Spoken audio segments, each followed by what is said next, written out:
Marshall Peak Chapter 5388, Giant Spirit God on a Rampage. But from the perspective of the later generations, that meant that the ancients had failed as the Black Ink clan managed to break out from the mother nest and built one royal city after another, harvested the nearby resources, hatched their Black Ink nests, bred more soldiers, and expanded the scale of the Black Ink battlefield. Old ancestor Xiao Zhao's eyes flashed as she speculated on the vital events of the ancient times. In order to fight against the Black Ink clan, the ancients must have built the Great Passes. These passes were created to resist the invasion of the Black Ink clan. Yes, the appearance of the cave heavens and paradises must also be connected to them. They are likely the founders who created the cave heavens and paradises in the 3,000 worlds, cultivated various talents, selected the right people, and brought them to the Black Ink battlefield, a cycle which has continued on till this day. While talking, old ancestor Xiao Xiao vaguely recalled an ancient book she saw in Yinyang Cave Heaven once. It was very old, and unlike the other secret arts or secret books, it was more akin to a journal of sorts, which she came across by accident. The ancient book mentioned a little bit about the founding of Yinyang Cave Heaven, which was very consistent with their current speculations. However, she was not very strong at that time, and there were many ancient characters in that journal that were extremely obscure and difficult to understand. She had no interest in such dusty history back then, so she casually browsed through before placing it back. These were only her own speculations, and no one knew how things turned out during the ancient times unless they could find someone who survived from that era. However, that period was at least 1,000,000 years ago, and none of the living old ancestors was nearly that old. After gathering her thoughts, old ancestor Xiao Xiao said, "We should only be at the outer edge of this divine ability. See now. If even the outer edge is so dangerous, just imagine what it is like inside. Pass the order down, maintain the highest level of alertness as we progress. We cannot get bogged down here before we even locate the mother nest." "Yes. What about the other great passes?" old ancestor Xiao Xiao asked next. Xiang Shan replied, "Almost all the other theaters are facing the same situation as ours." "It's that big?" Old ancestor Xiao Zhao's pupil constricted. The Black Ink battlefield was enormous, taking over 100 great passes to span it from one side to the other. Now, all the great passes were proceeding deeper into the void, searching for the mother nest, but the divine ability C was bearing all of their paths forward. This meant that the ancient great experts had filled this entire region of the Black Ink battlefield with divine abilities and spirit arrays. Such a feat was truly astonishing. With the heritages of the cave heavens and paradises, they could surely accomplish something similar, but the expenditure of time and resources would surely be beyond astronomical. Proceed carefully and report immediately if there are any abnormalities. Yes. Xiang Shan received her orders and retired respectfully. After he left, old ancestor Xiao Xiao murmured, "The ancients." Yang Kai frowned and pondered. He could not help but recall the scene he saw in the Dragon Clan's sacred treasure. The Crystal Palace seemed to carry with it the memory of ancient times. At that time he thought it was all quite strange, but now it seemed to be somehow related to the Dragon Clan's bloodline talent. After all, the Tao of Time was the bloodline talent of the Dragon Clan. Back then he saw the scene in the Divine Spirit ancestral land, where two supreme masters, the Dragon Emperor and Phoenix Empress of that age, fought against the Black Ink giant spirit god. They finally suppressed it and sealed it with the help of the sacred treasure of the different divine spirit clans. Yang Kai naturally did not know how many years ago that battle took place, but from the situation of that battle, the ancient great experts might not have been able to hold back the invading enemy. When Black Ink's strength invaded the 3,000 worlds, even a giant spirit god had been corrupted by it. Right. Black Ink's strength must have invaded the 3,000 worlds in the past.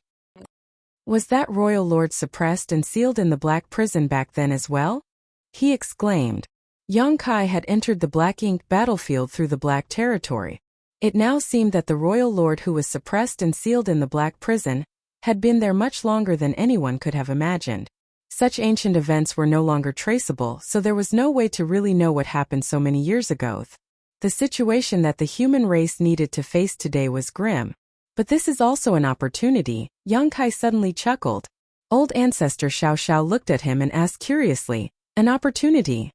Yang Kai said, "If the path ahead is really that hazardous, Not many of the Black Ink clan that escaped will be able to survive. Those that do will clear a path for us. During the war to take the royal cities, not all the Black Ink clansmen were killed. In fact, many had escaped, and these Black Ink clansmen had varying levels of strengths. In the Great Evolution Theater alone, numerous territory lords, feudal lords, even weaker Black Ink clansmen had managed to flee. With those Black Ink clansmen fleeing to the rear, it was as good as opening up a path for the Great Evolution Army. Thus, the Great Evolution Army could avoid many unknown dangers. Old Ancestor Xiao Xiao thought about it and agreed that was indeed the case. She could not help but snicker slightly and suddenly regretted that she had hunted down too many territory lords. If they had let a few more territory lords escape, perhaps the path ahead could be more thoroughly cleared for them. However, under the circumstances, after the death of Mo Zhao and the Ninth Order Black Ink disciple, as someone in the Ninth Order Open Heaven realm, she was unchecked on the battlefield. Thus, naturally she wanted to kill ruthlessly. As Xiang Shan said, some of the residual divine abilities were very obvious and could be seen at a glance, while others were hidden and would only flare up on contact.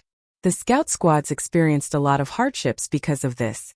Thankfully, after so many years, the power of many of these residual divine ability restrictions had degraded. Under the protection of the warships, there were no casualties. Even inside Great Evolution Pass, Yang Kai could detect the occasional energy fluctuations outside.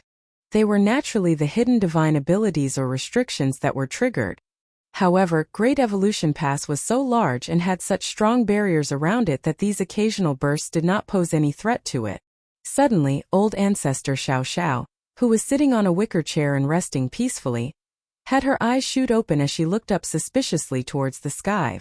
Yang Kai, who was cultivating nearby, noticed and also turned to where she was looking. At first he did not notice anything unusual, but soon, his face changed slightly and he retracted his small universe. The barrier protecting the Great Pass had a crack in it, and looking beyond this opening, Yang Kai saw the scene outside. Out in the void, a huge figure was charging forward, carrying a huge bone of unknown origins in his hand. He brandished it around as if there were endless enemies on all sides and he was smashing them apart. Every time he swung the bone in his hand, the void itself shuddered. The huge figure shot past Great Evolution Pass, causing it to tremble noticeably. The mere passing of this enormous figure had caused the protective barriers around the pass to quake. Even those Eighth Order Open Heaven Realm Masters, who were responsible for protecting the pass, were affected. Yang Kai had no doubt that if the bone in that figure's hand had hit Great Evolution Pass, even if all the defensive arrays were fully operational at this moment, it might not have been able to withstand the impact. A giant spirit god! Yang Kai shouted out loud. In the deep depths of the Black Ink battlefield, he had actually seen a giant spirit god. But why would one be here? Yang Kai was confused. This was the third giant spirit god he had encountered in his life. When the star boundary was dying, it attracted a giant spirit god called Ada, who fed on the dead worlds. However, Ada had waited outside the star boundary for decades, just snoring loudly as he slumbered. In the end, Yang Kai brought back a world tree clone which enabled the star boundary to recover. Eventually, Ada left. The giant spirit god clan was born with unmatched power, but they were childlike in their innocence and quite gentle, only feeding on completely dead worlds. When the star boundary recovered, Ada did not linger any longer. Later, Yang Kai met a second giant spirit god, Aer, in the vast void. By catching a ride with Aer, Yang Kai entered the chaotic dead territory, where he befriended Big Brother Huang and Big Sister Lan and gained a lot of benefits. However, after they parted, Yang Kai heard no news of either Ada or Aer. Although they were huge and traversed the 3,000 worlds freely, it was like they simply disappeared, never to be seen again. It was truly bizarre. Yang Kai never expected that there would be a giant spirit god in the Black Ink battlefield, and very much unlike Ada and Aer's mildness, this giant spirit god radiated an intense fury, as if he was out to kill all living beings. This was very strange. Just like Yang Kai and old ancestor Xiao Xiao, the entire Great Evolution Army was dazzled by the sight of the giant spirit god dashing through the void. The giant spirit god clan were very few in number, so although all of them had heard of these strange beings before, almost none of them had ever seen one before. Not to mention, this was the Black Ink battlefield. No one had ever heard of a giant spirit god living on the black ink battlefield. After a moment of silence, old ancestor Xiao Xiao suddenly shot up and chased after the giant spirit god. Yang Kai hesitated for a moment before following suit. He had been in Great Evolution Pass this whole time and had not checked out the surrounding void. When he got out of Great Evolution Pass and looked around, Yang Kai was stunned. The surrounding void was actually dotted with points of light, just like a sky that was full of stars, a beautiful sight to behold. Even as Yang Kai marveled at this beauty, he could sense the dangers hidden within. The dots of light were all divine abilities left over from the ancient times. The whole void was filled with chaotic and dense energies, and it was these energies that had been nourishing these divine abilities and arrays for countless years, allowing them to persist to this day. However, these divine abilities were extremely unstable and would explode at the slightest touch. As Great Evolution Pass advanced, it inevitably touched a lot of these things. All the bursts of energy were blocked off by the shields of Great Evolution Pass, so the soldiers inside were not affected at all. Without dallying any further, Yang Kai followed after the old ancestor. Although he was proficient in the Tao of space, he still could not keep up with old ancestor Xiao Xiao, who was in the ninth order, thus was steadily falling behind her. Soon though, he perceived the old ancestor's aura rapidly coming towards him. In the blink of an eye, the old ancestor appeared in front of him, looking somewhat frantic, as if there was some great danger behind her. Yang Kai still did not understand why the old ancestor came back all of a sudden, but she did not give him time to ponder on it as she simply grabbed his hand and shouted, "Run!" After she said that, she dragged Yang Kai away. In the blink of an eye, they were hundreds of thousands of kilometers away. Along the way, they inadvertently touched a hidden restriction which was blown apart by her fist. It was only when the old ancestor dealt with this restriction that Yang Kai came to his senses and turned around to look back. Martial Peak Chapter 5389 Fated to Meet. The giant spirit god's huge figure was rushing over again, waving the huge bone in his hand, smashing the void on all sides, causing it to crumble and crack. Yang Kai was stunned for a moment and said with surprise, "Another giant spirit god." Old ancestor Xiao Xiao shook her head and said, "It's still the same one. Why is he back?" Yang Kai was puzzled. The old ancestor had no answer to his question and quickly said, "Just wait and see." Yang Kai frowned, observed, and saw the giant spirit god come back towards them. He then flew off into the distance and disappeared in a flash. Though his movements appeared awkward and clumsy, his speed was astonishingly fast. He only appeared unwieldy because of his enormous size. Yang Kai did not understand what he was doing and old ancestor Xiao Xiao did not explain. After waiting for a time, Yang Kai's eyes narrowed, and as he struggled to see the giant spirit god dash back towards them during his rampage all through the void, then disappear again, Yang Kai frowned deeply, wondering what the giant spirit god was doing. On the other hand, old ancestor Xiao Xiao just sighed. Although Yang Kai had some suspicions now, he wasn't certain yet. However, after the giant spirit god flew back and forth 3 times, he was able to confirm his theory. "Is this giant spirit god already dead?" Yang Kai asked. Although the giant spirit god exuded a strong killing intent, there was no trace of vitality coming from his body. What caused Yang Kai to feel frightened was seeing that the giant spirit god's body was full of wounds, ones that had obviously been inflicted long ago but never healed. Old ancestor Xiao Xiao said with great concern, "You could say that. Then why?" Old ancestor Xiao Xiao knew what was on Yang Kai's mind and said, "Although the giant spirit god clan is incredibly powerful, their thought process is extremely simple. Although I do not know what actually happened to him before he died, from his behavior, he must have been fighting against countless mighty enemies before he died." As he traveled back and forth, the giant spirit god kept waving the giant bone in his hands, as if there were an endless number of enemies around him that were attacking him. The giant spirit god's malevolent aura was also extremely terrifying. The Black Ink Clan. Yang Kai gasped. Under such circumstances, who else could be giant spirit god's enemy? It had to be Black Ink Clan. Although he did not know what the ancient battles were like, he could tell by looking at the state of the giant spirit god that he was in a desperate situation. He must have defeated untold numbers of enemies before eventually dying of exhaustion. Although his vitality had dissipated, his last will remained unbroken. Endless eons had passed by. Yet he was still charging around this battlefield, tirelessly trying to kill the invisible enemy, never once ceasing.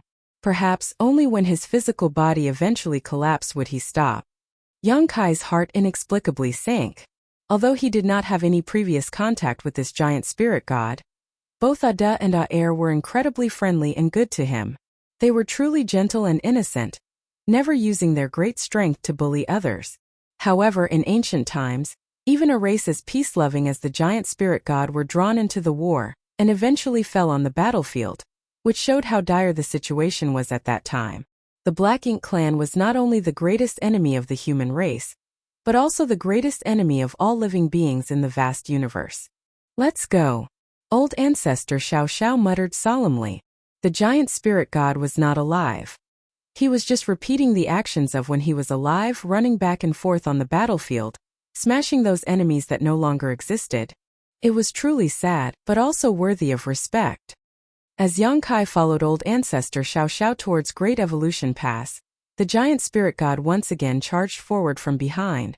Yang Kai suddenly looked back and thought that this giant spirit god might not simply be killing the enemy. Perhaps he was saving some humans or holding back the advance of the enemy. With the strength of a giant spirit god, it was obvious he could have escaped if he was defeated, but he persisted and remained rampaging on the battlefield. That meant that someone or something caused him to remain and fight, something more important to him than his own life. Perhaps, in that ancient battlefield, the ancient humans were fighting side by side with the giant spirit god right here, blocking the Black Ink clan army. They had no means to uncover such ancient events.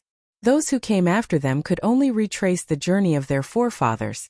As for how it ended, that was anyone's guess. The deeper they traveled into the Black Ink battlefield, the more dangerous it became. It was hard to imagine the far past, and the amazing battle that must have happened between the ancients and the Black Ink clan. It was a war destined to end only in the total destruction of one side. The void was full of chaotic energy, with Black Ink clouds and seas of Black Ink strength scattered about. Where the chaotic energy and Black Ink strength entwined after countless years, they evolved to form endless dangers through the ages. 6 months after Great Evolution Pass departed from the royal city, old ancestor Xiao Xiao could no longer heal in peace. There were so many dangers around that it was sometimes impossible for the 8th Order Division commanders to handle on their own.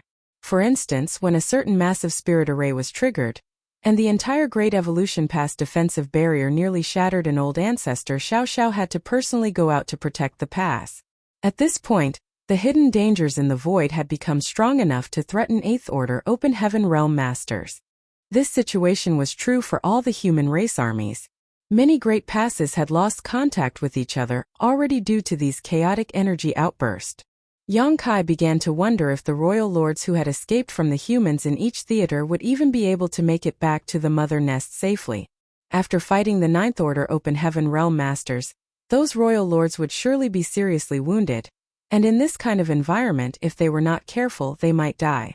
At this time, Yang Kai was leading Dawn to scout ahead of Great Evolution Pass to check for possible dangers.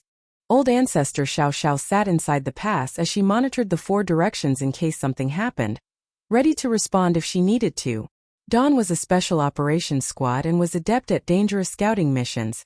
However, just in case of trouble, Dawn had an extra 8th Order with them. She was none other than Feng Ying. In the last battle in the royal city, Feng Ying rushed out at the critical moment and held back a territory lord who was pursuing Yang Kai. As a newly promoted 8th Order master, Feng Ying was naturally no match for that territory lord and was injured during the battle. Later, there was a breakthrough in the situation.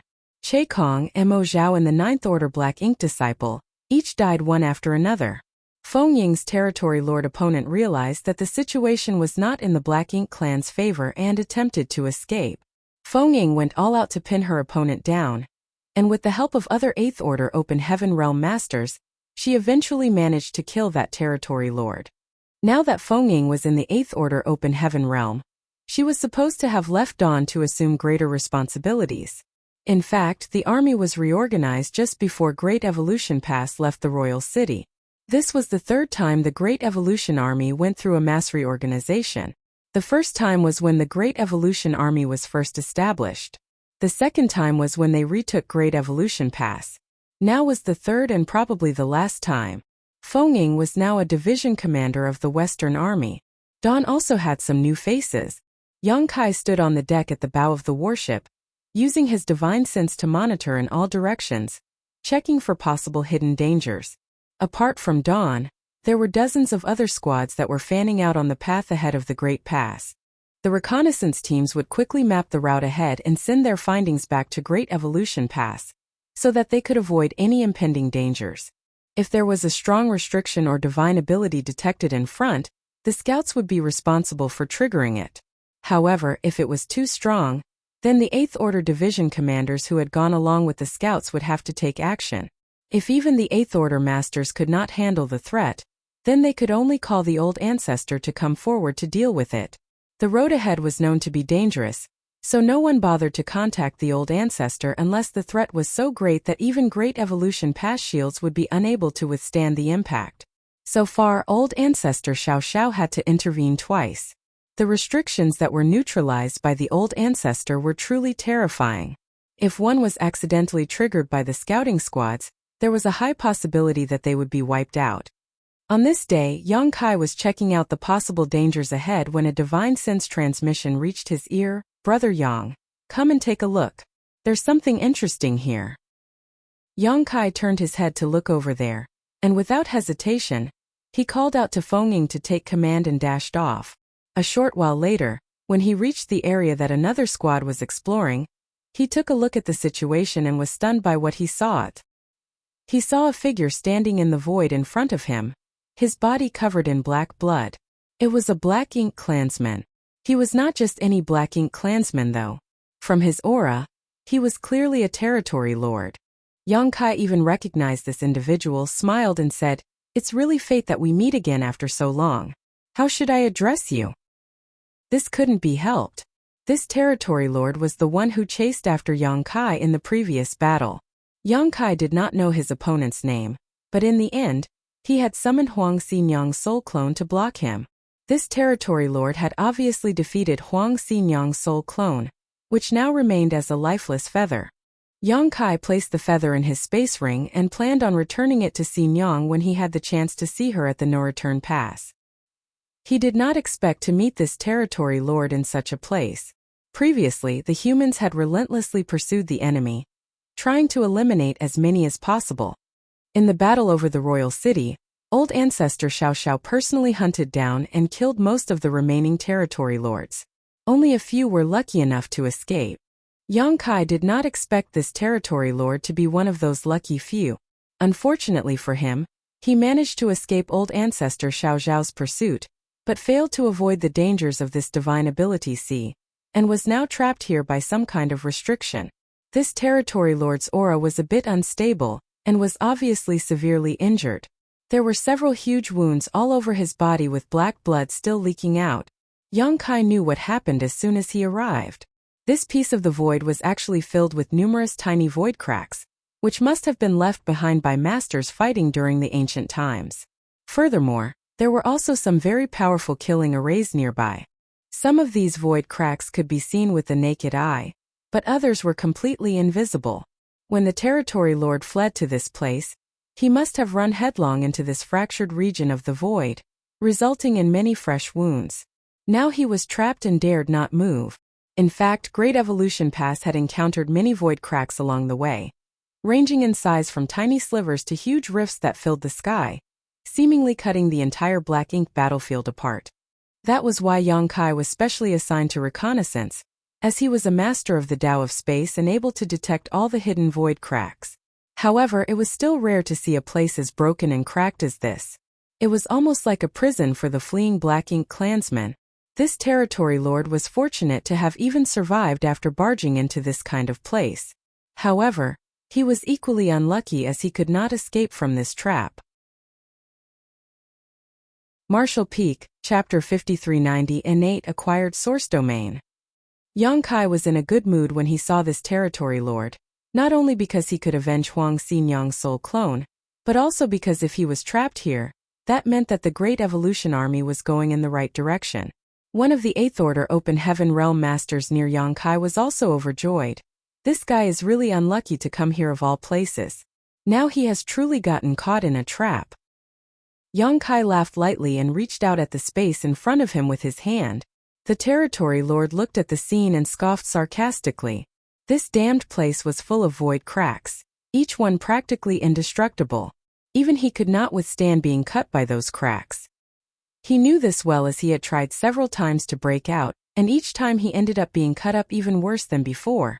What made him feel more desperate was that while some of these cracks were visible to the naked eye, others were totally invisible, so there was no way he could detect them. The location of these cracks was also not fixed as their location changed as time went by. He was a Territory Lord. How could he be trapped here if not for all these damned void cracks? Now this 7th Order human even dared to grab at these void cracks with his bare hand. He would definitely suffer some pain, and if he was unlucky, his hand might even be cut off. While he was thinking about this, he saw Yongkai's hand wave, and the hidden cracks of the void appeared one after another. Then with some mysterious power, Yongkai grabbed a huge crack and held it in his hand.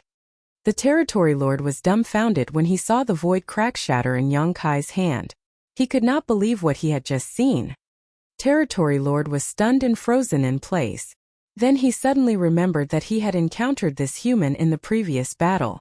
He seemed to have some power related to the Tao of space. He did not understand such a power, and did not recall this immediately. However, what just happened undoubtedly explained something. After destroying one of the void cracks, Yongkai asked, "Do you want to die or live?" Words were not as convincing as showing the other party that he had the means to save his life. Now, all that was left was the other party's desire to live. The Territory Lord pursed his lips and did not say a word. However, Yongkai did not mind the snub. There was a blood feud between the human race and the Black Ink clan, one that could never be resolved. Turning down Yongkai's offer was only to be expected. Yongkai asked, "What's your name?" The Territory Lord was silent for a long time before he replied, "Gu-chan." Yongkai's brow rose slightly as a response meant that the other party had some desire to live and might cooperate with them. It was easy to understand how this Gu-chan felt. He was caught between a death trap, and his enemy was now willing to give him a chance to survive. Anyone would grasp the opportunity to survive. "I'll ask you a question.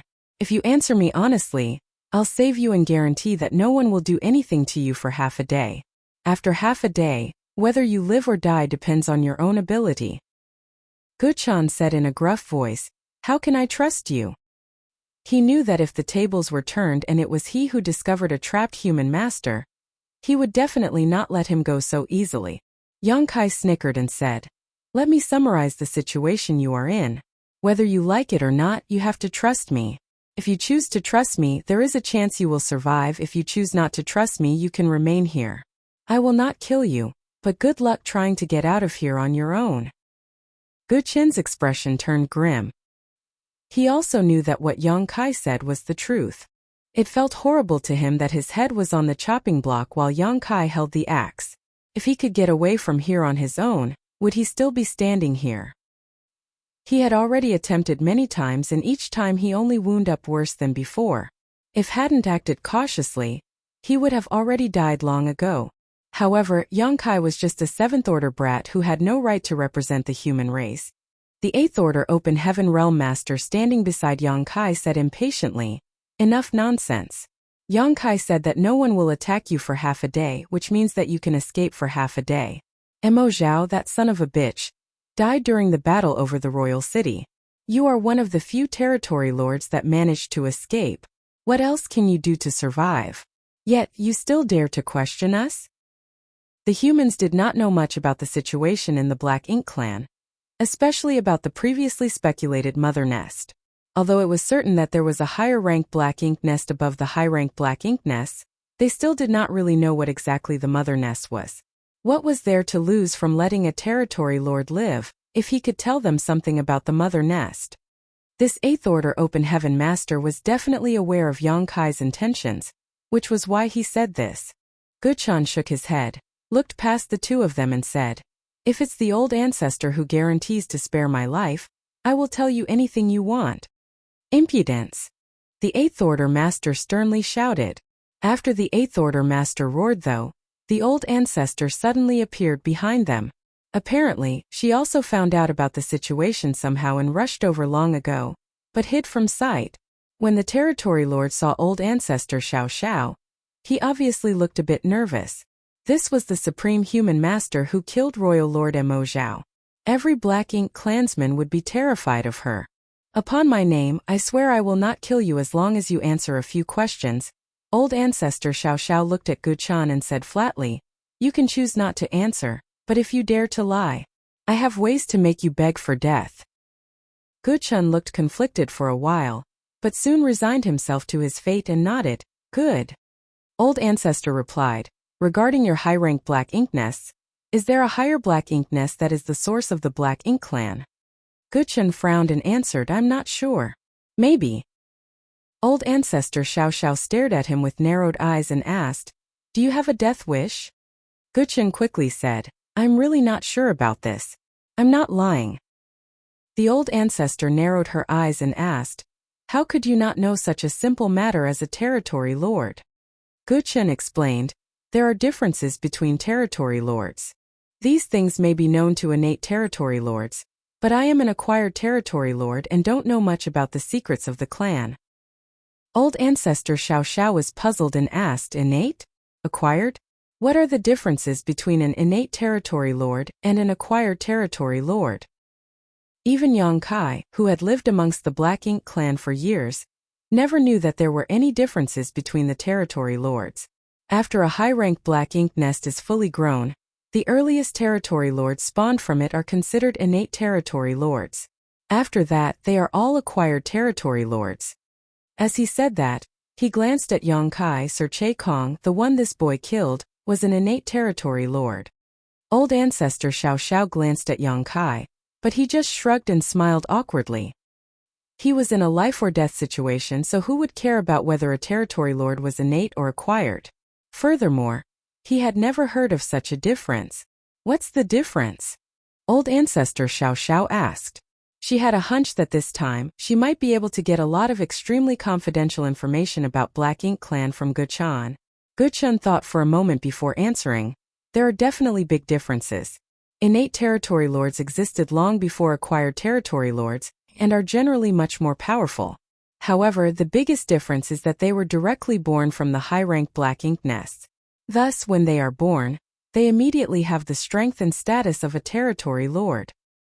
Old ancestor Xiao Zhao's eyes constricted and Yang Kai was even more surprised as he exclaimed, a royal lord Black Ink nest can directly spawn territory lords.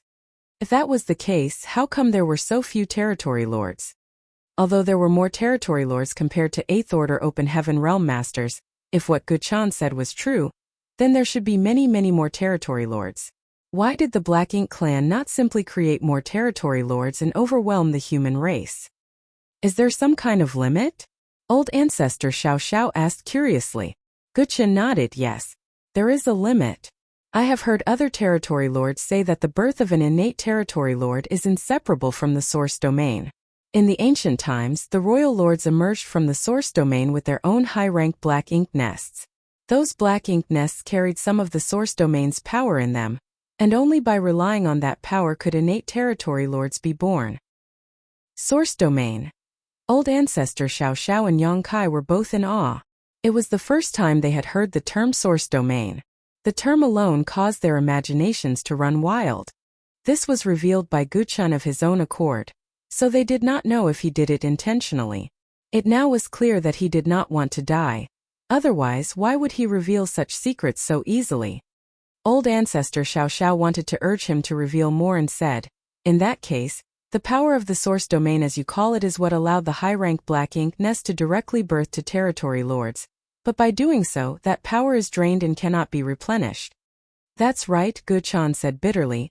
We acquired territory lords climb up slowly through hard work and cultivation.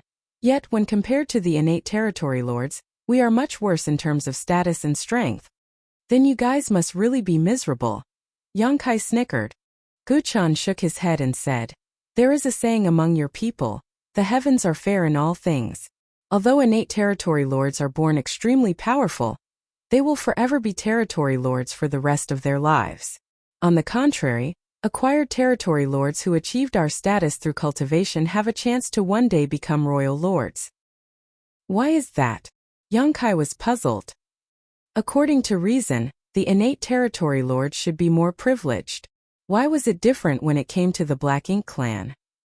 I don't know. Guchan shook his head. Suremo Zhao was once an acquired territory lord too. Old ancestor Xiao Xiao fell silent. It was a short conversation, but the information gathered was enormous.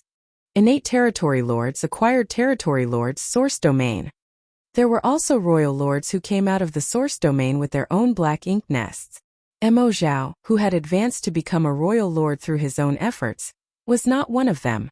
The high-rank black ink nest that they found at Great Evolution Pass was left behind by a royal lord 30,000 years ago. Mo Zhao simply took over the nest. Without dwelling too much on it, old ancestor Xiao Xiao asked, back to my question, is the mother nest in your so-called source domain? Guchen shook his head and replied, I have never heard of a mother nest, so I don't know if it is in the source domain.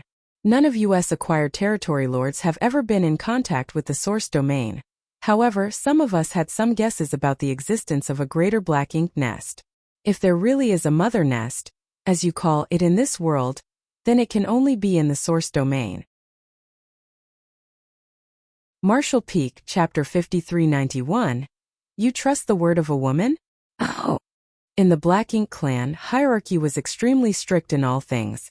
The higher-ranking Black Ink nests birthed the lower-ranking ones, and there was a one-way symbiotic relationship between them. If the humans had some suspicions about this, then Black Ink clan themselves naturally had them too. However, Guchan, an acquired territory lord, had never come in contact with the mother nest. Thus, he really knew nothing about it. Furthermore, the mother nest was a term that was coined by the human race. Even if it did exist, who knew what the Black Ink clan called it? Those innate territory lords, such as Che Kong, may know more about these matters because they themselves were bred directly from the high-rank Black Ink nests. Thus, they had a connection to the source domain where the mother nest was suspected to exist. It was a pity that Che Kong was already dead. Otherwise, there was still a chance to find out something from him. Now, Yongkai understood why some of the territory lords were so much more powerful. Under normal circumstances, a territory lord's strength was less than that of an 8th Order Open Heaven Realm Masters. However, in every theater, there were always some exceptions.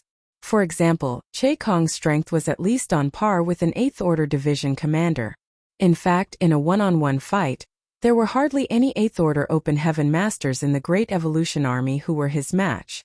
Only Xiang Shan and a few other top elites could take him on. Che Kong was killed by Yongkai primarily because he was too careless and allowed himself to be hit by a soul-rending thorn. Innate territory lords were directly spawned from high-rank Black Ink nests, so naturally they were more powerful, but this method of birth likely exhausted their potential entirely, so they would never be able to become royal lords. On the contrary, Guchan, who was comparatively weaker, had room to grow and a chance of becoming a royal lord. Of course, it was still incredibly difficult for a Black Ink clan territory lord to advance to become a royal lord, no less so than for a human to reach the 9th Order Open Heaven realm. If this wasn't the case, there would be a lot more royal lords in the Black Ink clan after so many years, considering their innate advantage in numbers. There were surely a lot more innate territory lords such as Che Kong long ago, but after countless years of war with the humans, most of these innate territory lords must have died. Only a few survived. A rough estimate would say that before the latest war, the top 3 territory lords in all the theaters were innate territory lords. Now tell me about the source domain. How much do you know? Old ancestor Xiao Xiao asked. Guchan was an acquired territory lord, so perhaps he did not know much about confidential information related to the Black Ink clan's origins. From the conversation so far, it appeared that the innate territory lords seemed to ostracize the acquired territory lords. However, they should know more than the humans. Guchan thought about it and said, the source domain is something I only heard about from other territory lords. The source domain should be the source of the Black Ink clan. Old ancestor Xiao Xiao waited for a moment, but when he did not say anything else, she frowned and asked, that's it? Guchan said helplessly, no? Old ancestor Xiao Xiao almost laughed. The source domain was the source of the Black Ink clan? That could be inferred from the name alone. Was there a need for him to state the obvious? The Black Ink clansmen who survived are all escaping in this direction. Could it be that you all are heading towards the source domain? Oh, I think so, Guchen nodded and said.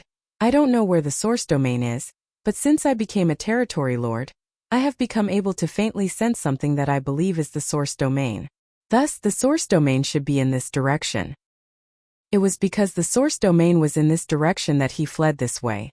Only by fleeing this way could he hope to survive, but little did he expect that even as a territory lord, he would end up being trapped here. Yang Kai could not help but raise his brow. The Black Ink clan situation was somewhat similar to his dragon source. On Dragon Clan's side, if an individual's dragon vein and dragon bloodline reached a certain degree of purity, they would be able to vaguely sense where Dragon Pool was, because the Dragon Pool was the origin of the Dragon Clan. Since the source domain was the source of the Black Ink clan, it was not surprising that Guchen would be able to sense it. If the source domain is the origin of Black Ink clan, there should be a lot of territory lords and also many royal lords there. Why don't they come out? What is preventing them from doing so? It was now certain that the 50 royal lords encountered in the Black Ink nest space previously were all from the source domain, or at least somewhere nearby. Otherwise, there was no way to explain their origin. They appeared to be trapped in or around the source domain. Thus, even though the battles in the theaters were raging, they were indifferent to them. It was not that they did not care about the battles, but rather that they simply could not intervene. Guchen shook his head and said, I don't know. You said that the royal lords came out of the source domain and brought their own Black Ink nests with them. How did they leave the source domain? I don't know. How far is this place from the source domain? The old ancestor asked. I don't know. What was your Black Ink clan fighting against in the olden days? How did this stretch of void behind the royal cities form? This time after the old ancestor finished her question, she mercilessly warned, if you dare to say you don't know, you will die. Guchen's expression became more and more bitter. He did not know the answers to these questions. Although he was a territory lord, he was just an acquired territory lord, and a low-ranked one in the Great Evolution Theater at that. So, how could he know anything too confidential? Whatever Mo Zhao discussed with the innate territory lords was never shared with him. That was why he was willing to answer old ancestor Xiao Zhao's questions. For so many years, acquired territory lords like him had felt excluded from the core of the Black Ink clan. He knew very little about the inner workings of the clan, and he did not want to die unnecessarily. Although it is not clear it should be related to you humans. The feud between the human race and the Black Ink clans goes back to ancient times. This void should be the original battlefield left behind by the human race masters during that war. This point was the same as what they had speculated. It was not surprising to think that the only ones in this world who could compete with the Black Ink clan was the human race. The divine spirit, although strong, were too small in number, so it was difficult for them to wage a war across such a wide battlefield. Old ancestor Xiao Xiao nodded and asked a few more questions, all of which were answered honestly by Guchen. Is there anything else you feel that you should tell us? Old ancestor Xiao Xiao finally asked. Guchen's expression suddenly tensed up, shook his head guiltily and said, I don't know much. In that case, she turned her head to look at Yang Kai and said coldly, kill him. Guchen's expression changed dramatically as he protested. We had an agreement. You swore to let me go if I answer your questions truthfully. Old ancestor Xiao Xiao looked at him and asked mercilessly, you trust the word of a woman? She never planned to let Guchen go. Although a territory lord was not a threat to her, he must have killed many human soldiers over the years. How could she let an enemy like him live? Yang Kai grinned and extended his hand. Old ancestor indeed swore she would not kill you, but I never did. Space principles surged, stirring the void, and in a flash countless void cracks appeared. They then surged towards Guchen as Yang Kai manipulated them. Guchen grit his teeth and rushed out with determination against the countless cracks. His Black Ink strength surging as he roared, you will die a horrible death. The void cracks sliced through him and black blood splattered everywhere. Just before the cracks hit Guchen, he managed to launch an intense blow towards Yang Kai. which hit him and flung him a distance back. By the time Yang Kai steadied himself, Guchan had already been sliced into countless pieces by the void cracks. Yang Kai looked at Old Ancestor Xiao Xiao and the 8th Order Division Commander in disbelief and asked, "You just stood there, watching?" He thought that these two would act at the critical moment, which was why he did not defend himself at all.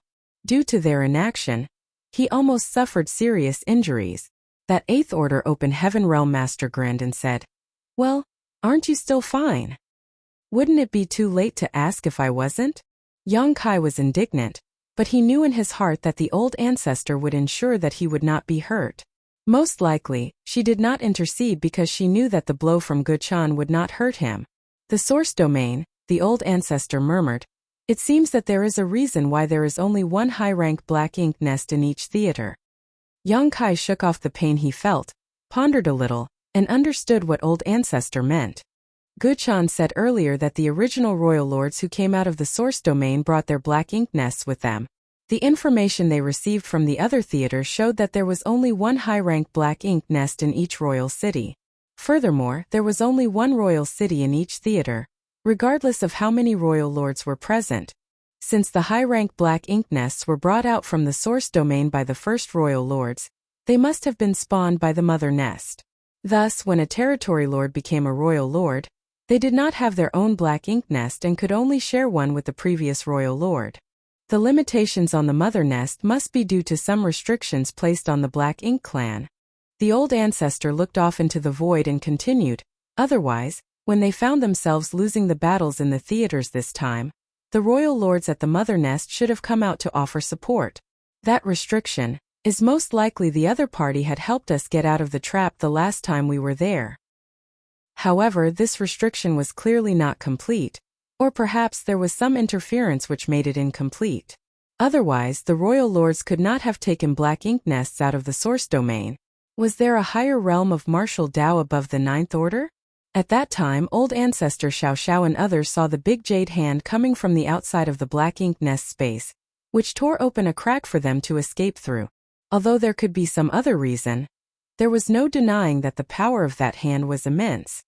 The jade white hand gave them a feeling as if it had surpassed the might of the 9th Order Open Heaven realm, and at the same time, it seemed that it had not. It was extremely odd. What happened during ancient times? What secrets were hidden at the birthplace of the Black Ink clan? No one knew, so no one could give them an answer.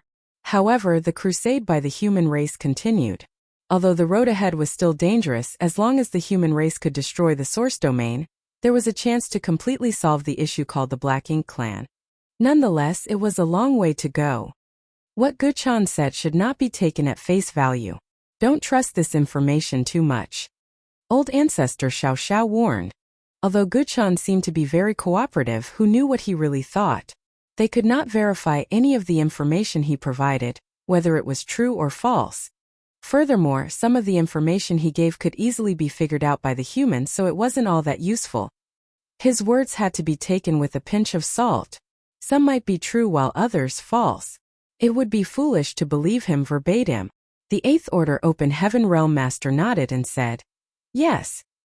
Continue to scout out the road ahead," old ancestor Xiao Xiao ordered, turned around, and returned to Great Evolution Pass. Yang Kai nodded lightly to the 8th Order Open Heaven Realm Master before flying back to Dawning Light. He did not say anything more to Feng Ying and the others, but the urgency in his heart became increasingly obvious. Marshall Peak. Chapter 5392. The distance is shortening.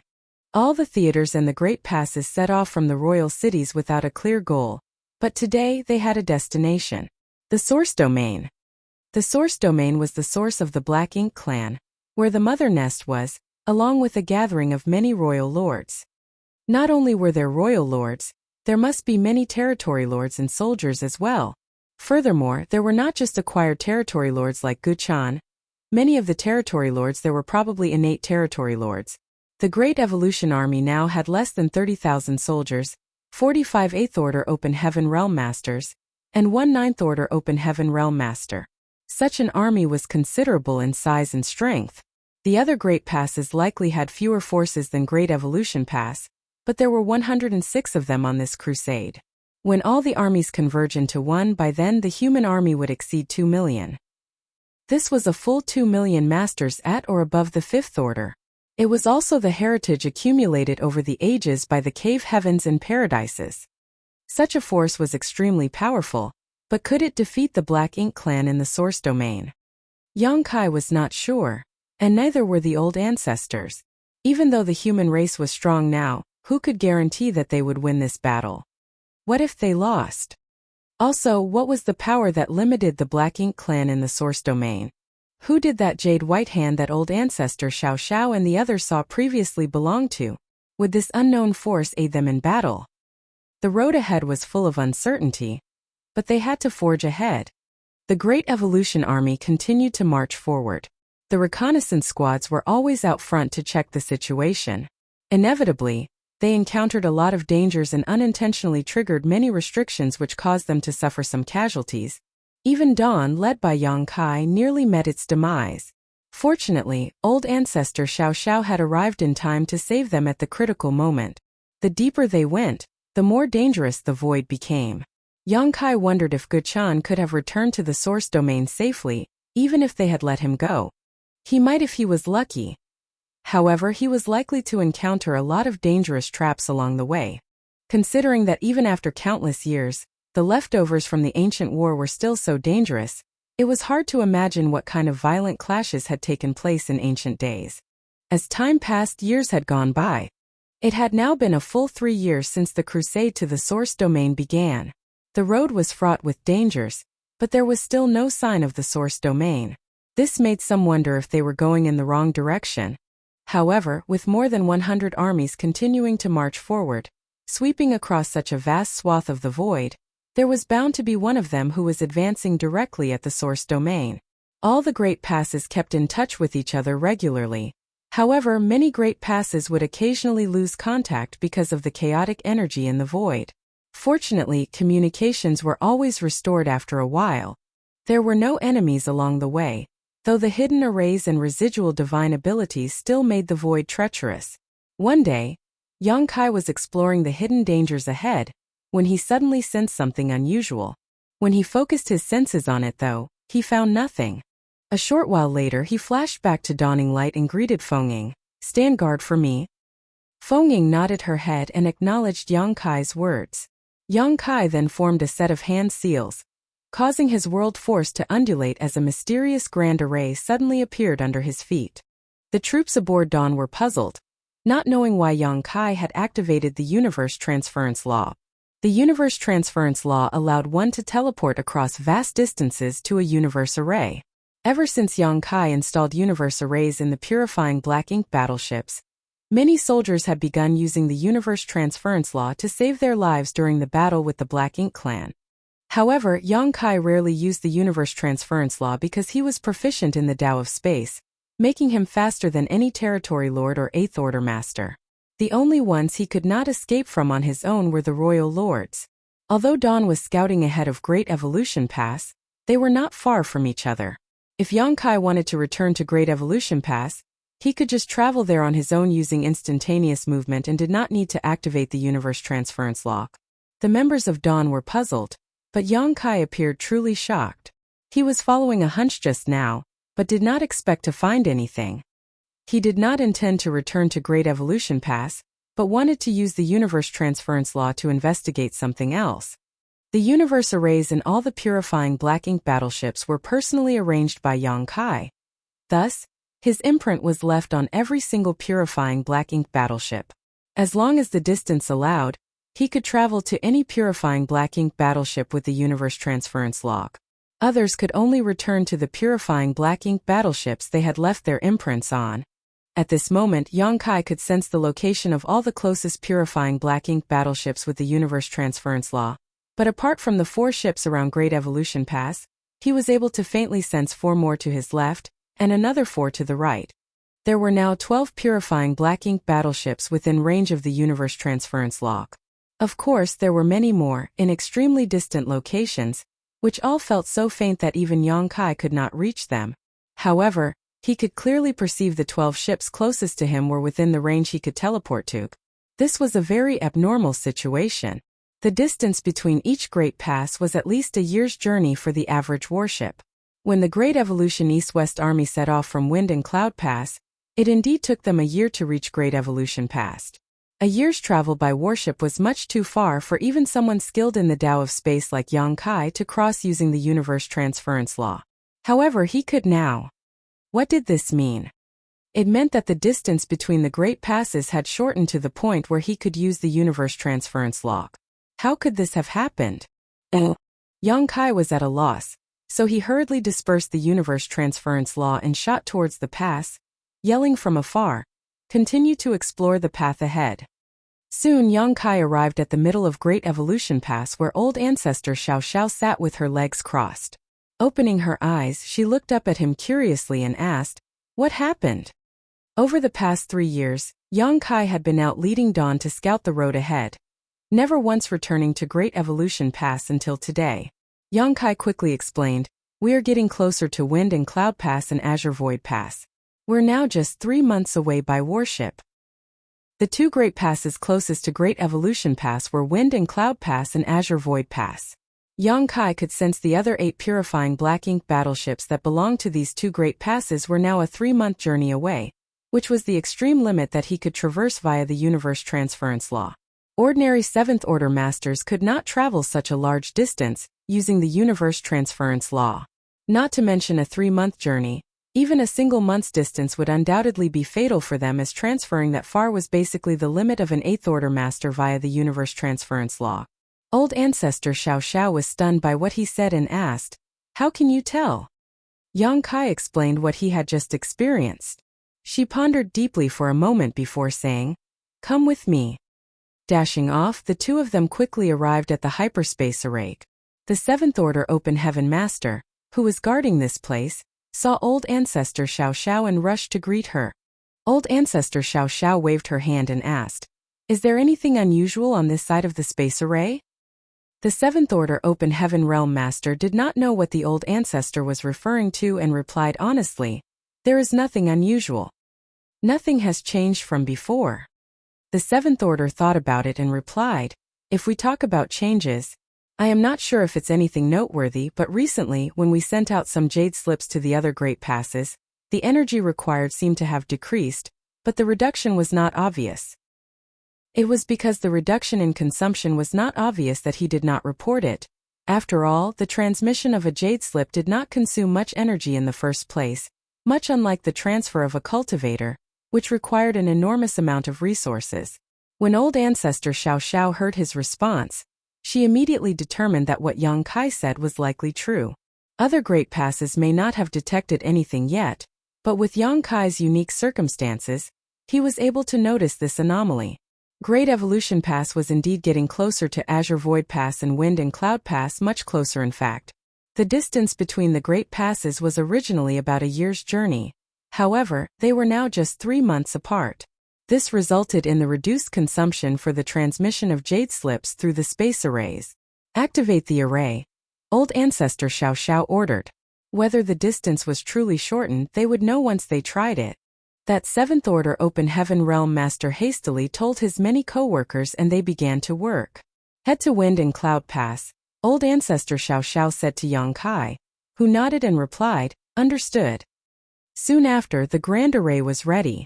Wind and Cloud Pass was set as the target destination, and Yang Kai stepped onto the space array.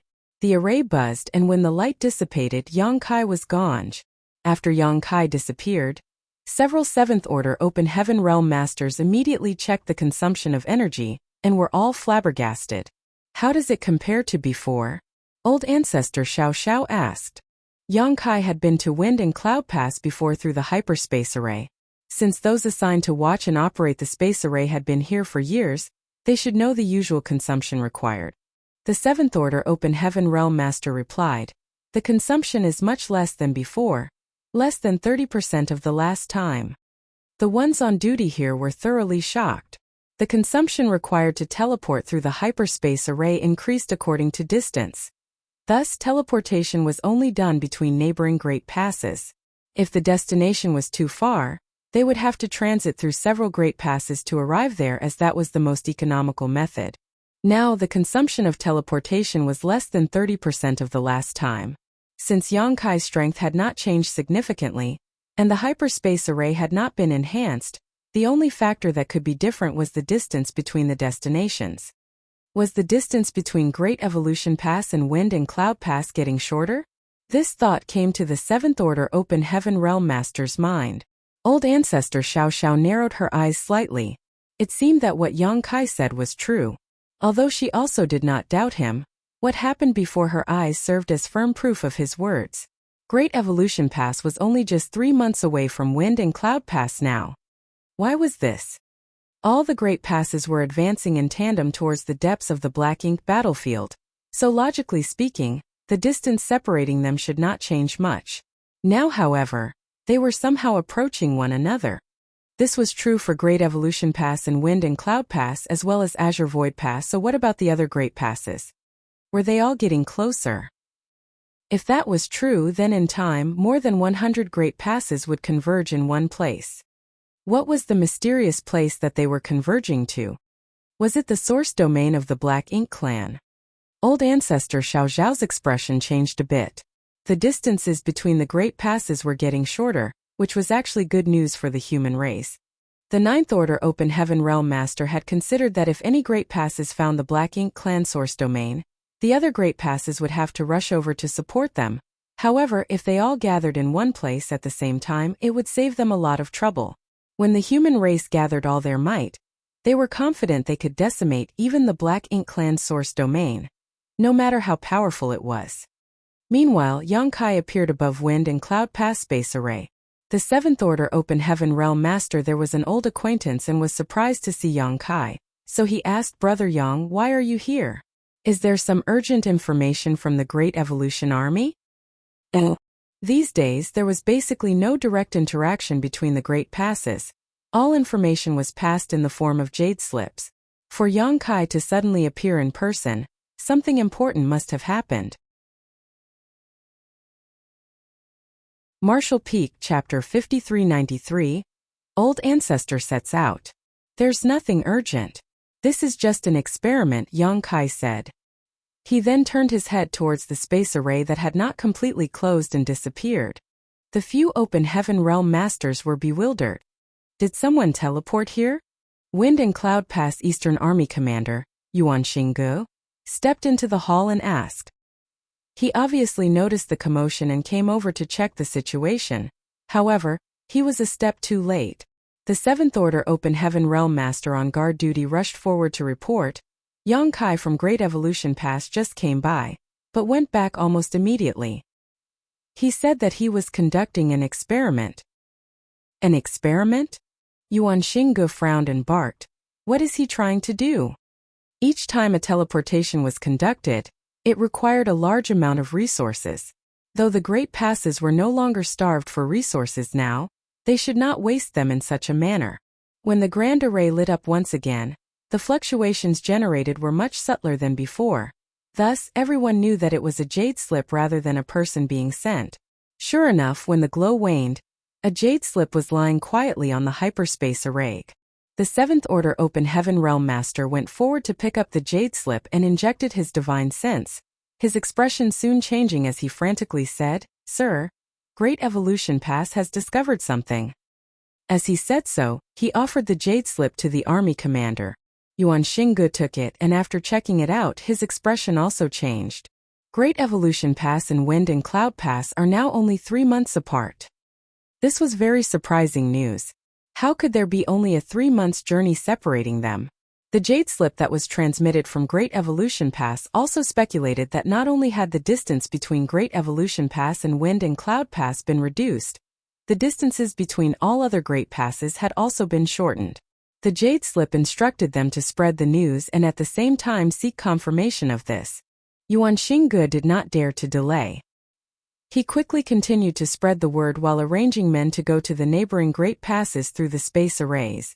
In less than half a day, jade slips from all the great passes were collected in Great Evolution Pass's space array hall. Old Ancestor Xiao Xiao checked the jade slips before tossing them to Yang Kai, nodding at him as she said, "It's confirmed. The distances between all the great passes have shrunk." Yongkai took a look at the messages, frowned, and asked, "What is causing this?" Old Ancestor Xiao Xiao shook her head and said, "I don't know. Whatever the case, it means that all the human great passes will eventually converge in one place.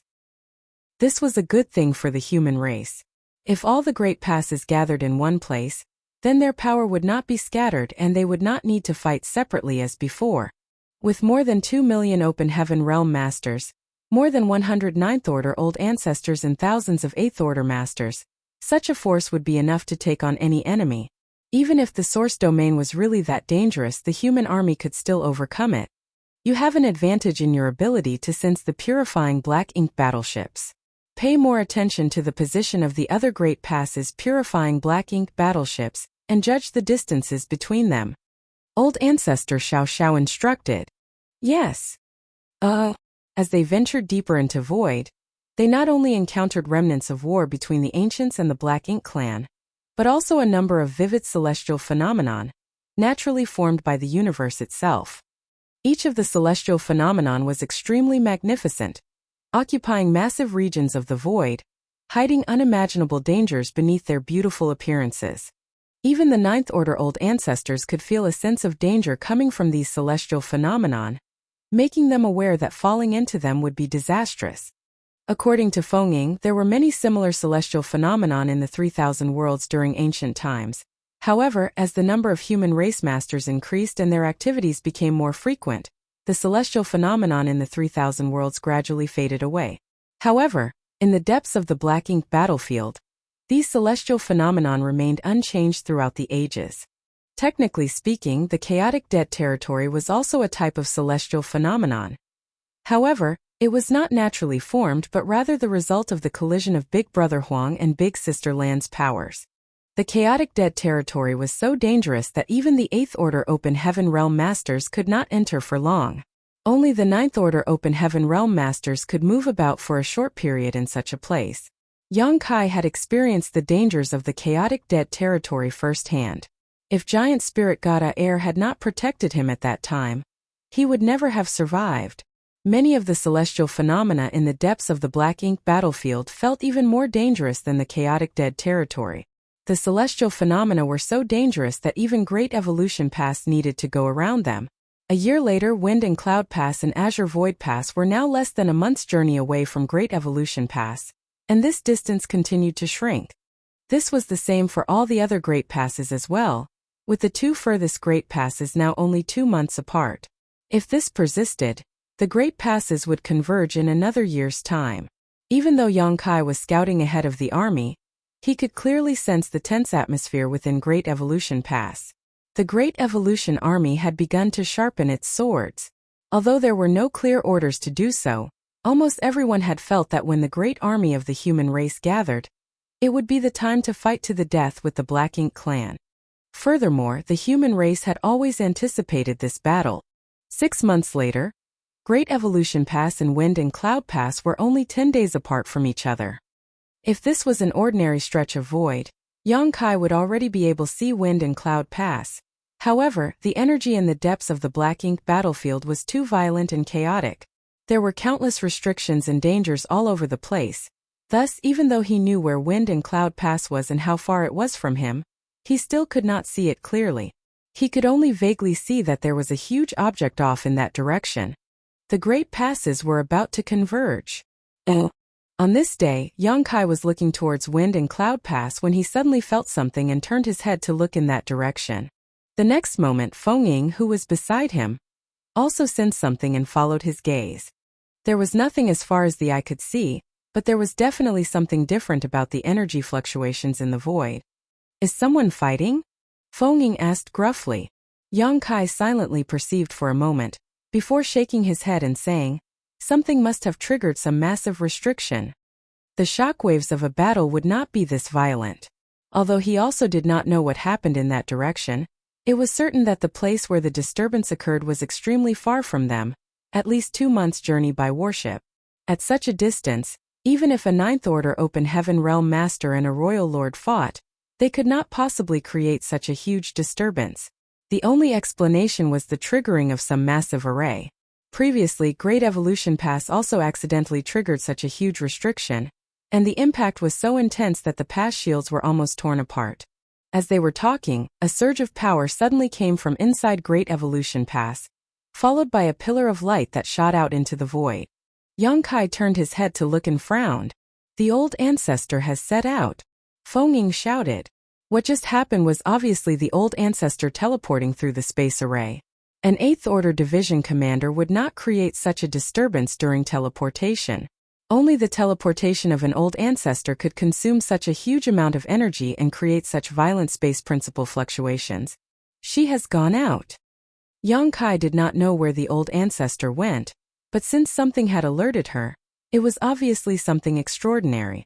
When Yang Kai turned his head to look, he vaguely caught a glimpse of a lofty and huge figure, covering the sky and tearing through the void. The next moment, there was a familiar aura from Wind and Cloud Pass, enveloping Great Evolution Pass. It was the aura of Wind and Cloud Pass Old Ancestor. Additionally, on the other side, there was also the aura of Azure Void Pass Old Ancestor. The aura of the two old ancestors intertwined in the sky above Great Evolution Pass, turning into a protective layer. Yang Kai immediately understood. Since Great Evolution Pass Old Ancestor Xiao Xiao had left, that meant that there was no old ancestor in the pass to ensure its safety. The pass would not be able to protect itself if it encountered a huge danger. Therefore, the old ancestors of the passes to the left and right immediately joined forces to shelter Great Evolution Pass. This way, if there was any danger, these two old ancestors could respond immediately. In other words, now the two old ancestors have joined hands to protect Azure Void Pass, Wind and Cloud Pass, and Great Evolution Pass. Yang Kai was now clearly concerned. A short while later, a more violent aftershock came from the direction where the anomaly was first detected. Yang Kai's brow twitched. If it was just a single disturbance, a huge restriction being triggered would make sense, but with repeated fluctuations occurring, it could only be due to a huge fight. Two top masters fighting would not create such intense fallout. It would take at least 10 or 20 such powerhouses to create a disturbance of such magnitude. When Yang Kai thought about how old ancestor Xiao Xiao rushed out just now, he immediately understood that there must be several old ancestors fighting with some strong enemies in that direction. The only ones who could compete with the old ancestors were the royal lords. It must be the royal lords who had escaped from the theater several years ago. A lot of royal lords died when the royal cities of each theater fell, but there were quite a few who escaped as well. It was not that the old ancestors did not want to kill them, but rather that they couldn't as long as the royal lords were determined to escape. Those royal lords that fled that day all went towards the depths of the black ink battlefield. Yang Kai had been thinking about this since he found out that the great passes were converging, and would eventually meet up at some point. If the great passes converged, then what about the royal lords who escaped from the other theaters? Would they converge in one place as well? There wasn't just one or two royal lords but dozens. If all those royal lords joined forces to target a single great pass, that great pass would be able to resist. It would soon be destroyed along with all the human soldiers inside. He had mentioned this previously with old ancestor Xiao Xiao, however, she just told him that preparations had been made. Thus, Yang Kai did not ask any more questions. After all, he was only a 7th Order master and should just focus on what he could do, rather than things he had no ability to interfere with. Now, it seemed that the old ancestors did have an arrangement for such a situation. From looking at what just happened, when there was movement nearby, old ancestor Xiao Xiao was the first to go provide support, while the old ancestors of Wind and Cloud Pass and Azure Void Pass quickly took Great Evolution Pass into their protection. This was the safest arrangement. Old ancestor Xiao Xiao was definitely not the only old ancestor who had set out. There were dozens of royal lords. So many 9th Order Open Heaven Realm masters would have to be deployed to face them. Perhaps some old ancestors would fall in this battle, but the royal lords would surely suffer even more. At that moment, a strange fluctuation appeared from another direction. Yang Kai frowned and quickly looked in that direction. The royal lords had split up their forces. They did not all converge in one place but instead divided into two groups to attack the human great passes in two locations. However, were their attacks going to be limited to only two locations? After all, with dozens of royal lords, they could attack at multiple places at the same time without any difficulty. Marshall Peak, Chapter 5394. Deadly Flaws. If Yang Kai was in the position of the royal lords, he would also divide his forces to hit the humans before the Great Passes fully converged. What he was concerned about turned out to be reality, as the Black Ink clan did exactly what he feared. "Brother, I'll leave this to you," said the old ancestor of Azure Void Pass. The next moment, his aura faded and a pillar of light shot up into the sky from Azure Void Pass. The Azure Void Pass old ancestor also went to support the second Great Pass that was attacked by the royal lords. The void trembled and the sky shook from an ox's bellow as a master's aura approached rapidly. Yang Kai turned his head and saw the wind and cloud old ancestor, riding a mighty bull, charging over from the direction of Wind and Cloud Pass. Great Evolution Pass was in the center, Wind and Cloud Pass on the right, and Azure Void Pass on the left. Now that old ancestors of Great Evolution Pass and Azure Void Pass have left, the old ancestor of Wind and Cloud Pass had to shelter the three Great Passes all on his own. Thus, it was only natural that he came to Great Evolution Pass so that he could be positioned at the center and monitor the left and right passes. "Greetings, old ancestor." Yang Kai and the members of Dawn saluted. The Wind and Cloud Pass old ancestor did not go to Great Evolution Pass directly, and instead landed on Dawning Light. The Wind and Cloud Pass old ancestor nodded lightly, smiled at Yang Kai and said, "Well done." He was referring to the battle at the royal city a few years ago. Yang Kai, as a 7th Order Master, killed a Territory Lord and a 9th Order Black Ink disciple. This must have been the only achievement of its kind in the entire history of the Black Ink battlefield. Normally, the old ancestors did not take much note of those in the 7th Order. However, Yang Kai had drawn his attention. "It was a fluke, old ancestor," Yang Kai said modestly. The Wind and Cloud Pass old ancestor chuckled and said, "With your abilities, if you can reach the 9th Order, you should be more useful than us old guys." "What a pity." Unfortunately, Yang Kai's advancement to the Open Heaven realm started at the 5th Order, and then he took a mid-rank world fruit, which raised his innate limit, but only to the 8th Order. An 8th Order Open Heaven realm master was strong, but still not comparable to a 9th Order master. "Of course, if we can find the universe furnace, we should be able to help you break through those shackles." Yang Kai appeared gloomy as he replied, "This junior is only a 7th Order master now. It is too early to think about trying to reach the 9th Order. Furthermore, if we can completely solve the problem of the Black Ink clan, then what does it matter if I am an 8th Order master or a 9th Order master in the future?" The old ancestor raised an eyebrow when he heard Yang Kai's response and remarked, "You're a sensible one." He then raised his eyes, looked to the distance and said solemnly, "I hope that will be the case. If this time they really could completely eradicate the Black Ink clan, then whether Yang Kai was a 7th Order or 8th Order Open Heaven realm master, it would not matter. Likewise for the others, such as the old ancestors. They had been on the Black Ink battlefield for so many years, but if they really could return to the 3,000 worlds, they would no longer need to cultivate and could just play with their descendants and enjoy a comfortable life. The war had lasted far too long, so the old ancestors were all eager for such peaceful days. Following his gaze, Yang Kai asked, "Old ancestor, is the situation dire?" Old ancestor laughed lightly and said, "They're just courting death." On hearing him say that, Yang Kai suddenly felt much better. He then raised his eyebrows and asked, "Had the old ancestors anticipated this?" "Not really, it was just a precaution. After all, so many royal lords escaped and such a force could not be taken lightly," the old ancestor casually replied. "We can't find them if they hide, but since they chose to attack, we must capitalize on the opportunity to kill them. It's better for us that the enemy is out in the open rather than hiding in the dark."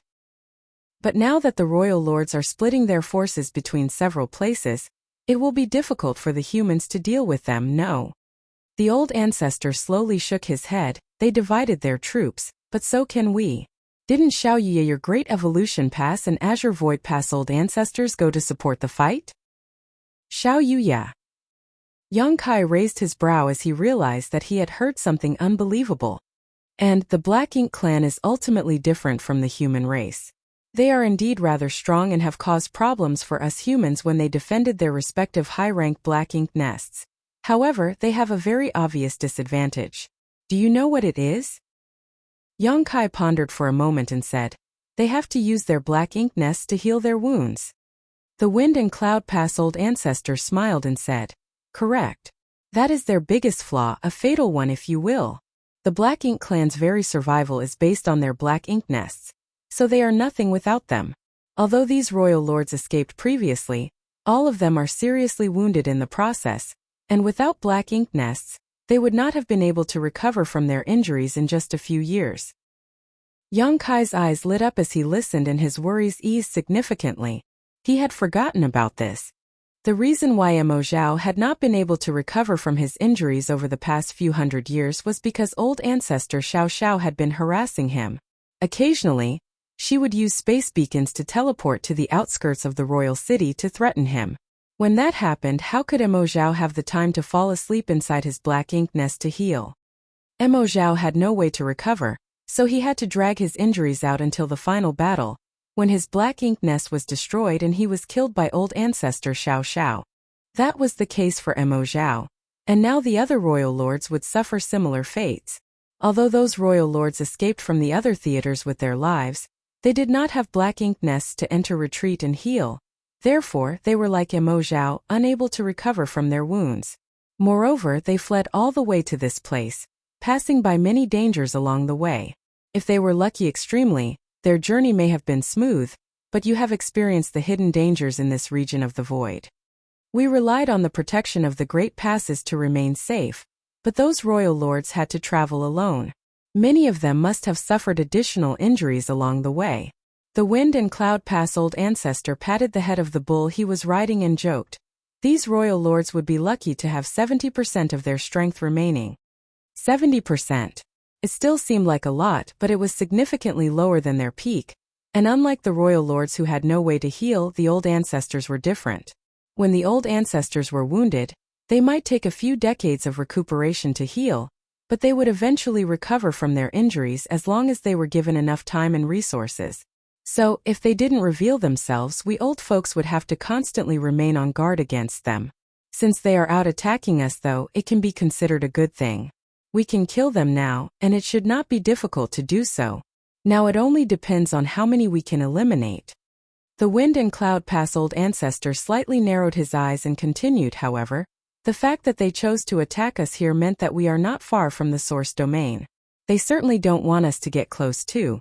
So even if they know that they can't win, they still have to fight hard. Yang Kai asked, what about those royal lords in that black ink nest space? If they also intervene? It's possible, but highly unlikely. Old ancestor mused, from all the information we've gathered, those royal lords in the black ink nest space should be under some kind of restriction with no way for them to easily move their true bodies. They were able to ambush our Ninth Order masters in that black ink nest space only because they had the help of the black ink nest's power. However, nothing is certain. After all, we do not know anything about the situation in the source domain. Whether those royal lords will intervene or not, we will find out soon enough. Of course, they would know when the final battle began. Things would not bode well for the humans if those royal lords that appeared in the black ink nest space could intervene in this battle. Thus, the result of this battle would directly verify the humans' previous speculations. It was always torturous to have to wait. The after effects of the fight in the void seemed to be increasingly violent, and even from a long distance, the fallout was clearly transmitted to them. Yang Kai could not tell who had the upper hand. Then, a strange fluctuation radiated towards them. The wind and cloud pass old ancestor raised his eyebrows, smiled and said, "There. A royal lord has fallen." The fluctuation was due to the death of a royal lord. Those aboard Dawn all punched their fists in the air and cheered in celebration. Yang Kai also heaved a long sigh and began to relax. A royal lord had fallen, which meant that the human race had the upper hand. It looked like the royal lords that appeared in the black ink nest space really had not moved. Otherwise, a royal lord could not have been killed so quickly. After the first royal lord fell, the humans seemed to gain momentum and soon the royal lords were killed one after another. The battle continued, and the energy disturbances became increasingly violent. The number of fallen royal lords was increasing, and the energy fluctuations were getting progressively more intense. The royal lords who had escaped from the theaters were now fighting to the death. It was not until several days later that the commotion in the distance suddenly subsided. Yang Kai and the others all looked at the wind and cloud old ancestor. Although they already had a guess in their hearts, since the old ancestor did not give a conclusive answer, they remained unsure. The old ancestor obviously noticed their gazes and smiled. This was a huge victory. A huge victory. Cheers erupted aboard Dawning Light. At the same time, there was also a loud cheer from Great Evolution Past. Apparently, the Inner Sanctum had also found out about the results of the battle. Yang Kai and the others were extremely excited, but there was a hint of doubt in the Wind and Cloud Old Past ancestor's smile. He had sensed that in the battlefield, all the royal lords' auras had withered. In other words, all the royal lords he could sense had fallen. This was not normal. In the past, when these royal lords could not defeat the Ninth Order Open Heaven Realm Masters, they still had the sense to escape. Why had they not attempted to flee this time? As for whether or not they could escape, they could still at least try. Although not personally involved in this battle, Wind and Cloud Pass Old Ancestors' investigation found out that all those royal lords fought bravely to the bitter end. Not only did none of them try to escape, they went all out right from the beginning, not seeming to care about their own lives. That was why the energy fluctuations were so intense. These royal lords wanted to destroy a great pass, but even after noticing the response of the human race, they still did not back down. The Wind and Cloud Pass Old Ancestor sensed that in the two battlefields, a total of 11 royal lords fell, 5 in one and 6 at the other. Under normal circumstances, a great pass could not withstand a combined attack from 5 or 6 royal lords. However, the human race was prepared. The moment the battle broke out, the nearby old ancestors all raced over to provide support. Martial Peak Chapter 5395 Weakened Dangers. At the beginning, there were some losses at the two great passes targeted by the royal lords. However, when the other old ancestors rushed over to provide support, the royal lords could no longer attack with impunity. The Wind and Cloud Pass Old Ancestor could only sense 2 battlefields, but there could be farther battlefields that even he was unable to detect, as there were enough royal lords for them to split into more than 2 groups. If 11 royal lords fell at these 2 battlefields, then what happened to the royal lords at the other battlefields? Did they succumb as well? Could they not escape? Why did they not escape? The Wind and Cloud Pass Old Ancestor squinted slightly and pondered. That was when old ancestor Xiao Xiao returned. Now that the distance between the great passes had become much shorter than before, even for a supreme master like an old ancestor, the consumption of resources to use the space array had been greatly reduced. Thus, Wind and Cloud Pass Old Ancestor did not stay. Immediately after old ancestor Xiao Xiao's return, he left in style, returning to Wind and Cloud Pass. Inside the main conference hall, old ancestor Xiao Xiao's aura was slightly weakened. Although she did not suffer serious injuries in the last confrontation, there was always a price to pay for killing several royal lords. It was also fortunate that those royal lords were heavily injured to begin with and had greatly diminished strength. Otherwise, a winner of this battle might not have been determined so quickly. Xiang Shan reported gloomily, a total of 4 great passes were attacked by the royal lords. Azure Nether Pass, Purple Jade Pass, Exquisite Pass and Constellation Pass. A total of 21 royal lords were killed in the 4 battles. The royal lords' attacks were launched almost simultaneously. The 2 battlefields that the Wind and Cloud Pass Old Ancestor felt before were the ones at Azure Nether Pass and Constellation Pass. Exquisite Pass and Purple Jade Pass were a little further away, so the old ancestor was unable to monitor them. These 4 great passes each encountered an attack by 5 or 6 royal lords. A total of 21 royal lords had fallen in a battle with none escaping in the end. The results of this battle were more than just significant. These were 21 royal lords, not territory lords nor feudal lords. Previously, the total number of royal lords in the entire Black Ink battlefield numbered slightly more than 100 before the pacification of the major theaters killed about half of them. Of those survivors, 21 were now dead, which meant that there were not many royal lords left alive from the theaters. However, many were apprehensive about this victory, and some were even a little frightened. Most of the soldiers were unclear about the situation, only thinking that the old ancestors were indeed powerful, managing to kill 21 royal lords outside the 4 great passes. However, those old ancestors who participated in that battle felt differently. Those royal lords, none of them ever even considered retreating. They seemed to be on a suicide mission. When Exquisite Pass was attacked, its old ancestor was the first to go out to face the enemy. It was 1 versus 5, so in less than 10 breaths of time, he was nearly killed by those 5 royal lords. Under normal circumstances, even though the Exquisite Pass old ancestor was facing 5 royal lords, he would not be at risk of falling that quickly. It was because of this that he went confidently to fight against them.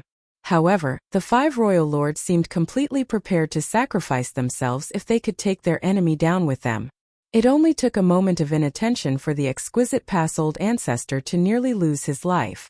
It was only thanks to the timely arrival of the old ancestors from the other passes that he managed to turn the tables around. A royal lord even cast a sacrificial secret technique upon his death, and almost succeeded in dragging an old ancestor down with him. In that battle, 21 royal lords were ruthlessly killed, while many old ancestors were injured. "I'm afraid the source domain is not far away," old ancestor Xiao Xiao quickly said, coming to the same conclusion as Wind and Cloud Pass old ancestor. It was because the source domain was not far away that those royal lords fought so hard to stop the humans' armies from advancing. They also knew that they could not stop every pass, so they had divided into several groups and attacked at different locations. Their intention was clearly to inflict as much damage as possible.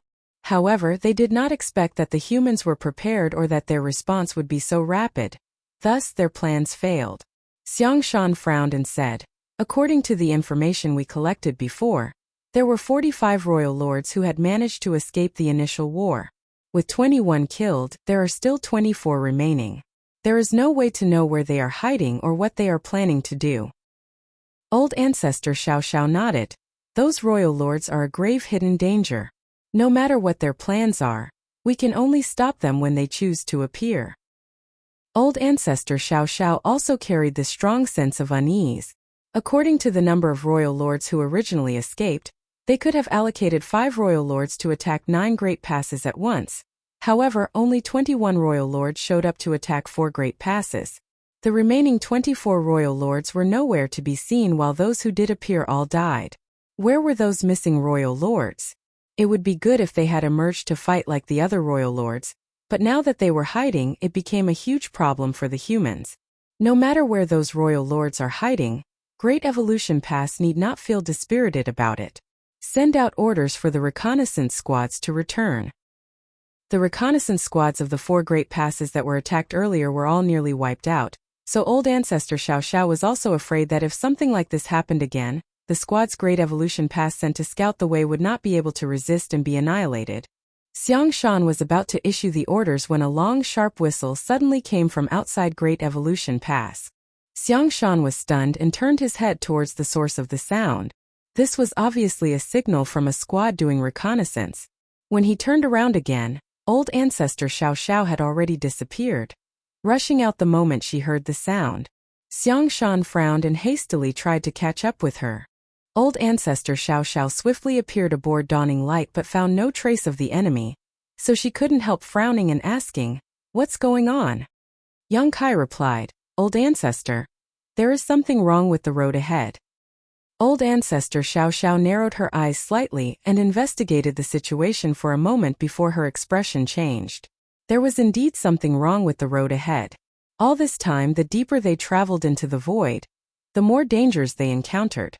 There were arrays and divine abilities left from the ancient era everywhere, along with various celestial phenomenon. However, up ahead, all the dangers seemed to suddenly reduce significantly. The reduction was very obvious, with there being practically no sense of crisis from anywhere. In fact, even 7th Order Open Heaven Masters no longer felt threatened. Before this, even the 8th Order Open Heaven Realm Masters could not take the dangers in the void lightly. Old ancestor Xiao Xiao frowned, looked into the situation, and found that it was indeed as Yang Kai said. "When did you first notice?" Old ancestor Xiao Xiao asked. Such an obvious change was really a bit unusual, as there might be some different hidden dangers ahead if they went down this path. Yang Kai replied, "Just now." Nothing seemed off when the old ancestors and royal lords were fighting. However, Yang Kai suddenly noticed a change in the void soon after that battle ended. Old ancestor Xiao Xiao frowned as she was not sure why there was such a change. She had planned to recall the squads back to Great Evolution Pass to avoid them being attacked by the hidden royal lords. However, now she could not recall them anymore. So, instead of going back to Great Evolution Pass, she remained on Dawning Light to personally monitor the frontline situation. If a royal lord did attack, she would be able to immediately protect the scouting squads from this position. With a flash of her divine sense, she sent a message to Xiangshan back in Great Evolution Pass instructing him to ask the other Great Passes how their situations were. Soon it was reported that almost all the Great Passes had encountered such changes and the dangers of the road ahead had been significantly reduced. At the same moment, deep in the void at an unknown place, there was a violent surge of black ink strength. The energy rampage involved 24 figures, each possessing a strong aura. These 24 figures were the surviving royal lords who had previously escaped from the theaters. Old ancestor Xiao Xiao was worried that these unseen royal lords were hiding in the shadows, preparing to ambush the Great Passes. However, the truth was they had long returned to this unknown land. The other 21 who did not come back here were mainly trying to delay the advance of the human race. The original 21 royal lords' strength was strong, as even if they were wounded, they were still royal lords. They split into 4 teams, and as long as they were fast enough, they had a good chance of destroying a few Great Passes. They did not need to inflict widespread damage. Even if they destroyed 1 or 2 Great Passes, the humans would have their momentum blunted and be forced to delay their follow-up actions while focusing on defense. However, the humans were prepared for this possibility, so the Black Ink clan's plan failed. The 21 royal lords were all killed, while the human race's crusade was not affected in any way. Of course, these 24 royal lords had no way to perceive the fall of their companions nor any time to worry about them, as they had their own mission. At this moment, these royal lords had gathered together in a certain place and were each using their own means and Black Ink strength to bombard a certain place in the void. When 24 royal lords made a move together, they could unleash a fearsome power that was enough to shake the heavens and earth. At the place where their raging attack struck, a skinny figure that was basically just dried up flesh and bones sat. This figure had no aura and to any outside observer was as good as dead. Only his eyes remained bright and full of life. He was Tsang. His location was not hidden in any way, so anyone who could reach this place would be able to find him as long as they were determined enough. The 24 royal lords were currently attacking him. However, the fierce attacks, which was enough to tear apart space itself, failed to even injure Tsang in the slightest. All the attacks were stopped by an inexplicable energy field, just one step away from Tsang. This energy field seemed to be a kind of restriction that resisted all outside interference and simply distributed all impacts out across an enormous area. Although the royal lords had been attacking for a long time, they showed no signs of giving up, but there was also no hint of progress being made. Meanwhile, surrounding Tsang, there was now rich Black Ink strength that filled the void. Though the royal lords were attacking, Tsang did not consider it to be a crisis. It was as if he was certain that these royal lords could not do anything to him. Not only did he not try to stop them, he even tried to chat with them. "Did you guys come back from out there? Look what a mess you are in. Were you beaten up before you came running here?" Seems to be the case. All of you are quite injured. Must have been a significant defeat. And the current generation have finally made their mark. Looks like this old master has not wasted his effort in sitting here for so many years. Can you tell me about the situation outside? I've been here for so many years and I don't know anything about the outside world. What's more, there's no one to talk to here. Hey, don't be like your great aunt. She was like a boring bottle gourd or a woman. Even when beaten, she never made a sound. Marshall Peak.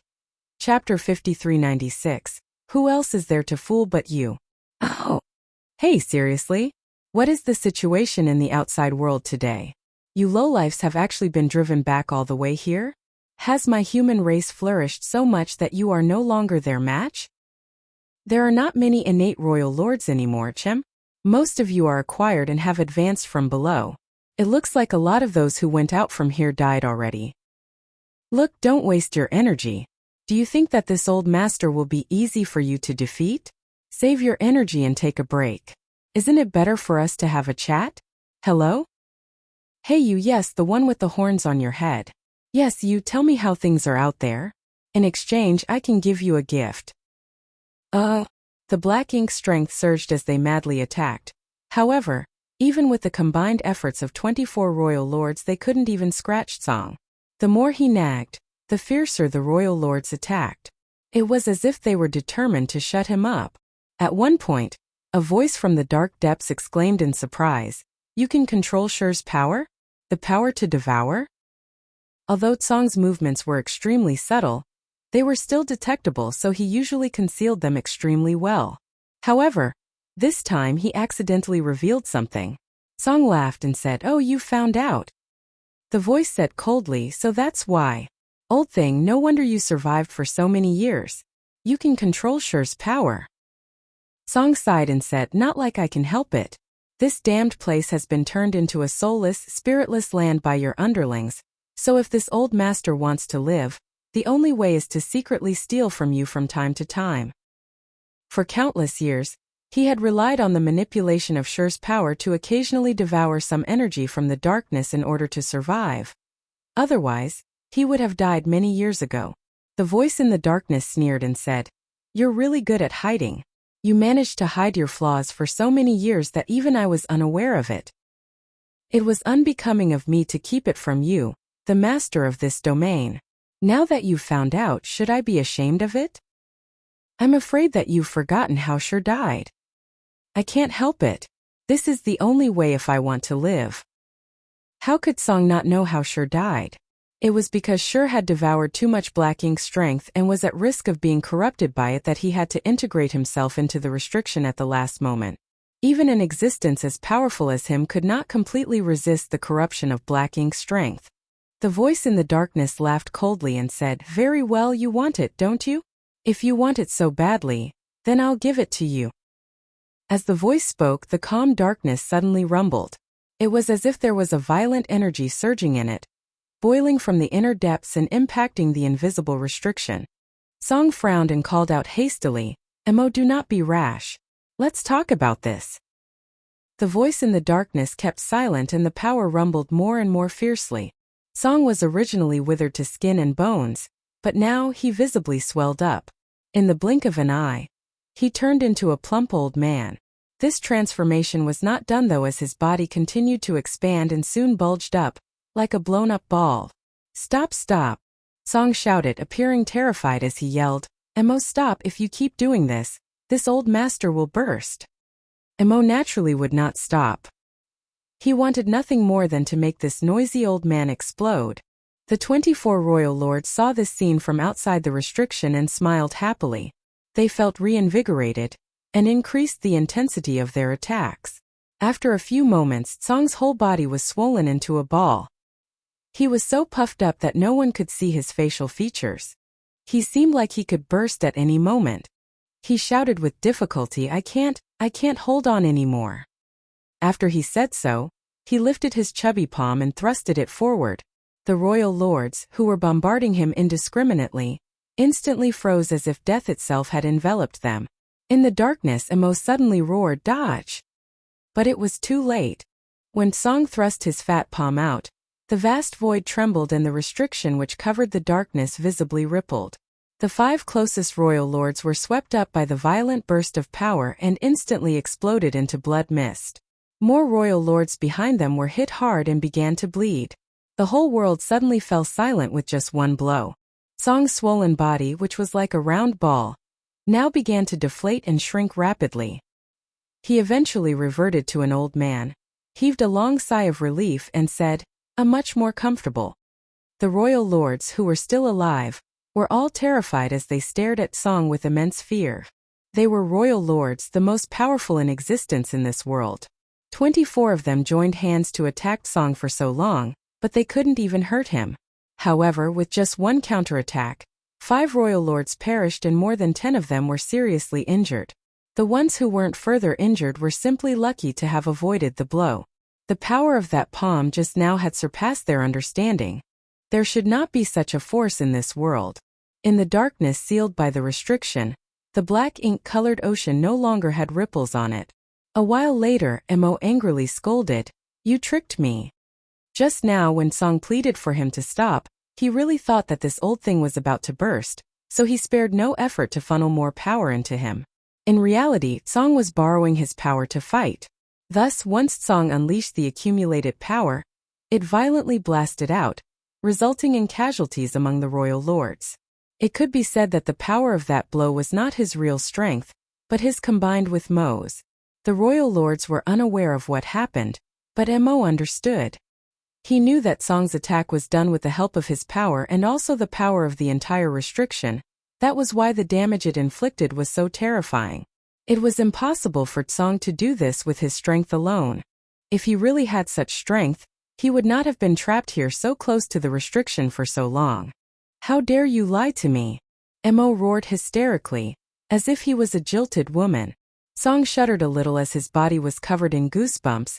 Settle down, Mo, don't make frivolous accusations as if this old master has taken advantage of you. Furthermore, isn't it expected that I would fool you? You're such an idiot and deserve to be fooled. You lied to me back then too. Mo hissed, you led me here and laid this restriction, imprisoning me for millions of years. You all deserve to die. Song sighed slightly and said, it really couldn't be helped, Mo. Your power is just too overbearing. If you weren't imprisoned here, the 3,000 worlds would have been destroyed long ago. Haven't we old guys been accompanying you? Now there is only one old man left, while everyone else is dead. Mo coldly laughed. There's no way for you to live any longer.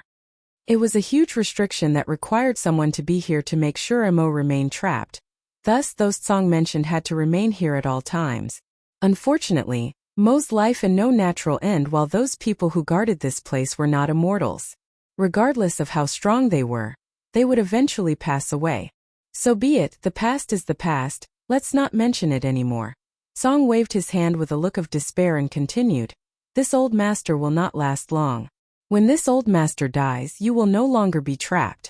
Then whatever you do in this vast universe is none of my concern. There was a long silence in the darkness before Mo muttered, I await that day. Song raised his eyebrows and asked, do you want to do it yourself?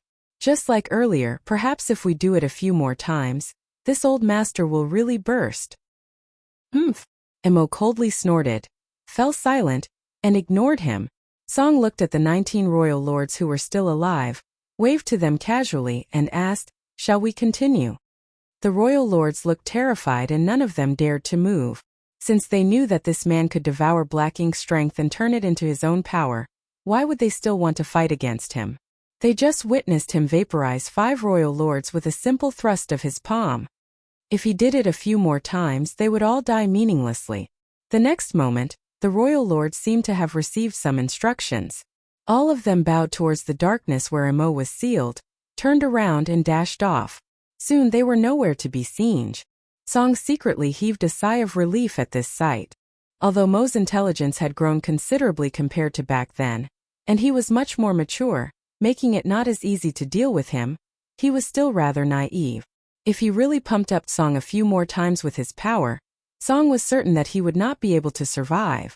After all, there were originally 10 guardians of this huge restriction. However, he was now the only one remaining. He could still make use of the restriction, but he was now all alone.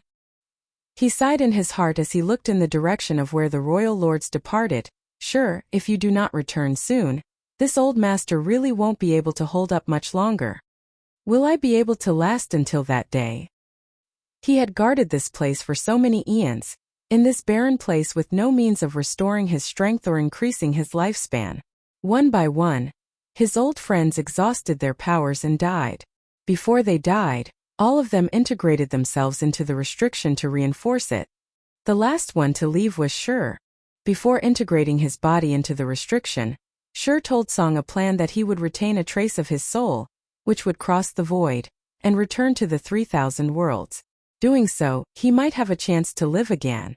He wanted to find a complete solution to the problem in his next life. Needless to say, this was an extremely bold plan because even Sure himself did not know whether it would work. But there was always hope. Now, more than 100,000 years had passed, yet Sure still had not returned. Song did not know whether his plan had worked or not. Perhaps Shur's soul never made it back to the 3,000 worlds. After all, the road was very dangerous with plenty of traps. An empty spirituality did not have the slightest self-preservation power, and might be destroyed if it encountered any dangers. Even if Shur managed to return to the 3,000 worlds, there was very little chance that he could resurrect. Song was mentally prepared for this. The reason why he agreed to this plan was also because there was really no other way. A sliver of hope was better than sitting on the sidelines and waiting to die. However, after waiting for so many years, Shur's plan must have failed. Otherwise, he should have heard something from him in these 100,000 years. The good thing was, now the descendants of the human race had finally struck back. They actually were able to drive back the royal lords from the outside, allowing Song to see a glimmer of hope again. Marshall Peak, Chapter 5397, Spiritless Land. However, Song was trapped here and unable to move. There was no way for him to provide any help to the human race. Now he could only wait. The 19 royal lords who left earlier were obviously moving to intercept the humans. In this regard, Song was not worried. Since the human race could drive them back, then they would not have any problems dealing with these remnants. The real problem now was how to handle Mo. This was the source of all the problems. Without resolving him, all other efforts were ultimately futile. When they discovered this problem millions of years ago, they also tried to eliminate Mo. Unfortunately, they failed and could only create a cage here to seal Mo inside. For millions of years, Mo could not get out of this trap. It was as much of an imprisonment for them as it was for Mo. Song gazed far away, hoping that this generation of humans could give him a pleasant surprise. In the void, both Yongkai and Old Ancestor Xiao Xiao had an ominous feeling as they stood on Dawning Light's deck. It had been a month since the royal lords attacked and the void ahead had changed dramatically. The further they went, the fewer dangers they encountered. Then at a certain point, Yongkai suddenly felt as if Dawning Light had entered a different world. One without a trace of energy at all. So far, although the void had been vast and seemed both silent and empty, the fact was it was still filled with all kinds of energy. It was just a matter of how much.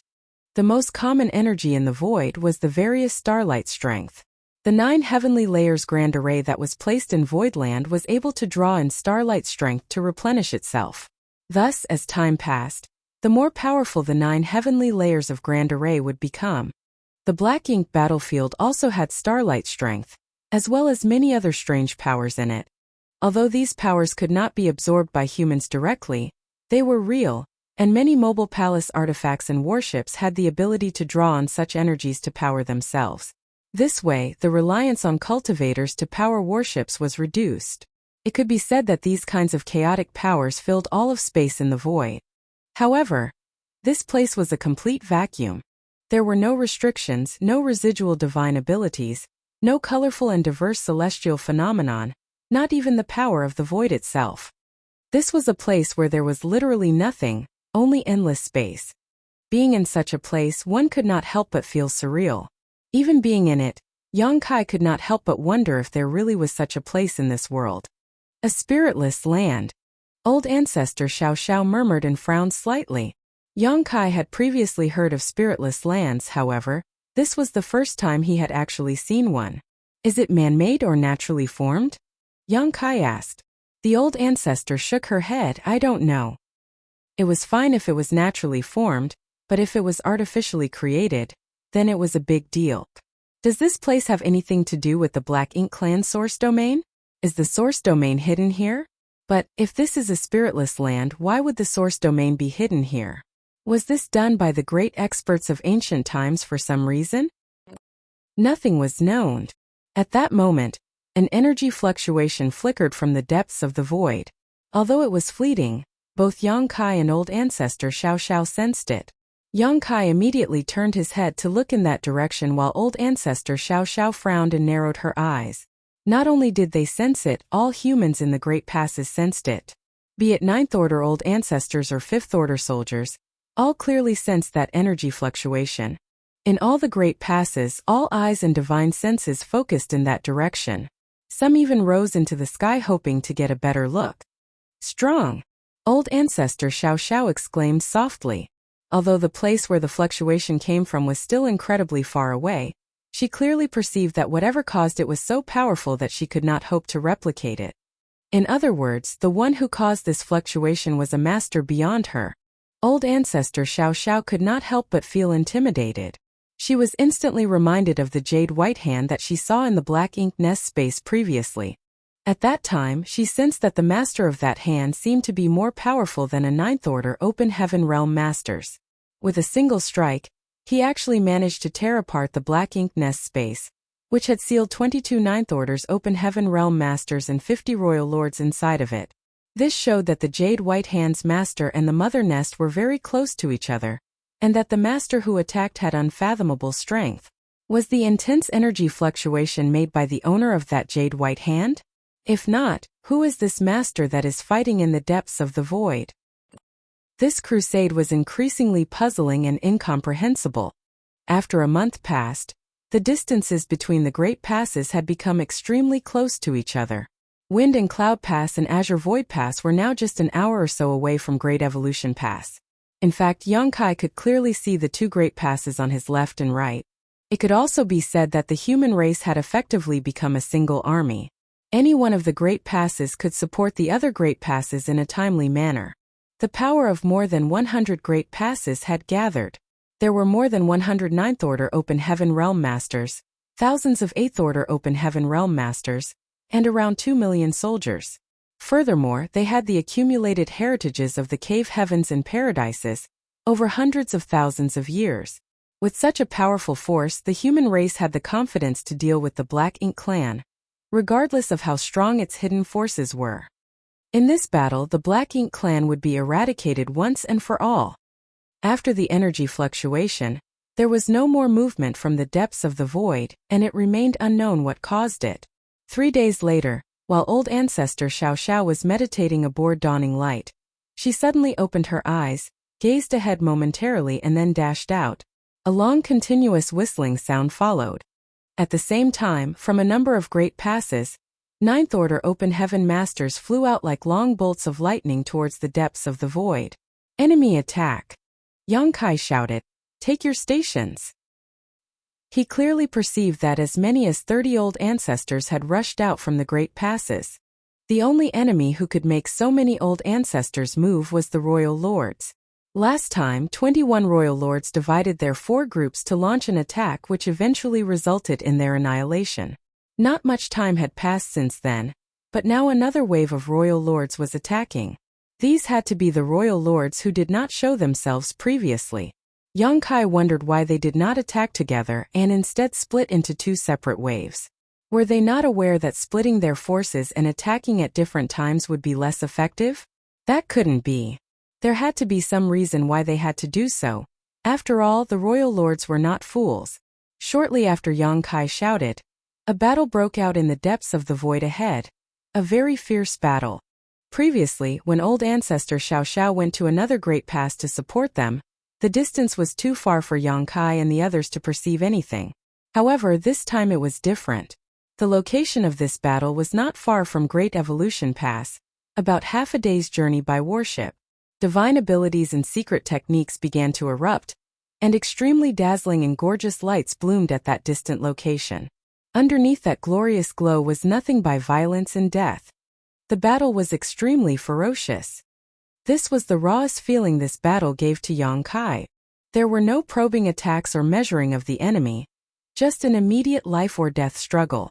1, 2, 3. Yongkai concentrated on perceiving the battlefield ahead, and after a moment, he frowned and mumbled, "The number isn't right. There are only 19 Royal Lords." A total of 45 Royal Lords escaped after the pacification of the theaters. 21 died in their attack on the Great Passes. Then there should still be 24 Royal Lords remaining. So, why were there only 19 in this battle? Where did the other 5 go? Fenging also nodded and said, "It's 19. Yongkai immediately ordered, "Return to Great Evolution Pass." There were still 5 missing Royal Lords, and no one knew where they were hiding. If they attacked on at this moment, they would not be able to resist. The old ancestors from Azure Void Pass and Wind and Cloud Pass next to them might not be able to rescue them in time. Thus, it was better for them to return to the Great Pass. Naturally, there was no way for Yongkai to know this was unnecessary. After all, those 5 royal lords were killed by Tsong before this, and there were only 19 royal lords left. What's more, these 19 were far more seriously injured compared to the previous 21 royal lords.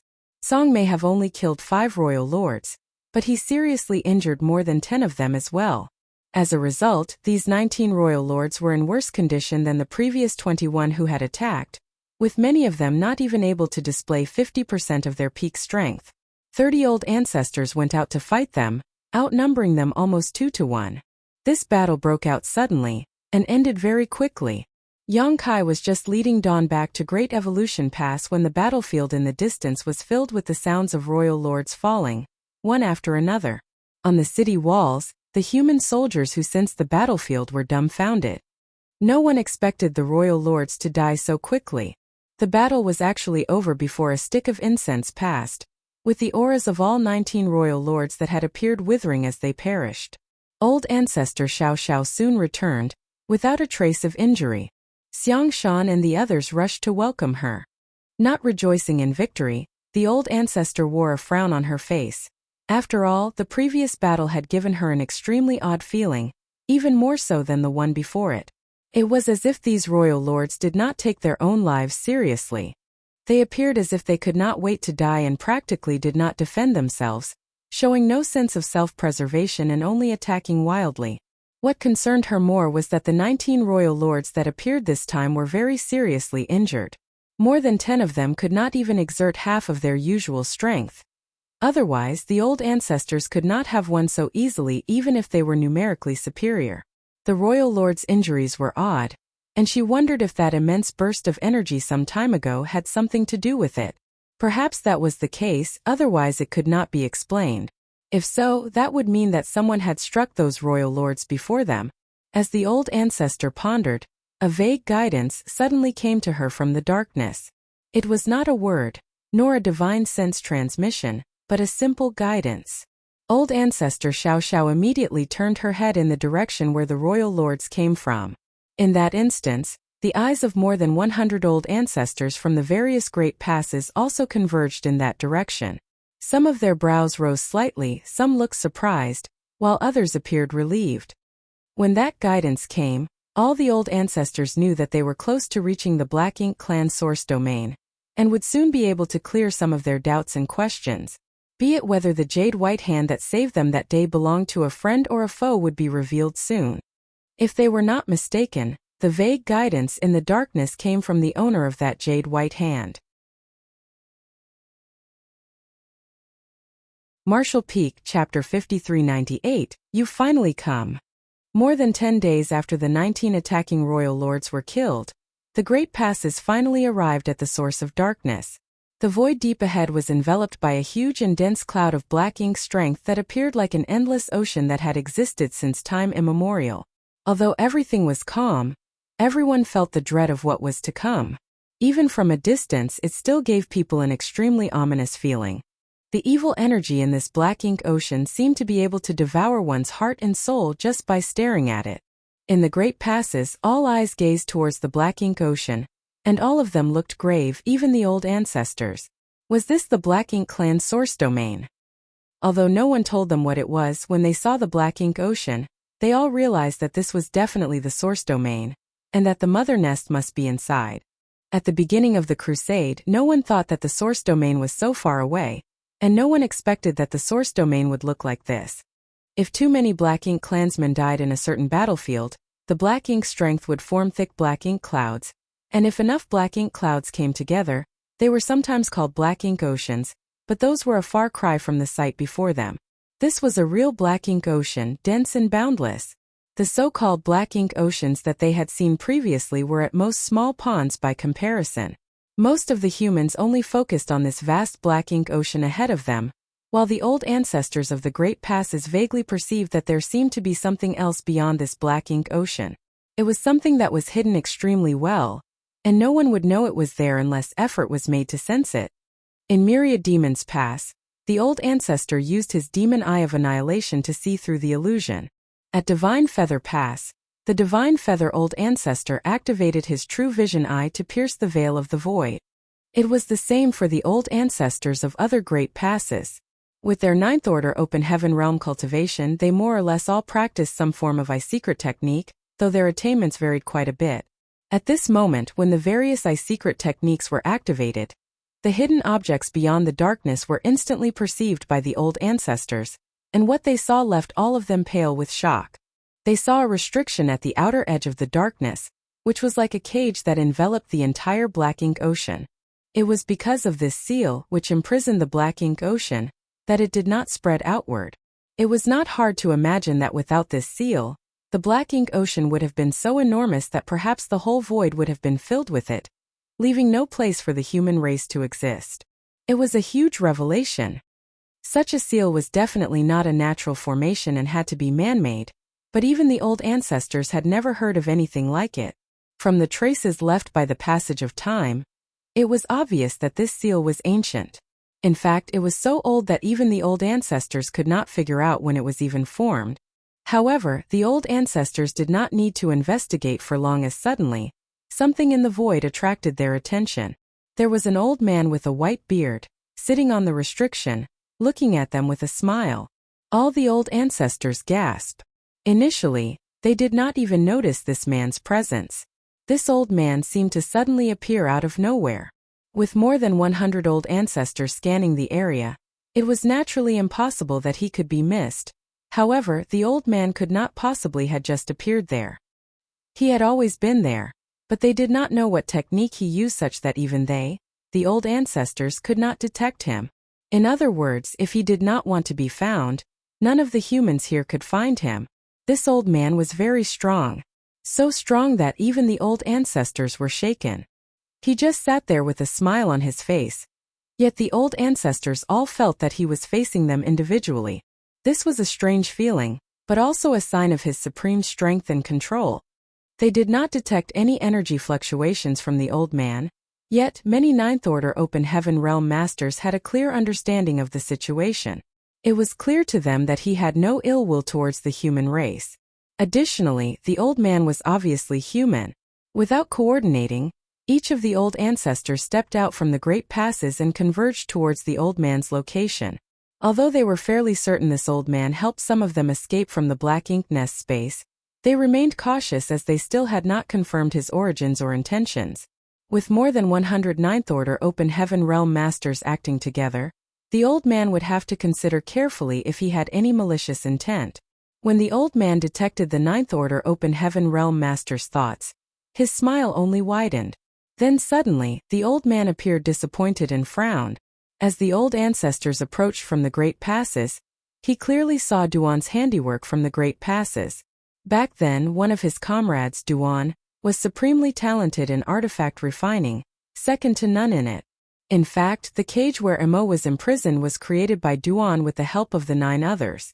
Of course, Duan died after he created this cage, along with all the others except him. It was naturally impossible for Duan to have personally built these great passes. However, Tsong remembered that Duan had taken a few disciples during his life and passed down his knowledge to them. Thus, it seemed that the Great Pass was created by Duan's disciples. But rather than that, what Tsong was disappointed about was that he could not find the familiar aura he was searching for among these people. That could only mean that Shur's plan had failed. He must have failed to cross the void and return to the 3,000 worlds. Otherwise, he surely would have come here today. Aboard all of the great passes, all were confused when they saw the old ancestors walking towards the darkness. The old ancestors were able to see Tsong's figure only because Tsong willingly allowed them to see him, but not the others. Only Yang Kai stood on the walls of Great Evolution Pass and stared at them with wide eyes. He appeared shocked as if he had seen a ghost in the daytime. There's someone here. There's actually someone in this accursed place. He had heard from old ancestor Xiao Xiao that there was a force fighting against the Black Ink clan, and she even speculated that the force was near the mother nest. However, he still could not believe it until he really saw this old man. This was a spiritless land, at the deepest part of the Black Ink battlefield. It was where the source domain of Black Ink clan. As far as Yang Kai knew, for the past several 100,000 years, No human had ever set foot in this place, but there was actually someone here. Did this mean that this person had been here for at least hundreds of thousands of years? In the absence of the presence of any energy, how did he survive? Even if this old man was extremely strong, he must have depleted all his reserves after so many years. Could it be that this old man's small universe was like his own? One that could raise living beings, allowing him to be self-sufficient. While Yang Kai was stunned, so was Tsang. After noticing another gaze upon him, Tsang turned to look towards the source and found a little 7th Order junior staring at him. Those in the 9th Order Open Heaven realm could see him because he took the initiative to reveal himself to them, but he did not allow anyone else to see him. Even the top 8th Order masters at the Great Passes were confused as they did not know where all the old ancestors were going. So what was so special about this 7th Order boy? Tsang's eyes flashed. Yang Kai immediately shuddered as he felt like he was being examined from the inside out. It was a very uncomfortable feeling that sent chills down his spine. Yang Kai frowned as he cursed to himself. Regardless of who this old man was, he should not pry into others' secrets. He felt that this old man was up to no good. On the other hand, Tsang now understood why Yang Kai could see him. When he peered into Yang Kai's small universe, he saw a world tree clone. Strictly speaking, Tsang had a close relationship with the world tree. And it was with the power of the world tree clone that Yang Kai was able to sense the old man's existence even before the old ancestors. Tsang did not bother with Yang Kai and just smiled at the 9th Order masters who came to him and gathered in a semicircle. Unconcerned about their vigilance, he said with a mellow tone, "You've finally come. I've been waiting for this day for more than 1,000,000 years. Oh." On the wall, Yang Kai became curious and restless. Although he resented the old man for prying into his personal details, what was happening was clearly an opportunity to learn the secrets of the ages. The old man, who had lived here for hundreds of thousands of years, was a character from an era so ancient there were no records of it. He must know more about Black Ink Clan than any of the humans today. He could be revealing something about the secrets of the Black Ink Clan right now. Thus Yang Kai also wanted to hear about it. However, he was not strong enough and he was unqualified to participate in such a discussion. Seemingly noticing something, Xiang Shan frowned and asked, "Brat, what's the situation over there? You look like an ant on a hot metal wok. What's happening?" Yang Kai said, "Sir, if you don't know what's going on, then how could I know what's happening over there?"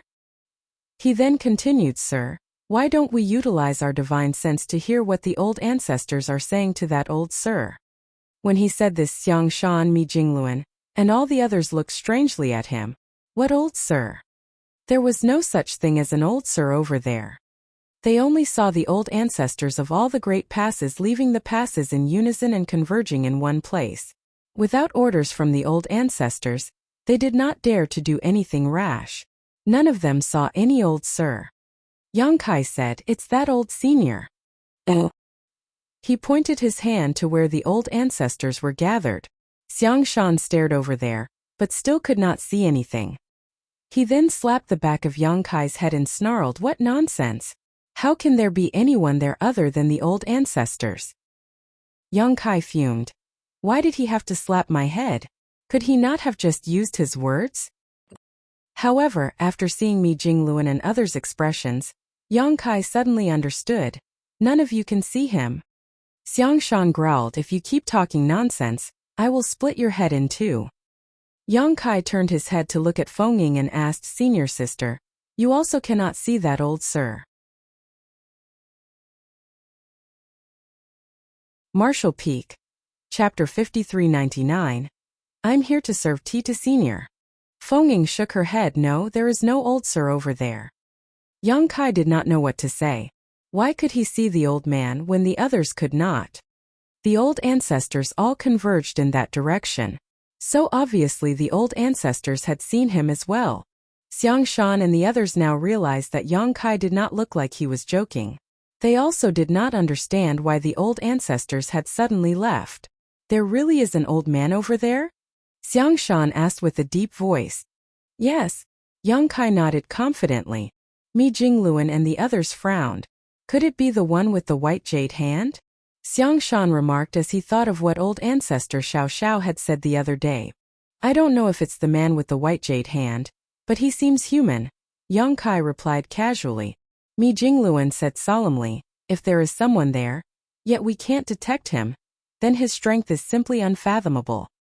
Mi Jingluan glanced at Xiang Shan before suddenly smiling as they both patted Yang Kai's shoulder. You want to know what he is telling the old ancestors? Earlier on, Mi Jingluan did not know why Yang Kai looked so frustrated and curious, but now he understood. How could Yang Kai be the only one who was curious? Although the old ancestors would certainly reveal some key information to them later, they might not necessarily tell them everything. It was certainly better if they could hear it for themselves. However, none of them dared to do anything rash. Since the old ancestors did not call for them, who would dare to go forward on their own? None of them was able to shoulder the responsibility if something went wrong. Yang Kai had learnt long ago not to get involved in Big Head Mi's schemes and shook his head decisively, no. Old ancestor Xiao Xiao once commented that Mi Jingluan was quite petty and vindictive. Thus Yang Kai knew he should not try to best him in an argument. In fact, if Yang Kai had the necessary strength, he would have resorted to fists first and asked questions later. After all, the best way to deal with anyone petty was to beat them into submission. Likewise, the same reasoning applied to Xiang Shan. Unfortunately for him, the two big heads were too similar in their thinking. Yang Kai was alerted as soon as Mi Jingluan spoke, but it was too late. No, you certainly want to, Mi Jingluan said firmly, taking out a tea set and shoving it directly into Yang Kai's hand before, casually suggesting, that old senior must have grown lonely after so many years and long forgotten the taste of tea. Go and brew the old senior a pot of tea. Upon saying so, both Mi Jingluan and Xiang Shan directly used their hands, which were still on Yang Kai's shoulders, to throw him out. Yang Kai was shocked and wanted to resist, but was unable to do so. In a flash, Yang Kai was hurled out towards where the old ancestors had gathered. Damn you big head Xiang! Big head me! Yang Kai cursed as he flew across the void. Those two big heads were such bullies. Is this appropriate? Lu Zhiping appeared confused when she saw Yang Kai flying towards where the old ancestors gathered. In fact, she was slightly worried. She could not see where the so-called Old Sir was. However, she could clearly see that the Ninth Order Open Heaven Masters had their guards up as they surrounded something. Anyone or anything that could cause over 100 old ancestors to act so cautiously must be very powerful. Now that Yang Kai was thrust into their midst, how would he sort out any misunderstanding? It's fine, Mi Jingluan said with a smile. The old ancestors are all gathered there, so if something really happens they can also protect him. Moreover, he is only in the 7th Order. So the old ancestors and that old senior should not care if a junior like him barges into their gathering. If possible, Mi Jingluan wanted to go personally. However, as a peak 8th Order master, it was less appropriate or believable for him to act like a naive junior rather than a real youngster like Yang Kai. But... Look, we can't see that old sir, but Yang Kai can.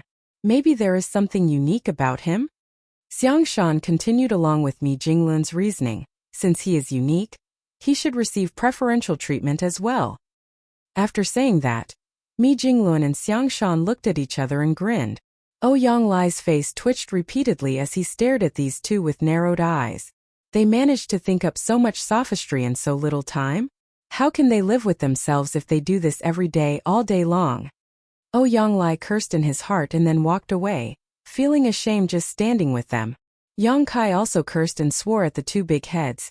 However, they just smiled back at him encouragingly, which irked him even more.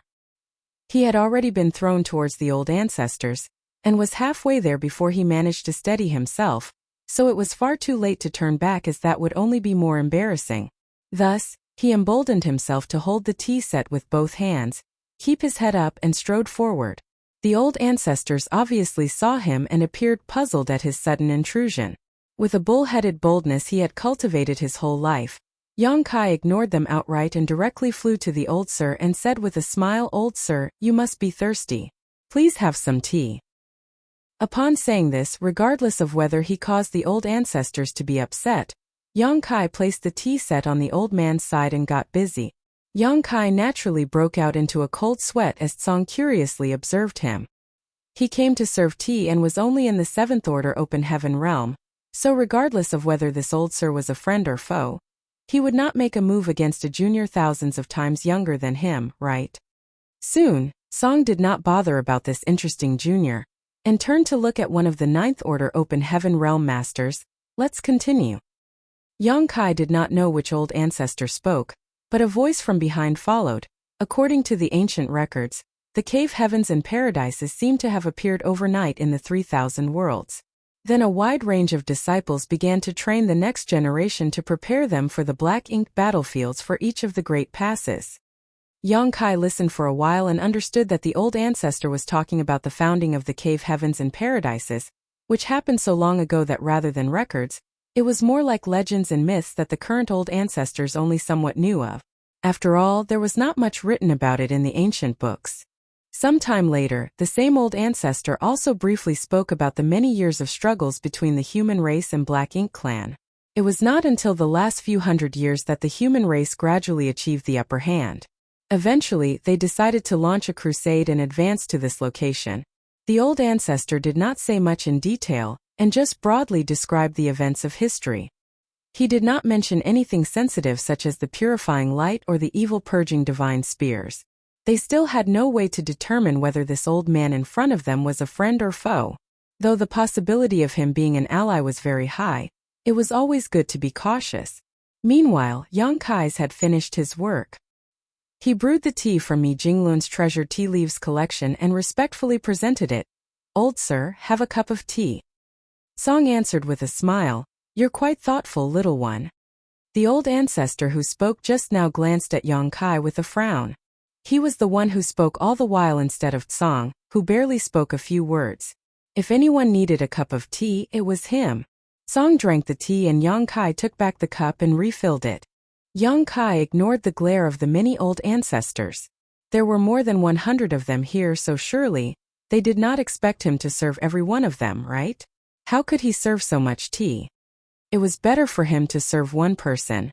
After drinking 3 cups in a row, Song smacked his lips and exclaimed, "I haven't tasted this for years. I've almost forgotten what tea tasted like." The myriad demons heaven old ancestor softly said, "If Senior wants to drink tea, this brat can stay here to serve Senior as long as you like." Yang Kai suddenly shot a glare towards him. "What is the meaning of this? Why are you so quick to abandon me? Are you all in agreement to isolate me? Don't think that you can do whatever you want just because you taught me some secret techniques," he thought. Unfortunately for Yang Kai, he soon realized that none of these old ancestors who had lived for so long cared about niceties with a mere junior.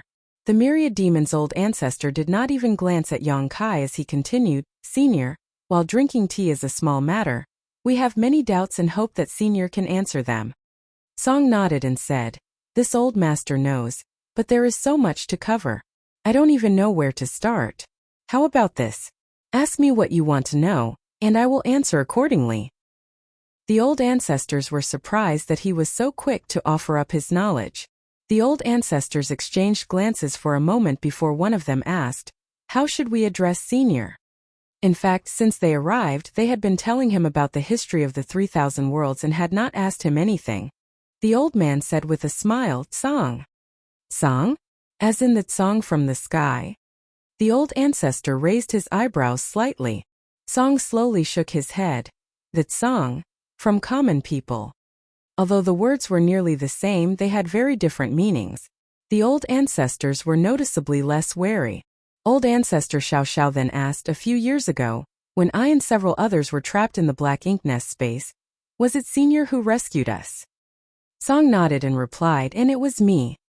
Although they had speculated that it was him, this was not confirmed until now. Old ancestor Xiao Xiao immediately cupped her fists. "Many thanks, Senior." If Song had not broken the black ink nest space trap from the outside, the old ancestors would have died inside. He was their savior. "No need to thank me.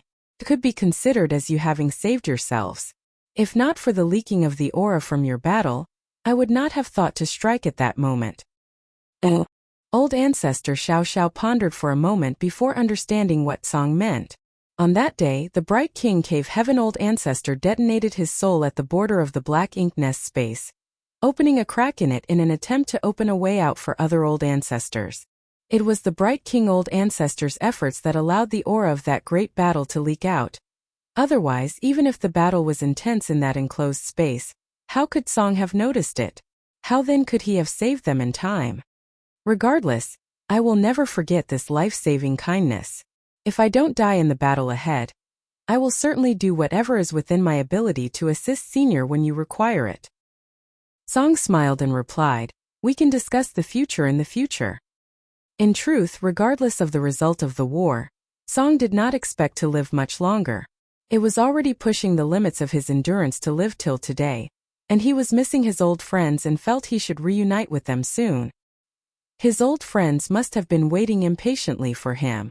Another old ancestor asked, "So, is the Black Ink clan's mother nest really here?" As he spoke, he looked towards the vast darkness before them. When the old ancestors broke out of the Black Ink nest space with the help of an outside force, they had determined that the person who had aided them must be very close to the mother nest. Otherwise, there should have been no way to break through the Black Ink nest space from the outside. Marshall Peak, Chapter 5400 Prisoners. Mother Nest. Song laughed heartily. "Is that what you call it? Well, that's apartment. Yes, the mother nest is indeed here, in the darkness within this restriction.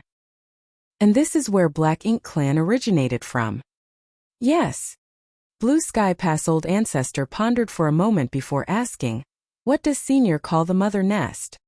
Mother nest was a term that was introduced by the humans of today, but it seemed like it had another name from Song's reaction. "Mo," Song replied, "it calls itself Mo, the Black Ink itself." Many Ninth Order Open Heaven Realm Masters frowned when they heard Song's answer. Even Yong Kai, who was still brewing tea, looked at Song in surprise.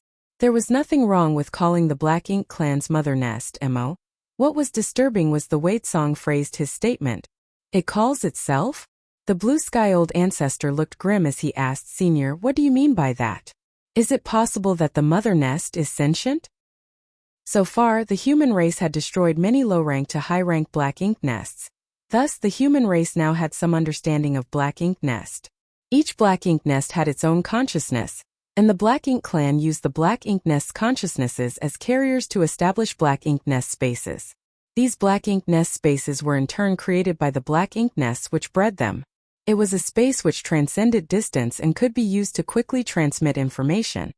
However, whether it was the low-rank, mid-rank or high-rank Black Ink nests, their consciousnesses were all blank. Simply put, they had consciousnesses but weren't sentient. From what Song just said, the mother nest seemed to be different from the other Black Ink nest. Song nodded and said, "It naturally has sentience. In the early years, this old master would chat with it when I was bored, but as time passed, it became angry with this old master and disliked how noisy I was, so it stopped responding." The Ninth Order Open Heaven Realm Masters were horrified that the mother nest was actually a Black Ink nest with its own sentience. This was truly shocking. Previously, they had speculated that the Black Ink nest, having its own consciousness, might one day develop its own sentience, thus becoming a true living being. However, the Black Ink nests on the Black Ink battlefield had existed for at least a few hundreds of thousands of years with no precedent of any of them becoming sentient. That led them to believe that the Black Ink nest could never become fully self-aware. Now, they knew that the Black Ink nest was truly capable of independent thought, but only the mother nest. However, on second thought, this was the source of the Black Ink clan, so it was not strange that it was sentient. Old ancestor Xiao Xiao then asked, "If it has a will, then why didn't it attack us when we were trapped in its Black Ink nest space?" As the source of the Black Ink clan, Mo's will was definitely extraordinarily powerful. If it had attacked the trapped Ninth Order Open Heaven Realm Masters at that time, they would surely have suffered heavy losses. After asking the question, old ancestor Xiao Xiao herself also said, "Is it wary of Senior?" Song smiled faintly and said, "In a sense, yes it is. If it secretly makes some small moves, this old master wouldn't notice. However, once it makes a big move, I will surely notice and make it suffer." Previously, when the Bright King Cave Heaven old ancestor self-destructed and ruptured the Black Ink nest space, it enabled some aura of the great battle inside to leak out. That was when Song took action to tear open the Black Ink nest space. If Mo took the initiative to attack, it would only have been exposed sooner. It wanted to silently finish off the Ninth Order Masters, which was why it did not take the initiative and only had 50 royal lords under its command ambush them in the black ink nest space. What cultivation realm is Senior at now? Have you surpassed the Ninth Order open heaven realm? Is there a higher realm above the Ninth Order? An old ancestor finally asked one of the questions that everyone really wanted to know. From the aura revealed by the jade white hand alone, it was inferred that the strike had exceeded the power that a Ninth Order open heaven realm master could exert. If not, there would have been no way to tear the black ink nest space open from the outside. The Bright King Cave Heaven old ancestor had to detonate his soul to simply crack open the space slightly. The Ninth Order Master speculated that the person with the jade white hand might have exceeded the Ninth Order open heaven realm. Hearing this, Song smiled, shook his head and said, "The Ninth Order open heaven realm is not so easily transcended.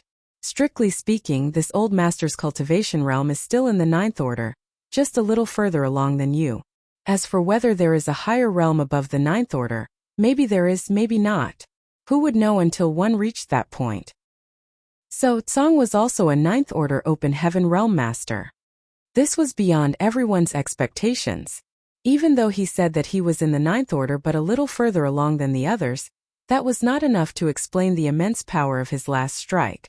Song seemed to notice the crowd's doubts and explained, "The strike you sensed was not done by me alone. This old master did it with the help of the restriction here." This was the condensation of the power of his other 9 old friends. Each of them was as powerful as he was, and when the restriction which contained their strength was guided by him, even if Song could not exert all their might, it was still enough to tear open the black ink nest space. Restriction. Song had more than once mentioned the restriction here. In fact, the old ancestors were all aware of this enormous restriction. It was the cage that kept the ocean of darkness sealed up. It was hard to imagine what would happen if the mother nest was not shackled by this restriction. Setting all other issues aside, there must be numerous royal lords here in the mother nest. Going on the incident in the black ink nest space alone, there should be at least 50 royal lords here. And who could guarantee that there were not multiple times more royal lords? Once an army of royal lords escaped from this restriction, they could have struck any theater at will, and the human race would not have been able to resist. Song had been here, imprisoning Mo for millions of years. All the people in the 3,000 worlds owed him their thanks for his sacrifice. Did Senior set up this restriction? Song laughed and shook his head. "I just played a hand in it. This restriction to seal Mo was actually set up by this old master and my 9 old friends." Then what happened to the other 9 seniors? They have long since passed away, leaving this old master alone to guard this place. Song sighed. "Senior, please have some tea." Yang Kai offered another cup of freshly brewed tea. He did not know how many years this senior had been guarding this place, but from the various inferences he could draw, Yang Kai speculated Song had been here for at least 2 or 3 million years, perhaps longer. Over such a vast length of time, the human race had lost all knowledge of what had happened here. It was impossible to imagine the loneliness that Song had endured. Also, the human race could live on. He imprisoned Mo, but had to become a prisoner himself. Yang Kai admired him for his righteousness and sacrifice. This alone was enough to explain Song's position on the human race. At this point in the conversation, the old ancestor's vigilance against Song was reduced significantly. After finishing his cup of tea, Song smacked his lips again as if he was savoring it. When Yang Kai saw this, he suddenly put away the tea set in front of him and instead took out a bottle of wine before handing it over. "Senior, it looks like tea is not enough to quench your thirst. How about drinking some wine?" Normally, people would sip on tea, but Song drank it in gulps. From his mannerisms, it looked like he was more used to draining bottles of wine and feasting. When Song saw the wine battle, his expression lit up and he laughed heartily. "That's more like it, kid." He snatched up the wine bottle, popped open the cork and drank wildly. After draining 10 bottles, Song wiped his mouth and laughed. "I'm an uncouth fellow, but I figured I had to act a bit sage-like in front of you juniors. Damn it, you're all killing me here." The Ninth Order old ancestors were amused to see this kind of reaction. It turned out that the old man's stately and wise behavior was all just a pretense. Old ancestor Xiao Xiao smiled, reached out, and with a flick of her hand, Hundreds of bottles and jars of wine flew towards Song as she said, "Since Senior likes wine, these are some of the spirits this Junior has brewed over the years. Please have them if you don't mind." Song laughed, guided the wine with his hand, and stacked them beside him. Another old ancestor followed up, "I also have some good wine here, please accept it." As he said so, he took out a type of gourd bottle and threw it towards Song. Although the gourd bottle was small, it was obviously a kind of storage artifact with a vast internal space. This one gourd bottle seemed to contain an endless amount of wine. Many of the old ancestors were connoisseurs of wine themselves, and like old ancestor Xiao Xiao had homebrewed wine or had wine collections that they could not bear to drink. But now, all of them took them out to offer to Song. This was not just to please Song though. It was more so them empathizing with his plight. He had been alone, standing guard here over the source domain for uncountable years. This wine was just a token of their appreciation for all he had done. "How can you drink wine without meat?"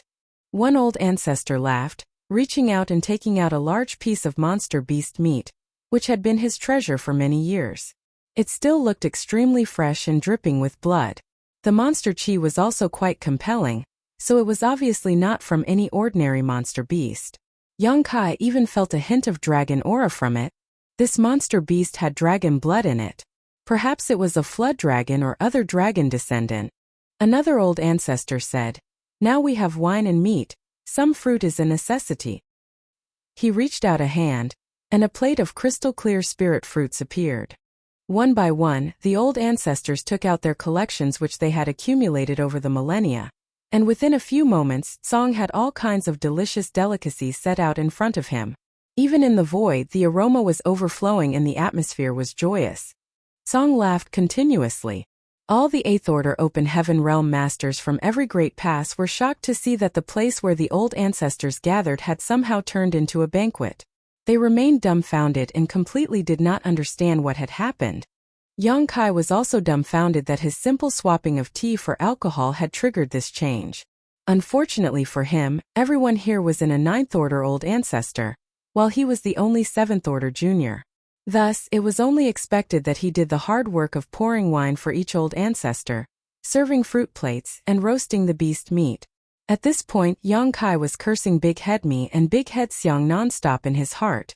After 3 rounds of wine and food, Song shouted loudly, "In the primordial era, chaos reigned. When the first primordial light was born into this world, the heavens and earth opened up and the universe was born. It was naturally a glorious and magnificent sight. At that time the universe was simple, pure, and without many disturbances. Although the environment was extremely harsh, all living creatures' focus was simply to survive. Even if there was fighting and killing, it was only in furtherance of that one goal, survival."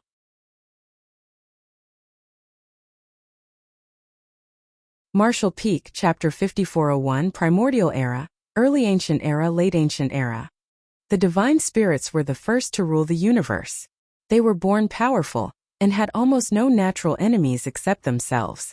They were kings in those days and the vast world bowed at their feet. Song began to orate and the Ninth Order Masters listened carefully. Although they were all top masters who lived for many tens of thousands of years and stood at the pinnacle of the human race, they were considered juniors when compared to Song. They knew this, so as soon as they found out about Song, they treated him as their honorable senior.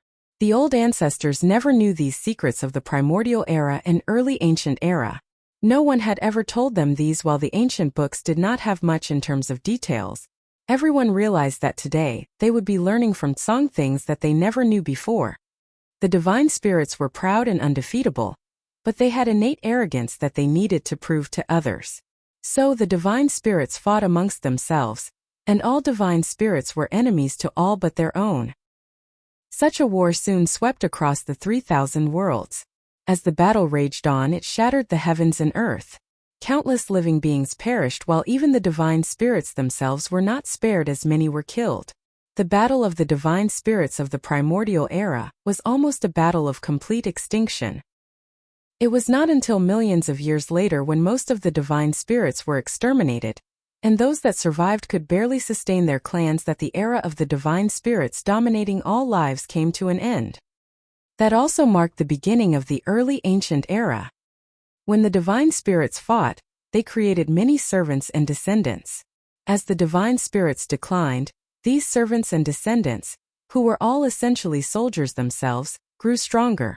Their strength may not have been on par with the divine spirits, but they reproduced much faster than their predecessors, and if they grew to the very limits of their strength, they may not be worse off compared to the divine spirits themselves. Those servants and descendants were the monster race. The early ancient era was a period where the monster race ruled the universe.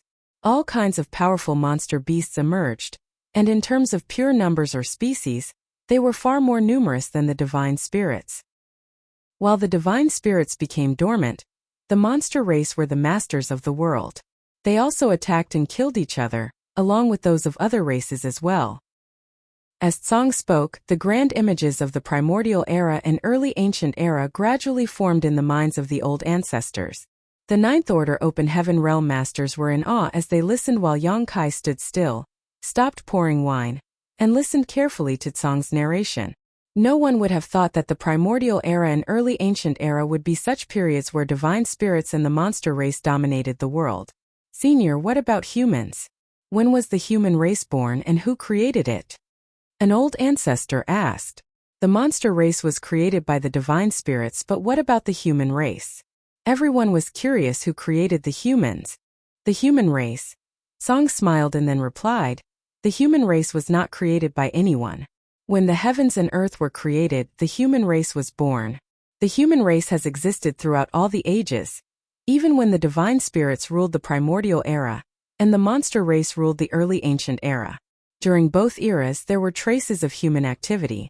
At that time the human race was separated into many small tribes. The humans were born weak. The divine spirits were born with great power, and the monster beasts were born with strong bodies. So what about the human race? Human infants and children only knew how to cry and would perish without protection from others. The human race was slaughtered during those times of chaos. That was until the dawning of the late ancient era. Tsang said solemnly, a great power felt that the human race had to grow stronger in order to survive the various hardships it had to endure, and 10 people were selected by that great power to travel the universe and teach other humans to cultivate and slowly become stronger. As time passed, the humans became capable of competing with the monster race. Although humans were born weak, they had an advantage compared to the divine spirits and the monster race, the ability to reproduce rapidly. This meant that their population grew at a pace that was orders of magnitude greater than others, allowing the race as a whole to quickly become strong. The human race grew and grew until by the end of the late ancient era, they were strong enough to rule this vast universe. At that time, humans flourished in every great territory and every world. A great power. An old ancestor asked seriously. Senior mentioned about a great power. What is it? Tsang leisurely mused. Perhaps the heavenly way. He did not answer directly, and the crowd was not sure if he did not want to say or really did not know. The old ancestor who asked did not pursue the question while another asked, the 10 who were entrusted to teach the other humans. Senior, are you one of the 10? The reason why there was such a question was because Tsang had lived for so long. To know what went on during the primordial era, early ancient era, and late ancient era, the only way was to have personally experienced those times. Furthermore, when Tsang spoke about the restriction, he said that the restrictions were set up by him and his 9 other friends. That was exactly 10 people. Tsang smiled faintly and said, sort of. The Ninth Order Open Heaven Realm Masters were in awe. They were originally sitting in the void, but now they all rose up and bowed to Tsang in deep respect. An old ancestor held up his jar of wine and roared, to martial ancestor. Martial ancestor.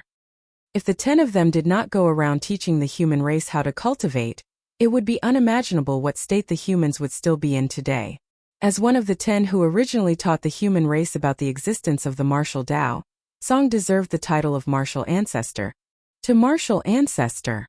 All the old ancestors proclaimed with utmost respect. The crowd shouted in unison, tilting their heads and drinking the wine in the cups. Tsang reached out and cupped his fist humbly. Back then, when I taught with my 9 old friends, I was only abiding by the will of the heavens. It was the only way the human race could continue to survive, so I do not deserve the title of martial ancestor. Yang Kai diligently poured wine for him and chuckled. The people in front of you are the top masters of the human race. When they say that you are the martial ancestor, then you are our martial ancestor. If not for you and the other 9 martial ancestors, the human race would not be here today. A true martial ancestor. Yang Kai never dreamed he would one day meet such a mythical figure, one of the founders who taught the human race about the great martial Tao. Although this was only a one-sided revelation from Tsang, no one doubted it. Who could have known so much if they had not experienced the events themselves? What about Mo? When did it appear? An old ancestor asked. Regardless of what happened during the primordial era, early ancient era, and late ancient era, the only thing that everyone was now more concerned with was Mo. Only when it was resolved would this crusade of the human race be considered a success. It would only be then that there would be no more conflicts to resolve. Mo, Song sighed, in the beginning of the universe, when the first primordial light came into existence, darkness was also born. That darkness was Mo. Its existence is even older than that of the divine spirits. The Ninth Order Masters gasped.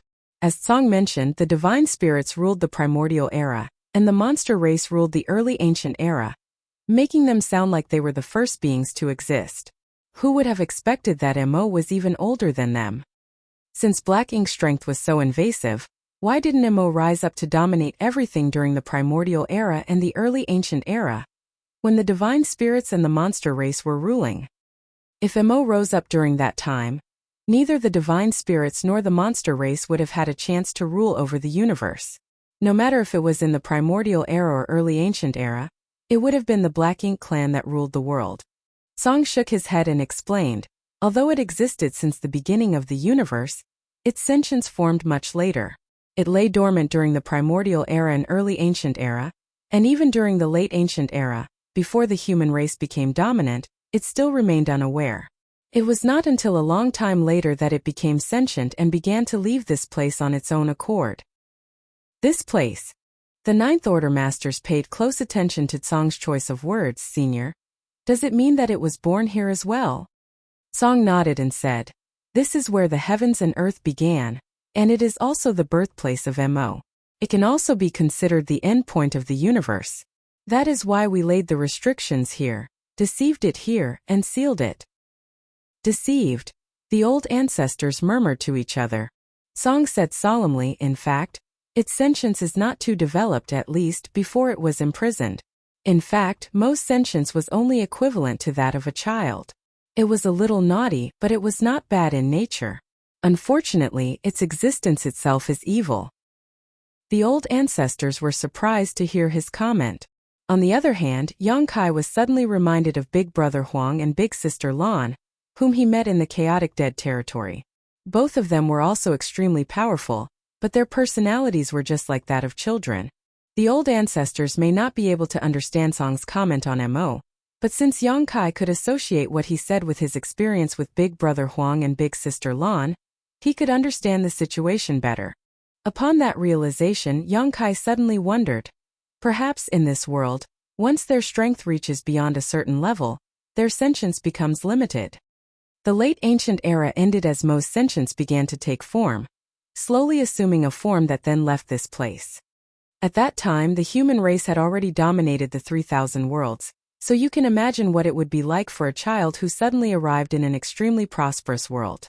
Someone who grew up in deathly silence, was always alone, and had never had any companions. The old ancestors fell silent, leaving Yang Kai to respond. It must have been very happy and wanted to be part of it. And Song nodded. Mo did not intend to harm anyone. It just wanted to immerse itself and enjoy its prosperity, to get to know others and feel the bustling world around it. However, it did not know that its power was too overbearing for the mundane world. Thus, everywhere Mo went, all the people were corrupted. Everyone honored it, saw it with reverence, and fulfilled all of its demands. Everywhere that was occupied by Mo became tainted in its color. Every great territory was corrupted by Mo, and its power grew rapidly. Everywhere Mo went became its territory. World force was its favorite food, and the noisy cities became its favorite places. In less than a few hundred years, hundreds of great territories fell, all the world force was consumed, and the lands naturally died. The people living in these dead lands became corrupted by black ink's strength. This old master and my 9 old friends came to investigate immediately after we became aware of the news, and learned about the strangeness of black ink's strength. We knew that if we could not solve this problem, the 3,000 worlds would one day be completely consumed by MO, and by that time there would be no one else in this world.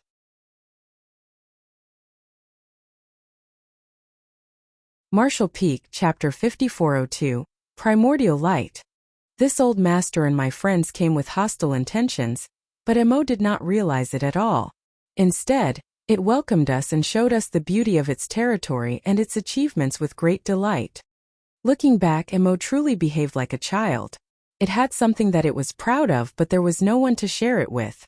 It was a rare occasion that others could be its guest. Thus, it happily tried to show off to Tsong and the 9 other martial ancestors. The reason why MO liked Tsong and his friends was because they could resist its black ink strength, unlike the others who became subservient to it and obeyed its orders after being corrupted. For MO, what it needed was not a servant, but a friend, whom it could share joy and happiness with. Initially, MO considered us friends with completely pure intentions. It was so friendly and honest that we did not know what to do when we were faced with it. We originally thought of killing it, but when it came time to act, not one of us could bring ourselves to be ruthless against a child. Black ink's strength was simply the power it was born with. It did not have the intention of wreaking havoc on the 3,000 worlds. It just did not understand what harm it could do to the human race, and that its existence would lead to the destruction of everything. In addition to our own feelings, MO was indestructible, so there was essentially nothing that we could do to destroy it. So our plans gradually changed. We explored its birthplace and decided to lure it here. Once it was here, we would use our strength and seal it here. We wanted to slowly find a way to understand its power, not only to see if we could find a way to preserve its life, but also to neutralize its black ink strength. Before we did that, we worked together to split apart the great territories occupied by Mo, so that its black ink strength would not poison the others that remained uncontaminated. At that time, many masters gathered under Mo's command, so when we imprisoned Mo here, it was furious and ordered its servants to attack the human race. That was how the war began, and the vast void behind you is where the two sides fought. Initially, we could still perceive the movement of the battle, but as time passed, the battlefield gradually expanded outward, and we lost track of how the war was progressing. The war suddenly broke out after Tsong and the other 9 imprisoned Mo. The human race wanted to stop the encroachment of black ink strength and protect their home. However, Mo was angry with Tsong and the others' betrayal and ordered its slaves to slaughter all living beings. Thus, the black ink battlefield was born in this new era. It was an era where the human race had experienced many new dangers that persisted to today. At that time, there was a tragic great war where the Black Ink clan and the human race fought to the death across the vast Black Ink battlefield. For both sides, retreat was not an option. That great war lasted for around 10,000 years. Many human masters were killed and injured. Naturally, the forces under Mo were ruthlessly killed as well. Just when we thought that Black Ink's strength's hidden problems were basically pacified, Mo's power suddenly erupted out from the restriction. It had been accumulating power for those 10,000 years, and the 10 of us were caught off guard and nearly overwhelmed by it. Although it took a lot of effort for us to reseal it, some of the servants it created escaped from this place. If I'm not mistaken, you call those servants royal lords. Yongkai nodded as the pieces seemed to come into place. When Yongkai questioned the territory lord who was trapped in Void Crack, Guchan, he said that the royal lords came out of the source domain and brought with them their black ink nests. Now, it seemed that those royal lords were the same ones that escaped at that time. Yongkai was horrified. What kind of power did Mo have to directly create so many royal lords? Then what kind of powers did Song and the other 9 martial ancestors possess to be able to imprison Mo? Song said that he was only in the 9th Order Open Heaven realm, but how could he merely be in the 9th Order? Was it really as simple as him being further along the martial Dao than the current generation's 9th Order masters? Mo's intention was very simple. It could not get out from within by itself. Thus, it hoped that its servant could break it out from the outside. Although the restriction created by the 10 of us was strong, It would not withstand a concentrated attack by numerous royal lords from the outside.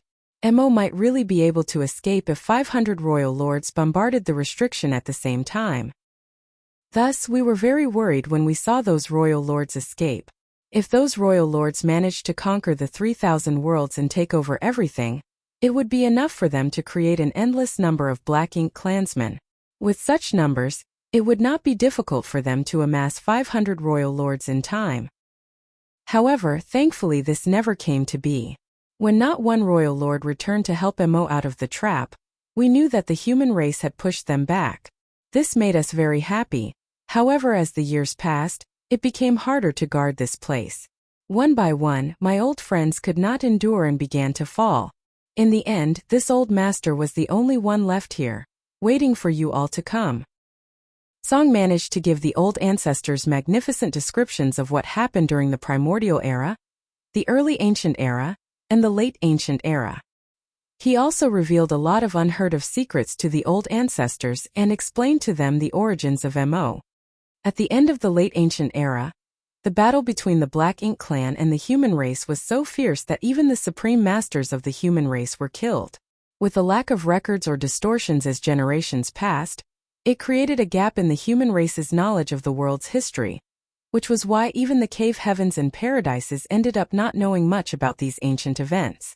If the human army had not arrived here today, they still would not understand the origins of their history. Although they were unclear, the tradition of fighting against the Black Ink clan had continued because the human race needed to survive. They had to prevent the Black Ink clan from ever getting to the 3,000 worlds, or it would be the end of the human race. More than 100 theaters and more than 100 great passes continued to resist in the Black Ink battlefield. Countless years and generations of humans gave their lives to ensure this steadfast protection. The battles were grand and glorious. The humans and the Black Ink clan had a long history of fighting since the end of the late ancient era, which continued on to this day. The reason why the Black Ink clan invaded was because they needed to use the resources to breed more royal lords, so that they could return to this place to free Mo. The old ancestors were silent after Tsong finished speaking. What they heard today was beyond their imagination, and they needed some time to process all the new and alarming information. After a long time, an old ancestor asked Senior, "Our crusade force has arrived. What can be done to completely destroy Mo?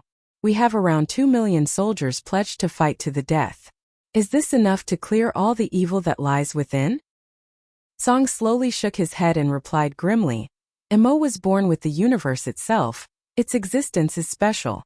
The 10 of us could only seal and weaken it, but we could never completely destroy it." The old ancestors listened with trepidation. It could not be completely destroyed. If there was no way to completely destroy it, then was this not a true immortal and indestructible existence? The great battle cave heaven old ancestor quickly noticed something, however, and asked, "The 10 of us could only? Did you mean that there is a way? Senior, please enlighten us. Since we came here, we will not just turn around empty-handed." Song pondered a little and said, "There is a way, but this old master cannot guarantee whether it will work or not. This solution was discussed by all my old friends when they were still alive, but this idea had never been proven."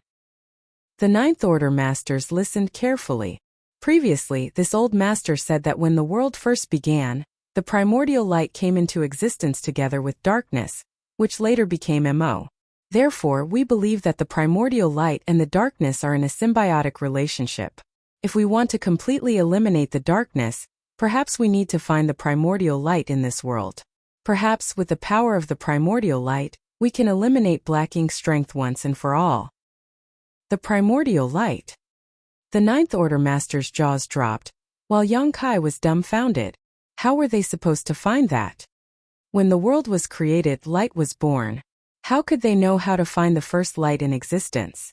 How do they find the primordial light that existed since the dawn of time? It was totally unimaginable. Song noticed what they were wondering and said, "There may be a way. Since Mo was born when the darkness achieved sentience, then when the primordial light achieved sentience, someone or something must have been born from it. This entity must be somewhere in the 3,000 worlds. However, it could be a person, a monster beast, or even a tree or a blade of grass on the roadside. If you can find it and bring it here, Then the problem with black ink strength would be resolved, as its power should be enough to restrain Mo. When he said this, all the Ninth Order masters suddenly turned their heads towards Yang Kai. Yang Kai's eyes lit up as he suddenly remembered the two supreme beings he was acquainted with, Big Brother Huang and Big Sister Lan. If there was any power in this universe that could truly restrain black ink strength, it was the purifying light, which Yang Kai could produce by using the two marks granted to him by those two and fusing the sun's burning light and the moon's serene glimmer's power, which was contained in the yellow and blue crystals. Were Big Brother Huang and Big Sister Lan once the primordial light? Yang Kai was also a bit confused. If they are the primordial light, how did they become two beings? Could it be that the two could fuse into one? That doesn't sound right either. These two represented the extremes of yin and yang, and they have been fighting each other for countless years in the chaotic dead territory. How could they ever fuse together as one? Whether or not it was Big Brother Huang and Big Sister Lan, these two were avatars of destruction whose mere presence annihilated the world around them, so how could they possibly be brought here? Seeing the reactions of the old ancestors, Song asked, "Does this little friend know something about the primordial light?"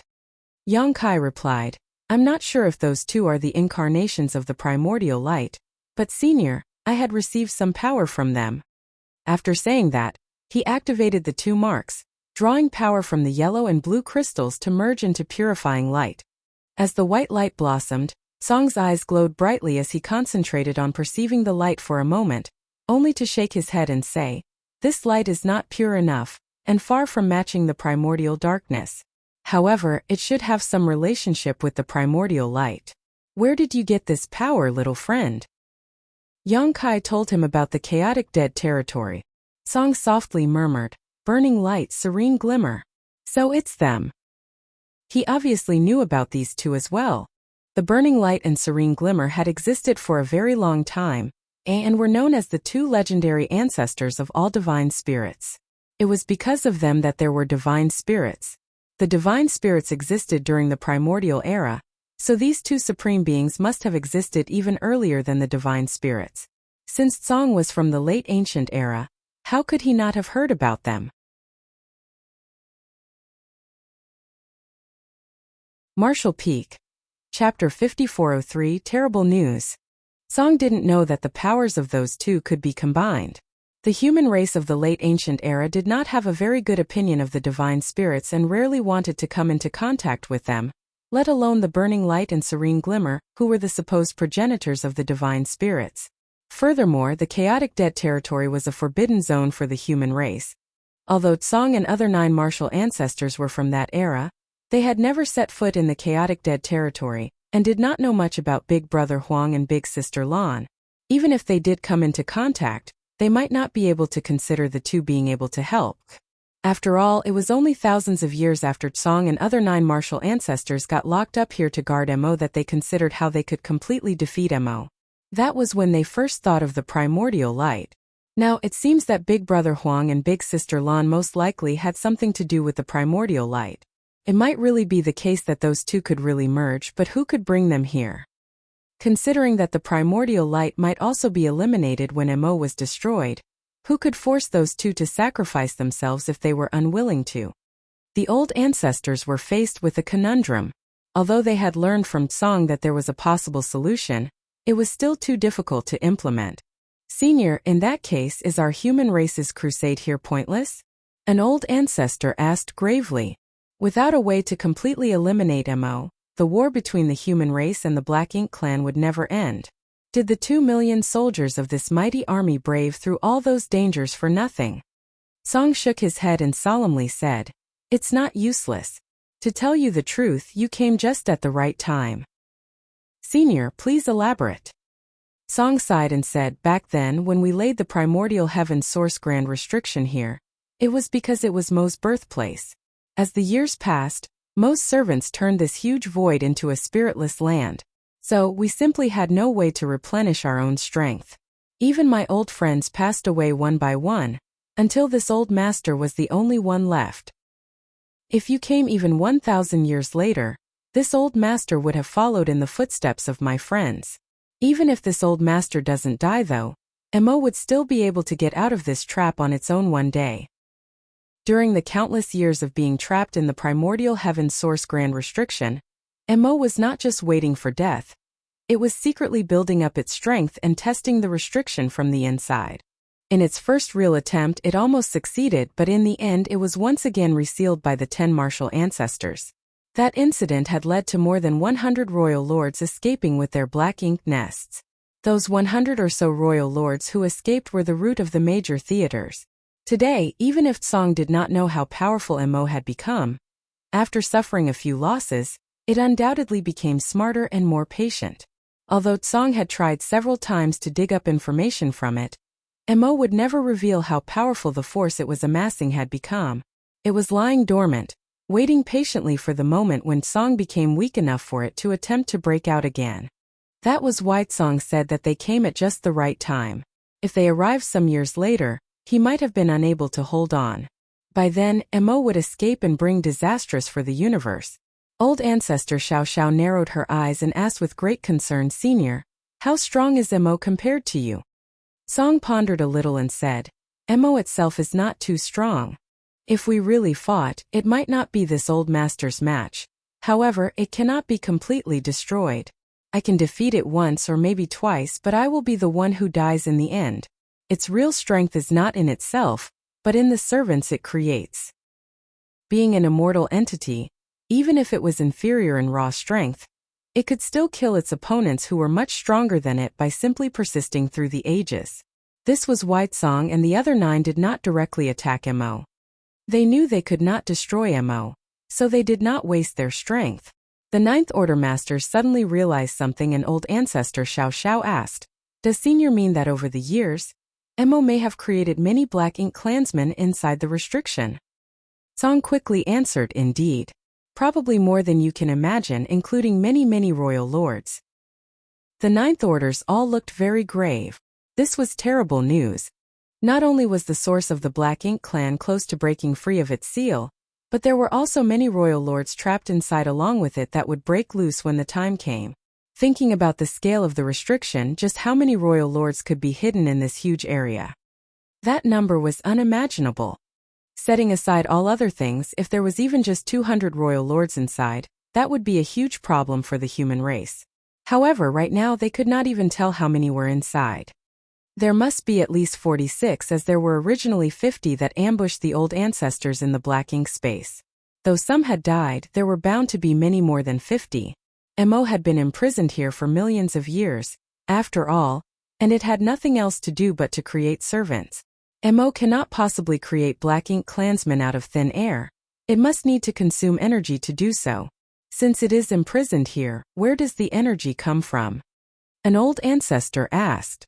The main reason for this question was because the people knew that Black Ink clansmen were born from Black Ink nests, but when a Black Ink nest spawned Black Ink clansmen, it had to consume a lot of resources. Although Mo was the source of the Black Ink clan, it still had to draw its energy from somewhere. Tsong smiled bitterly and replied, "This could also be considered our blunder. This place is the primordial heaven source, the origin of both the universe, the primordial light and primordial darkness. When we tricked Mo into coming here, we wanted to harness the vast energy here to suppress and seal it. We thought that the unlimited energy of the primordial heaven source could strengthen the restriction. After all, it is the origin of all things, even Mo. But it seems the heavens are truly fair in all things. Mo can also extract the power of the primordial heaven source for its own use while it is here." The old ancestors gasped audibly as they listened. Mo could draw the power of the source of the 3,000 worlds with the help of this special place. In other words, since the 3,000 worlds were infinite and indestructible, Mo's strength was inexhaustible. Tsong and the other 9 could initially refine and absorb starlight strength or other forms of energy from the void to maintain the restriction. However, when the royal lords escaped and turned a huge swath of the void into a spiritless land, they could not do so anymore.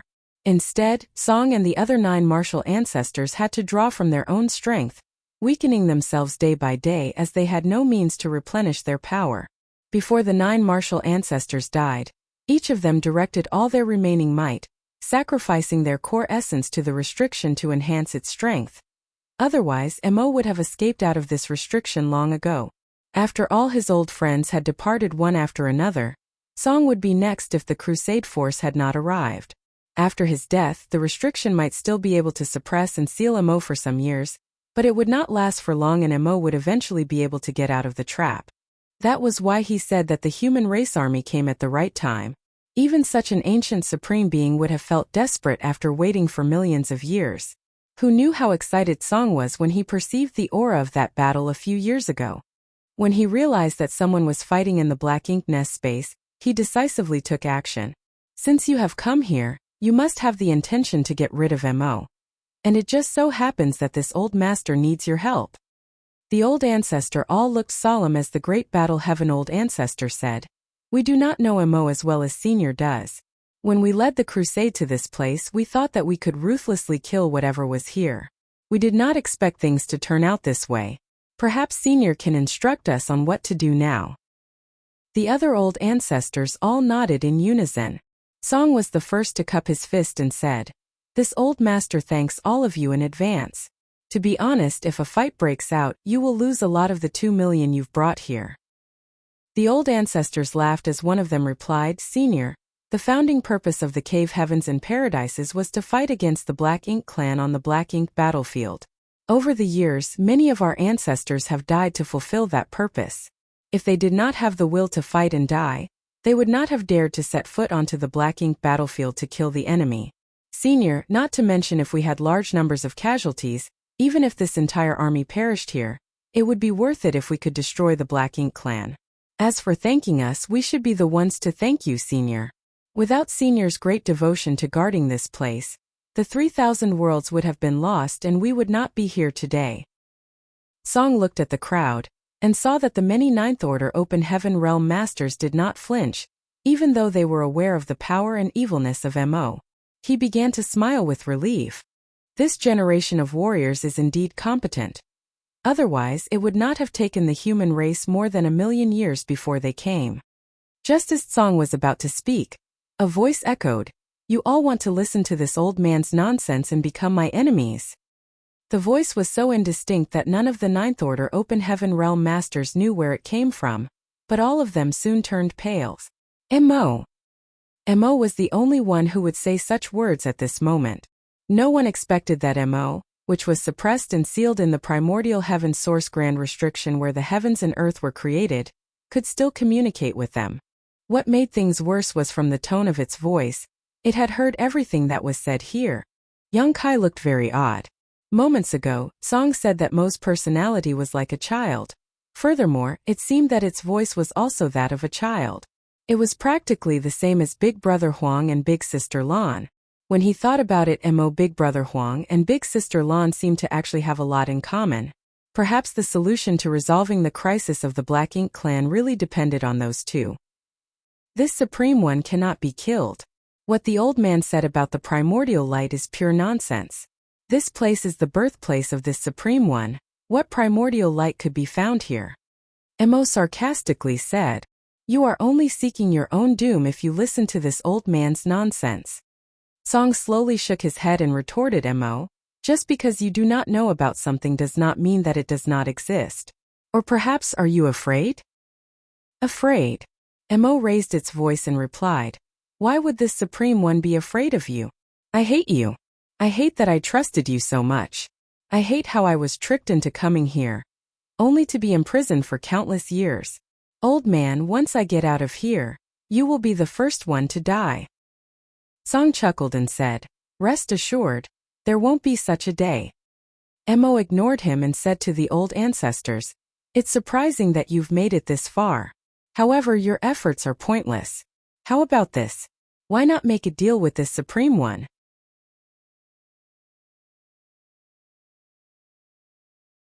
Martial Peak, Chapter 5404. A determined battle. The great battle heaven old ancestor looked up at Void, narrowed his eyes and asked, "What kind of deal?" Mo replied, "If you help me kill this old man, this Supreme One will promise you that after I get out of this cage, I will rule alongside your human race. Black Ink battlefield is what you call this stretch of void. The Black Ink clan and I will never set foot outside of Black Ink battlefield or bring harm to your lands."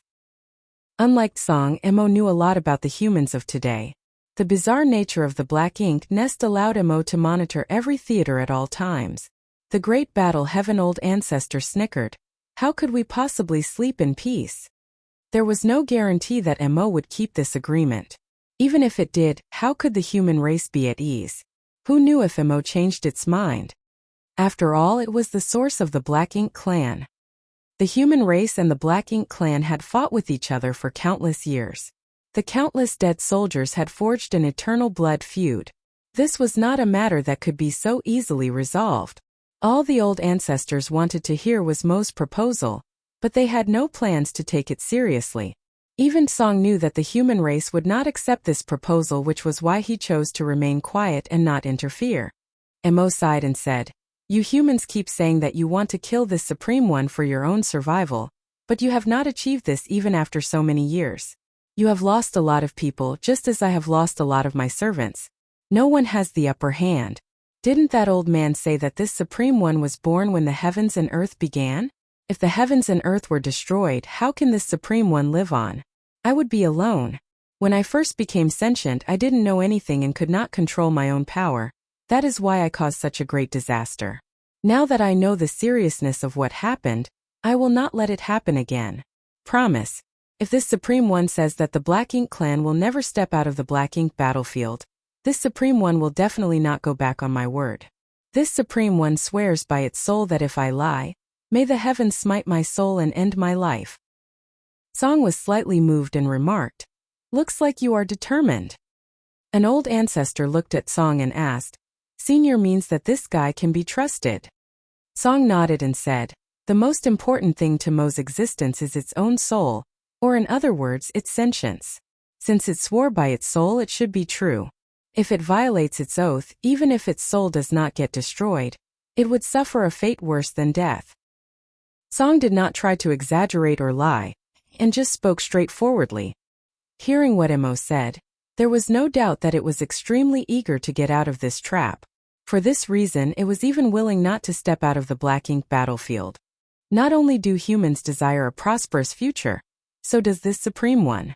I naturally desire to go somewhere most bustling and alive.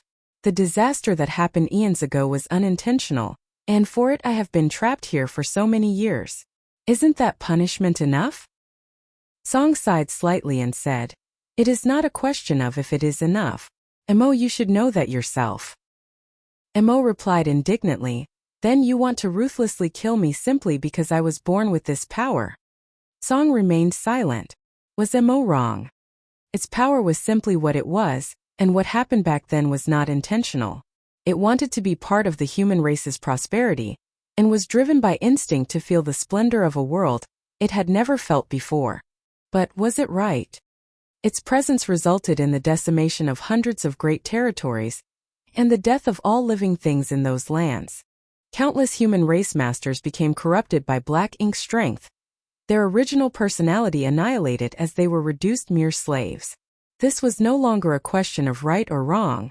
In the silence, the great battle heaven old ancestor coldly snorted and said, "You were ignorant back then, but don't you understand now? For countless years, the Black Ink clan on the Black Ink battlefield have been trying to invade the 3,000 worlds. Your words sound sincere at first, but they are dishonest."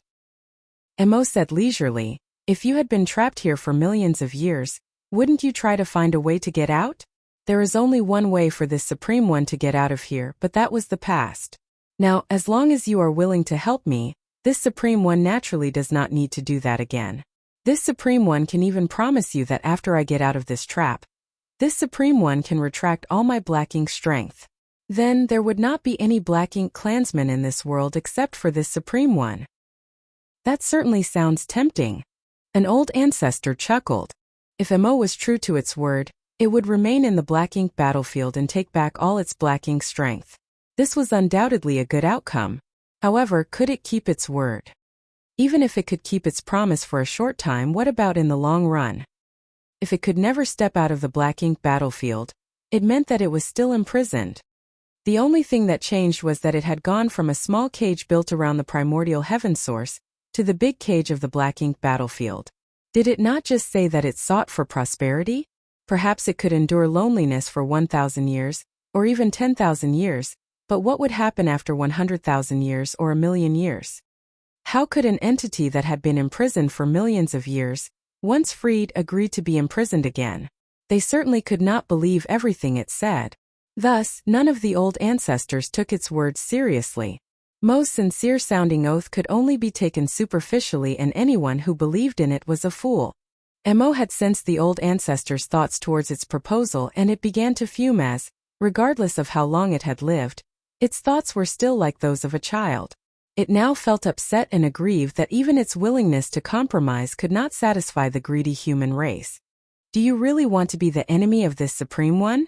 Mo raged. Years of blood feud can only end in death. The great battle heaven old ancestors' aura turned sharp as it pointed to the void. Mo gloomily said, "Consider carefully. You may not be able to win if you really want to fight. This old man has also said that this Supreme One created countless servants over these millions of years. You may have a 2 million strong army, but that is still not enough to be this Supreme One's opponent. How can you win? What will be the final outcome? Since you cannot kill this Supreme One, are you going to continue to imprison me?"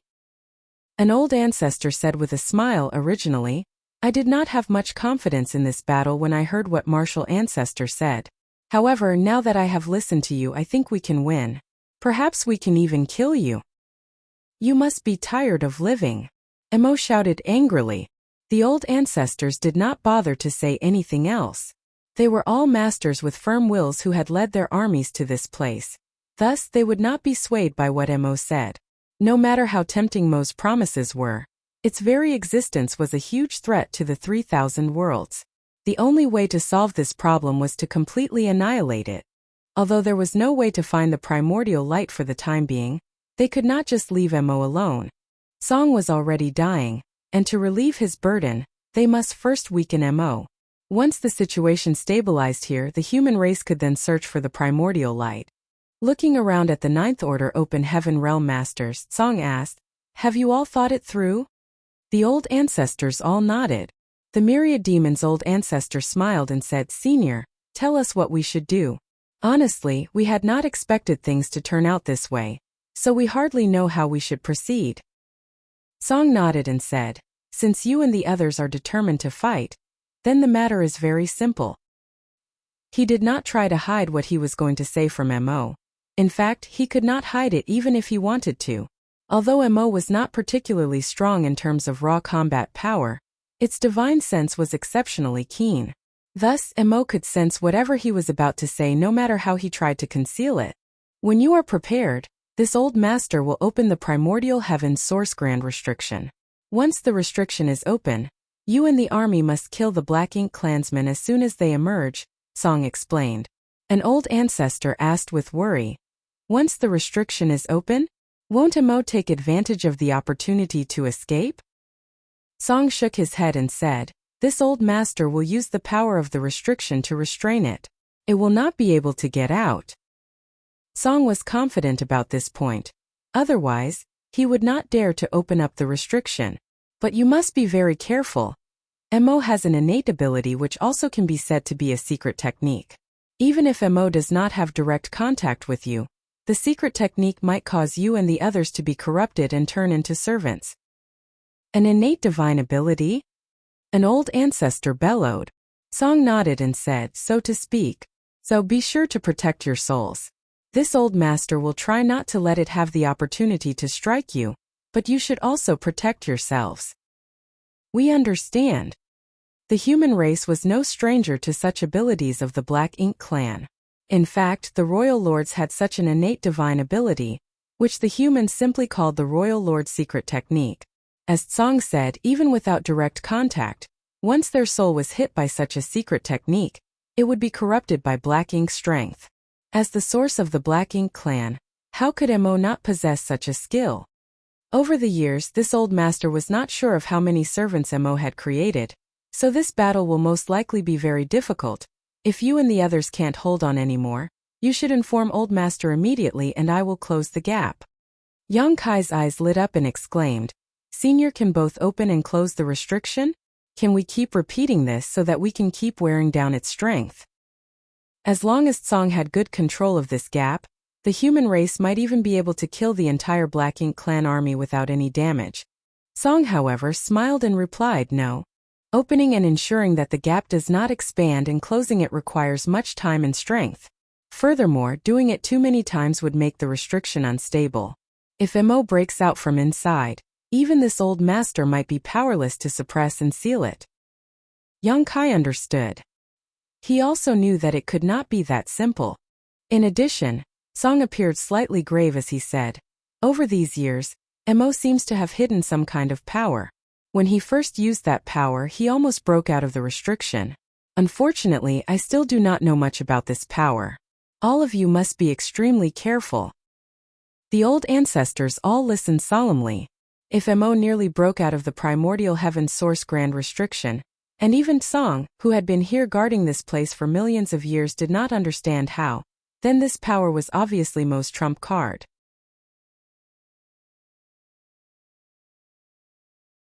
Martial Peak.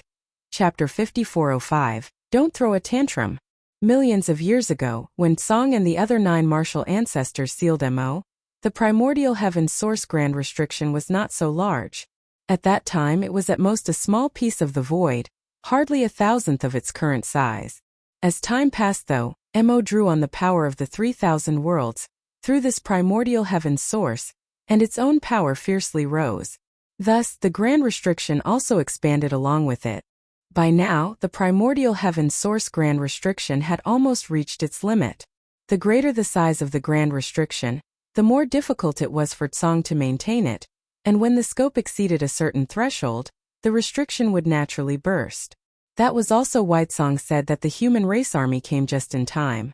Even if he did not die, he would be unable to maintain the seal if they came more than 1,000 years later. Now, in order to relieve his burden, they had to wear down the Black Ink strength inside. If he could get better control over the restriction, then there would not be any concerns about MO breaking out of the trap. By then, the human race masters would be free to search for the primordial light. Thus, no matter what, a battle was inevitable. The human race would fight to weaken the Black Ink strength, while MO would try to use this opportunity to escape. MO had been suppressed and sealed here all this time, but even Song did not know what the situation inside the primordial heaven source grand restriction was. MO completely isolated the inside with its own power, and its divine sense was extremely powerful, so it intentionally prevented anyone from sensing what was going on. Even Song was unable to peek into it. However, when MO nearly broke out of the primordial heaven source grand restriction long ago, there was indeed an extremely powerful force that blew up from the inside. Even when Song and the other 9 martial ancestors quickly suppressed it, some royal lords still managed to escape. Those royal lords first took this surrounding area, where the heavens and earth was formed, as their target and managed to turn this huge stretch of void into a spiritless land so as to cut off any source of power for Song and the others. They then took their Black Ink nests across the dangerous ancient battlefields to search for suitable locations to create royal cities.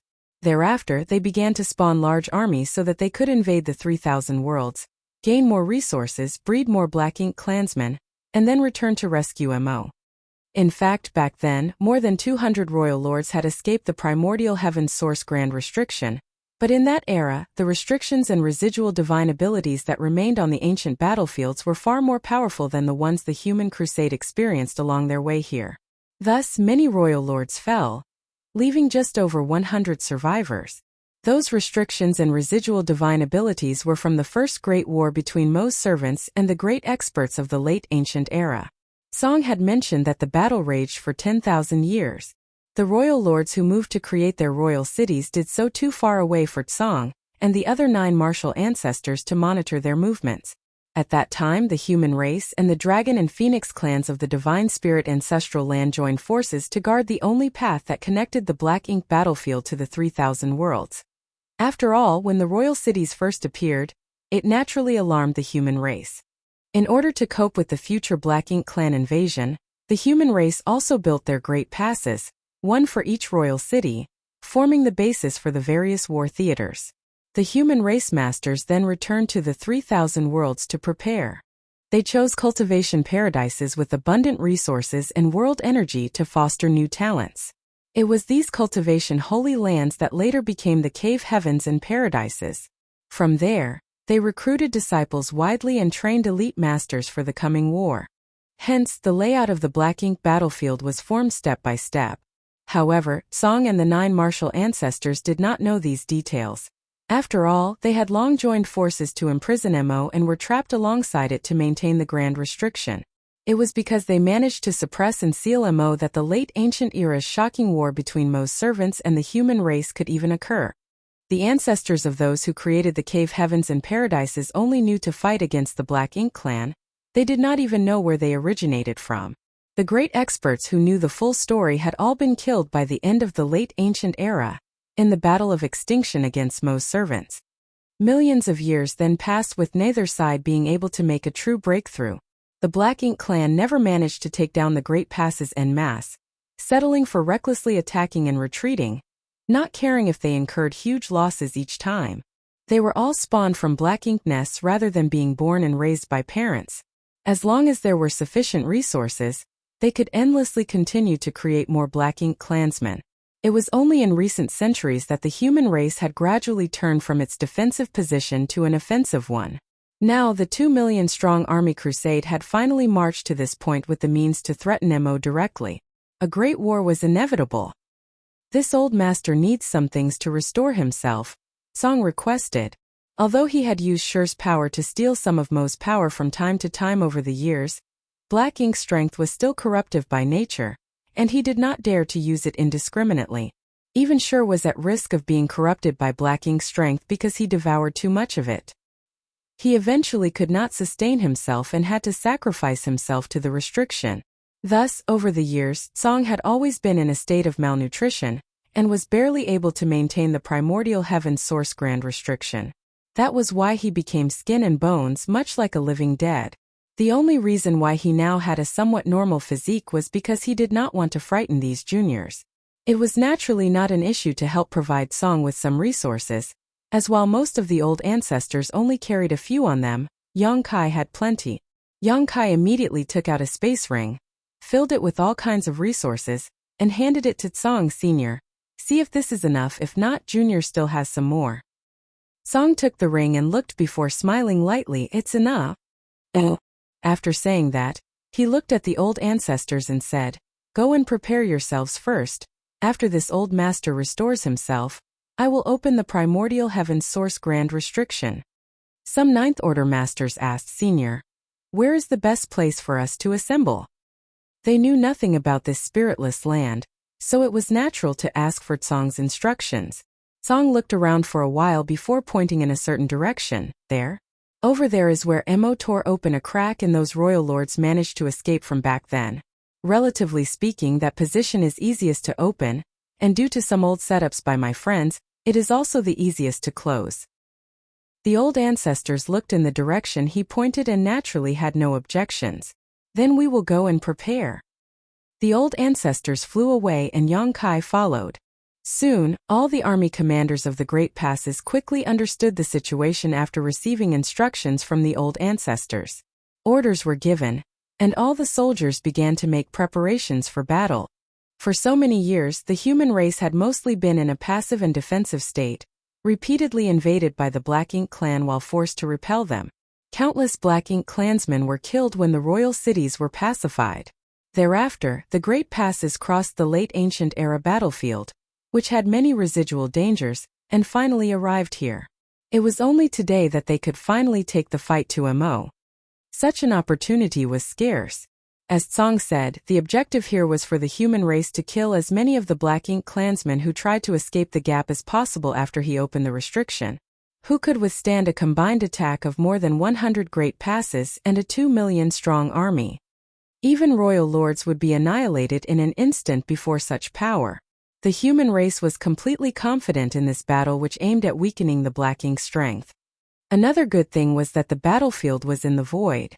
If it was a flat land, it would be impossible to properly arrange the 106 Great Passes. Even so, it still took the humans a full month of work before battle lines were formed. More than 100 Great Passes were divided into layers, with each layer consisting of some 30 Great Passes. Inside each of the Great Passes, the soldiers were all busy preparing and repeatedly checking their artifacts, formations and warships. Various pills were also distributed. It took them about 1.5 months before everything was ready. Song had consumed a large number of resources by now, and was close to being fully restored. Mo angrily snapped, "Song, do you really want to do this? What happened back then was unintentional. I've already been imprisoned for millions of years. I've suffered a lot. Can't you let me live?" All this while, Mo continued to chatter into Song's ears. Sometimes it threatened, other times it intimidated, and at times it softly begged. However, Song remained unmoved. He knew better. The dangers that Mo could bring to the 3,000 worlds were too great. What happened during the late ancient era was still fresh in his mind, so how could he allow history to repeat itself? All his old friends had already perished to suppress and seal Mo, leaving him alone to stand guard here. How would he allow his friend's sacrifice to be for nothing? This had nothing to do with whether Mo did anything wrong. Its existence itself was harmful, so it could not be allowed to live. Mo was indestructible, so if he was released, this vast world would never have peace again. "Old man, do you think that what you do now will really wear me down? You can't weaken me unless I allow it." Mo angrily scolded. Although it was venting, it was also telling the truth. Even if Song opened a gap in the primordial heaven source grand restriction, if Mo did not command its servants to fight, the humans could not do anything about it. Song finally responded with a light chuckle, "Mo, you have existed for so long and you are no longer a child, so please don't throw a tantrum. Don't you want to get out of here after so many years in captivity? When this old master opens a gap, it will be both a crisis and an opportunity for you. Don't you want to take advantage of this chance to get out of this seal? As long as you can kill all these people and then let your servants kill this old master, no one else will be able to stop you." "You liar! Liar, liar, liar!" Mo screamed angrily. "You even told them before that you could close the gap at any time. Do you think that I didn't hear you?" Song laughed but did not say anything. Mo said again, "You've been lying to me all this time. You bully! What have I done wrong for you to treat me like this? Song, old man, let's not fight, okay? You let them leave and I will withdraw all my black ink strength. You can then seal the black ink strength within this grand restriction. As long as this restriction does not break, my black ink strength will not escape. So it will not endanger the others." Song said softly but seriously. Mo, stop pretending. This might be possible if you had cooperated back then, but it is too late now. You have chosen this path and you must bear the consequences of your actions. What's more, you know that Mu proposed to make the primordial heaven source grand restriction to seal off your black ink strength, but even she could not be sure of whether it would work or what risks it would carry. Mo's memory must have been evoked and it angrily cried out, "She died. Right in front of me. You killed her."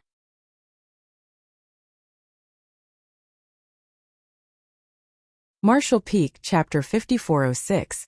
Black Ink Torrent. When Mo became friends with Song and the others back then, it was completely sincere with them. Among the 10, it was most fond of Mu, who was always gentle and amiable. Compared to the others, Mu was also more friendly to Mo. When the primordial heaven source grand restriction started taking effect, Mu suggested planting the restriction inside Mo's body so that it could internally suppress its black ink strength. That way they didn't have to restrict Mo's freedom.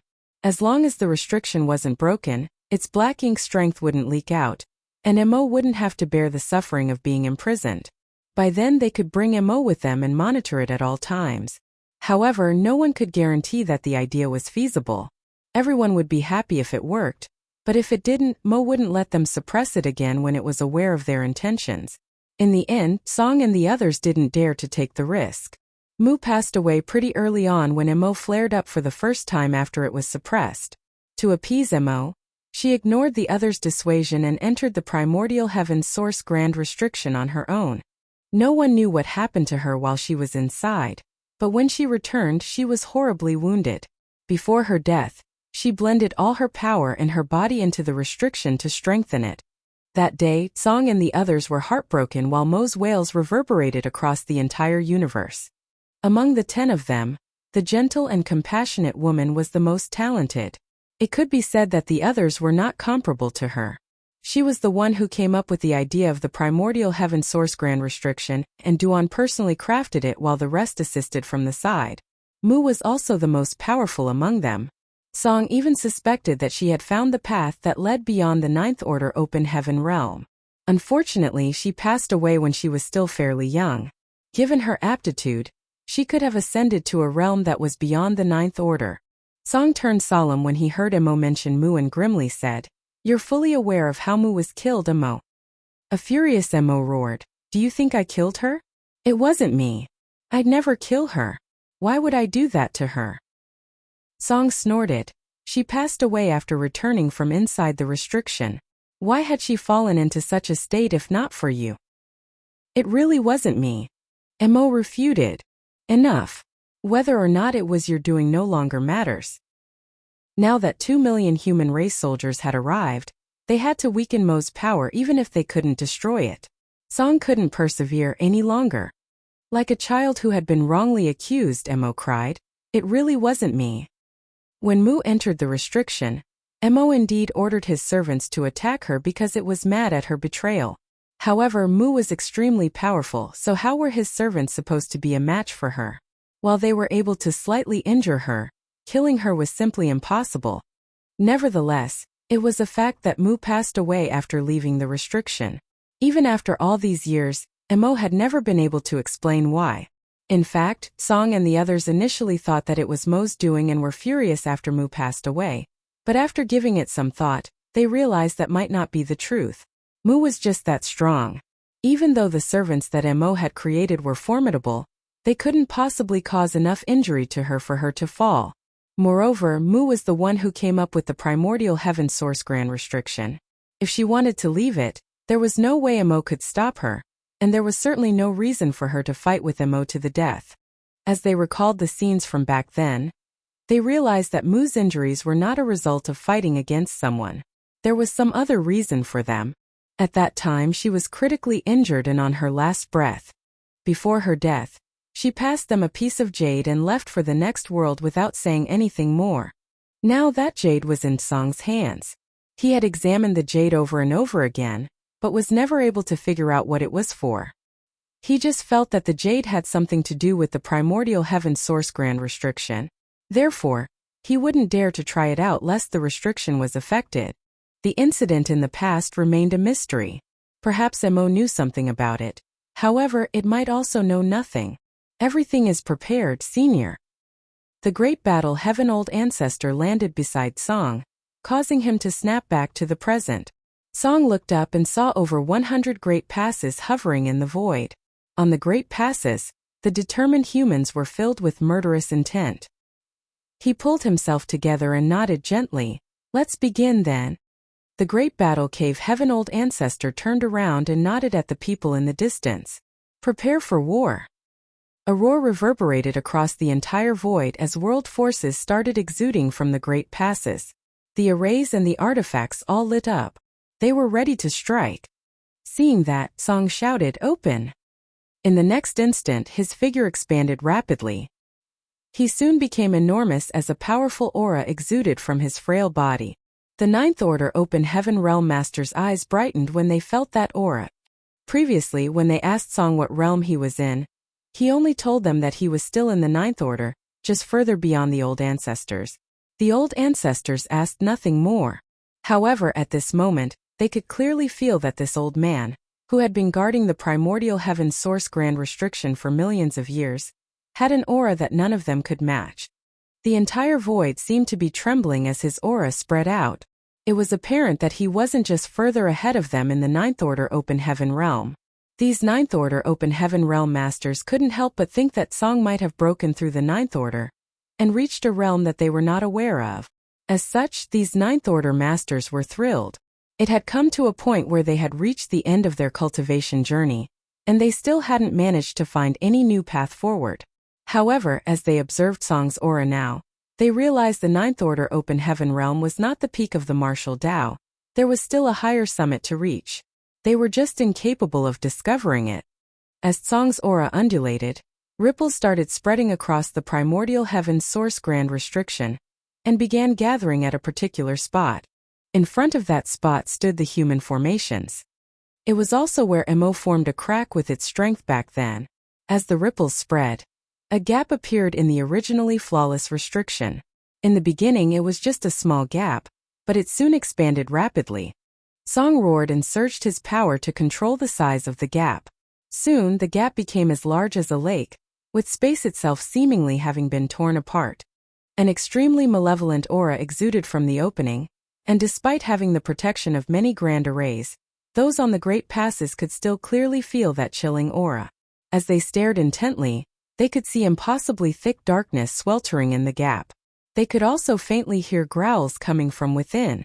Seeing that, the humans quickly put their guard up.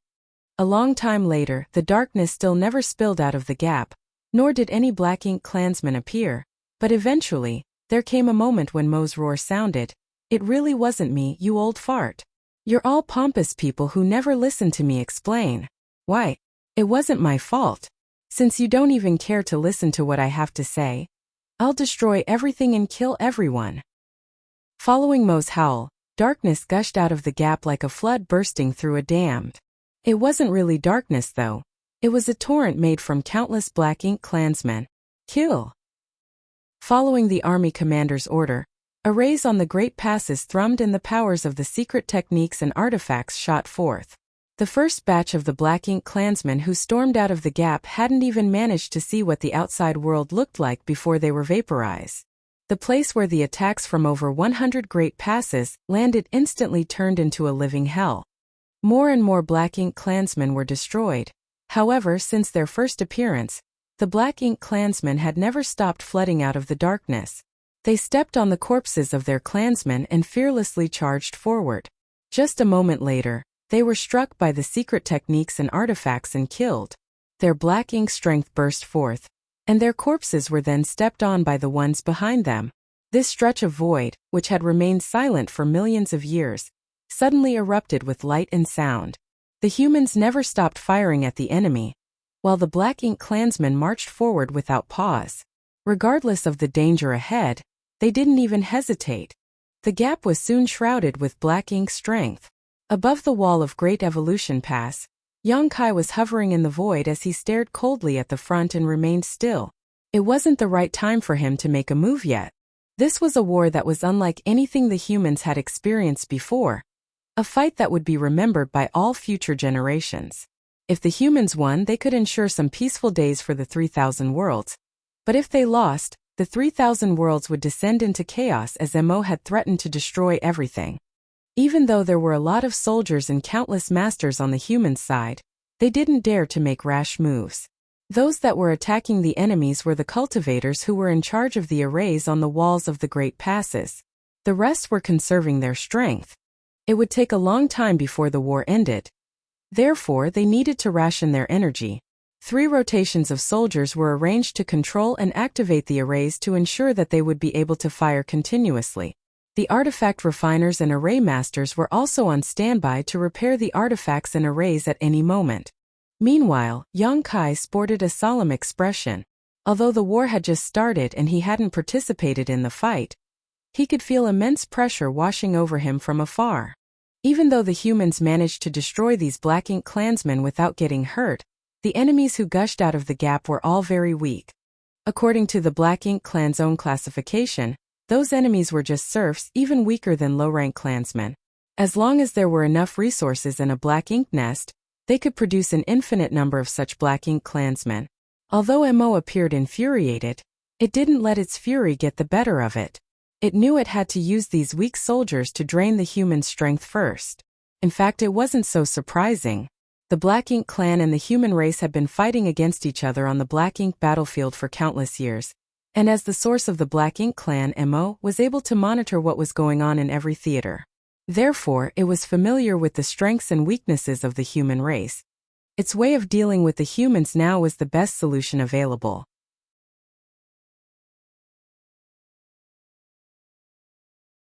Martial Peak, Chapter 5407, Endless Strength.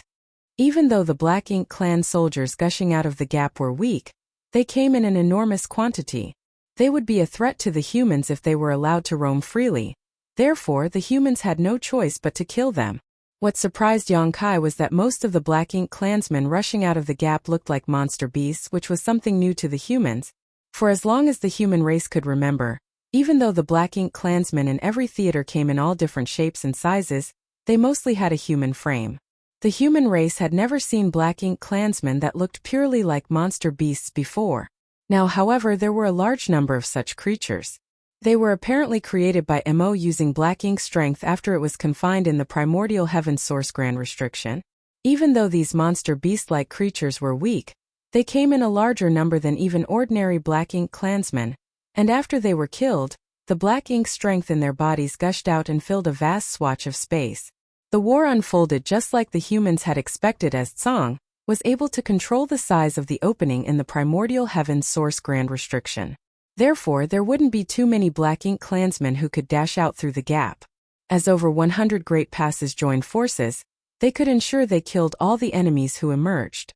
As long as they never stopped attacking, they wouldn't have to worry about the Black Ink Klansmen breaking through their defense. 100,000, 200,000, 300,000, 500,000. Although they were unable to get an accurate count, it was roughly estimated that over 1 million Black Ink Klansmen had rushed through the gap in just half a day. All the Black Ink Klansmen and Black Ink beasts were killed the moment they left the gap, so they were unable to move any further. Regardless, a torrent of these creatures still continuously gushed out from the darkness. Seeing that, Yang Kai felt a crawling sensation on his scalp. 1 million Black Ink Klansmen and Black Ink beasts was about how many casualties there would be in a major war, but only half a day had passed so far. How many Black Ink Klansmen and Black Ink beasts were still hiding in the primordial heaven source grand restriction? How many servants had Mo created over the past several million years? No one knew the answer. Perhaps only Mo was aware of the exact number. Half a day later, another million of Black Ink clan soldiers were killed, and after another half a day the same thing happened. A few days later, over 10 million Black Ink Klansmen and Black Ink beasts had been slaughtered, but other than the fact that some of their artifacts and arrays were damaged from overuse, the humans hadn't suffered any kind of damage. Despite being in an advantageous position, none of them were happy. Mo didn't seem concerned about losing over 10 million soldiers. The subordinates it had been summoning were still the weakest Black Ink serfs and Black Ink beasts. These cannon fodder were simply meant to wear down the human race army's strength, and there seemed to be an infinite number of them hiding in the depths of the darkness. By this point, everyone realized that something was off. Regardless of whether there was really an infinite number of Black Ink clan soldiers, the humans' defense would collapse in a month given the fact that they had been using the artifacts and arrays with such intensity. The artifact refiners and array masters were unable to make repairs as quickly as damage was accrued. Without the help of these artifacts and arrays, the human race would have no choice but to personally stop these Black Ink clan soldiers from advancing further. By then, there were bound to be casualties. What the humans found amiss was that since over 10 million Black Ink clan soldiers had passed away, the entire region should have been filled with the Black Ink strength from the dead Black Ink Klansmen, and there should have been innumerable Black Ink clouds around them. In past wars, the Black Ink clan always left behind a lot of Black Ink clouds after suffering a large number of casualties. Those clouds would then merge together into Black Ink oceans. However, at this moment, almost all the thick Black Ink strength hovered around the opening in the grand restriction, concealing it from sight. Not much of it had even spilled through the gap. Realizing the crux of the problem, Song shouted loudly, "It's been retrieving the Black Ink strength to recycle it. Stop it. Otherwise, its strength will be endless." Only then did Yang Kai realize what was wrong. It was no wonder that Mo had been sending these weak Black Ink Klansmen out so recklessly, and why it didn't seem to care despite so many of them being killed. The Black Ink strength left behind from these corpses could be reused by it. That way it would have an infinite supply of Black Ink strength. Perhaps it could fight until the end of time itself using this method. The reason the humans hadn't discovered it earlier was that it was chaotic at the opening. Black Ink Klansmen continuously passed through the gap and got killed as the Black Ink strength concealed it, and hid the traces of Mo retrieving its power. Although Tsang had been guarding the primordial heaven source grand restriction for a long time, it still took him several days to figure out what was happening. Upon hearing Tsang's warning, the humans promptly came up with a solution as squads were dispatched from the great passes to the battlefield. Soon, the squad summoned artifacts that looked like fishing nets and began to dredge the battlefield with them. Every net could capture a lot of black ink strength which the squads would then haul away and discard. These artifacts that looked like fishing nets were specifically developed by the humans to clean up black ink strength. They could also be used to trap enemies, but they were much less effective at this. Therefore, the humans usually wouldn't use these artifacts when dealing with the Black Ink clan and only bring them out after the fighting was over. After Yang Kai experienced his first major war back in Blue Sky Pass, he received Zhongliang's order to clean up the battlefield. At that time, he also experimented with this kind of artifact. Over 1,000 squads moved around the battlefield to capture the Black Ink strength left behind by the dead Black Ink clansmen. However, it was still an inefficient process because after seizing the Black Ink strength, they had to bring it somewhere far away and discard it, which was quite time-consuming. After observing for a bit, Yang Kai turned to the rest of Dawn's members and said, "Give me some spare space rings." Realizing his intention, they fished out the space rings they did not need and passed them to Yang Kai. Seeing that from a nearby place, old ancestor Xiao Xiao knew what he was trying to do, but she didn't stop him, only giving him a reminder, be careful. Even though all those Black Ink clansmen are weak now, that doesn't mean there won't be masters hiding among them. Understood. Yang Kai nodded lightly before charging towards the battlefield. Behind him, the great passes continuously fired at the Black Ink clansmen gushing out of the gap, but they cleverly ensured Yang Kai and the other human squads wouldn't be struck. Soon Yang Kai arrived at the place where the Black Ink strength came together. Flying around, his divine sense surged and large quantities of Black Ink strength disappeared. The idea of putting Black Ink strength inside space rings wasn't something revolutionary and had already been proven possible, but the prerequisite was that one had to wrap the Black Ink strength with their divine sense before they could do so. The average cultivator, even if he or she was an 8th order master, wouldn't dare to recklessly do such a thing. The Black Ink strength's corruption had no limitations, so it was able to affect both a human's body, small universe, and soul. A powerful 8th order master could resist the Black Ink strength's influence for a while, but they still would be corrupted in short order if they actively tried to handle it. It was a different matter for Yang Kai, as he had a world tree clone to protect his small universe from any external invasion. There was also the soul-warming lotus to safeguard his soul.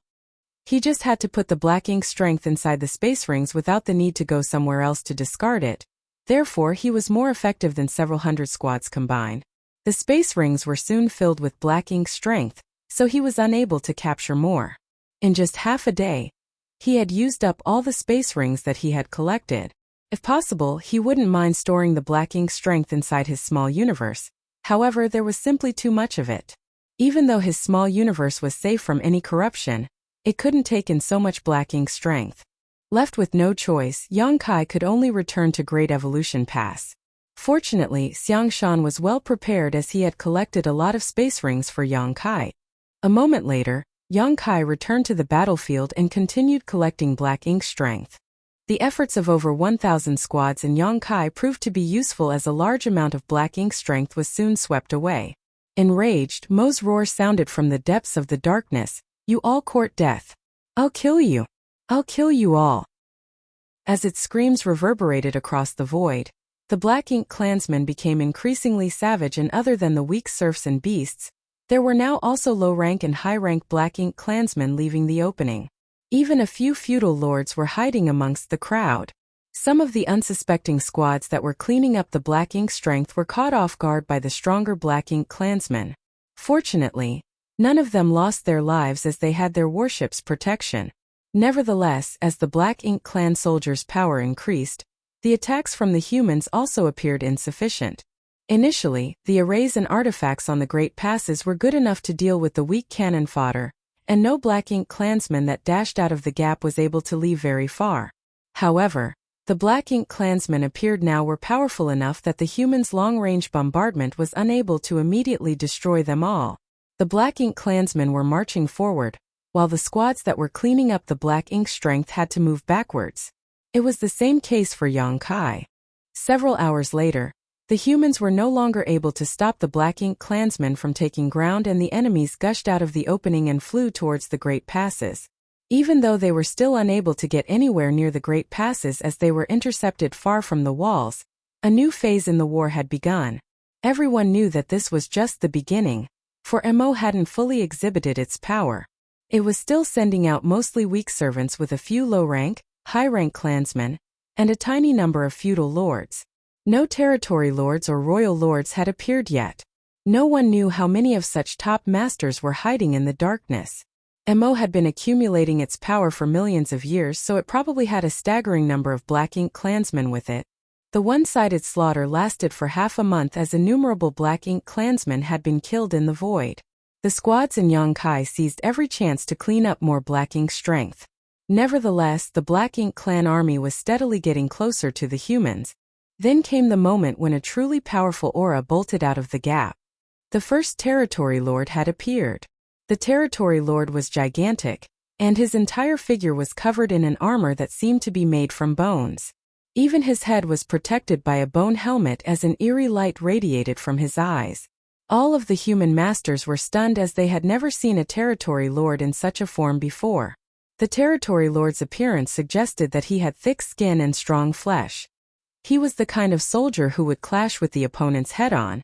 Apparently, MO had specially crafted this territory lord. It must have expected this day to come. Otherwise, it wouldn't have created such a creature.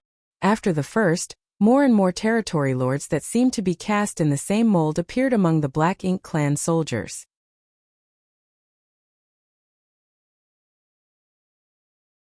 Martial Peak Chapter 5408 The Human Army Strikes. The moment these huge territory lords in bone armor appeared, they spat Black Ink strength that formed into bone shields in their hands, so that they would have an even stronger defense against the humans. The territory lords' auras suggested that they were innate territory lords. These powerful beings were much stronger than the acquired territory lords that the humans had mostly encountered before. Basically, they were about as strong as Che Kong. The attacks from the Great Passes became less lethal as they struck the bone shields. As these territory lords roared, they dispersed and charged towards the Great Passes. The Black Ink clansmen following behind them were like a rushing river. The hum of the arrays on the Great Passes intensified. The walls shook, and the Great Passes started trembling.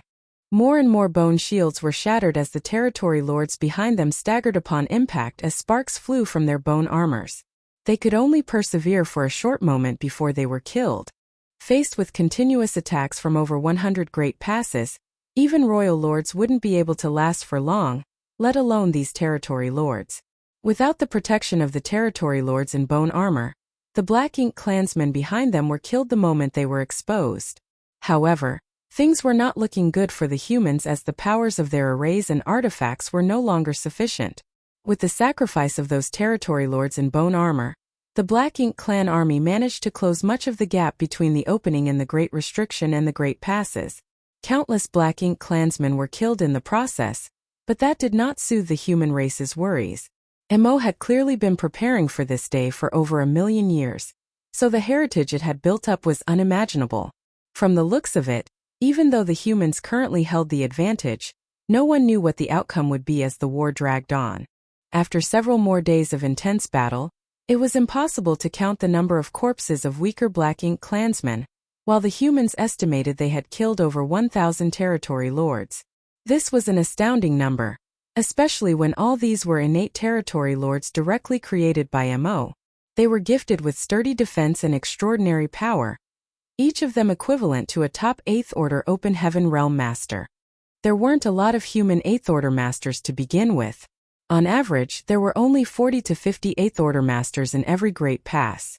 In other words, there were fewer than 5,000 8th Order Masters in the entire human race army. Over 1,000 territory lords was equivalent to the number of 8th Order Masters in more than 20 Great Passes.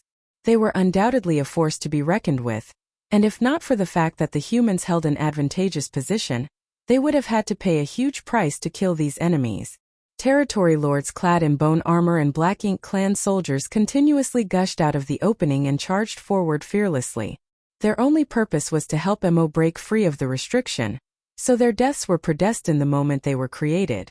The humans were no longer able to clean up the Black Ink strength, for the entire battlefield was now engulfed in chaotic energy fluctuations. If the squads continued moving about on their own, either the Black Ink clan would kill them or they would be hit by friendly fire. Even if that did not happen, it was simply too hard for them to do their job.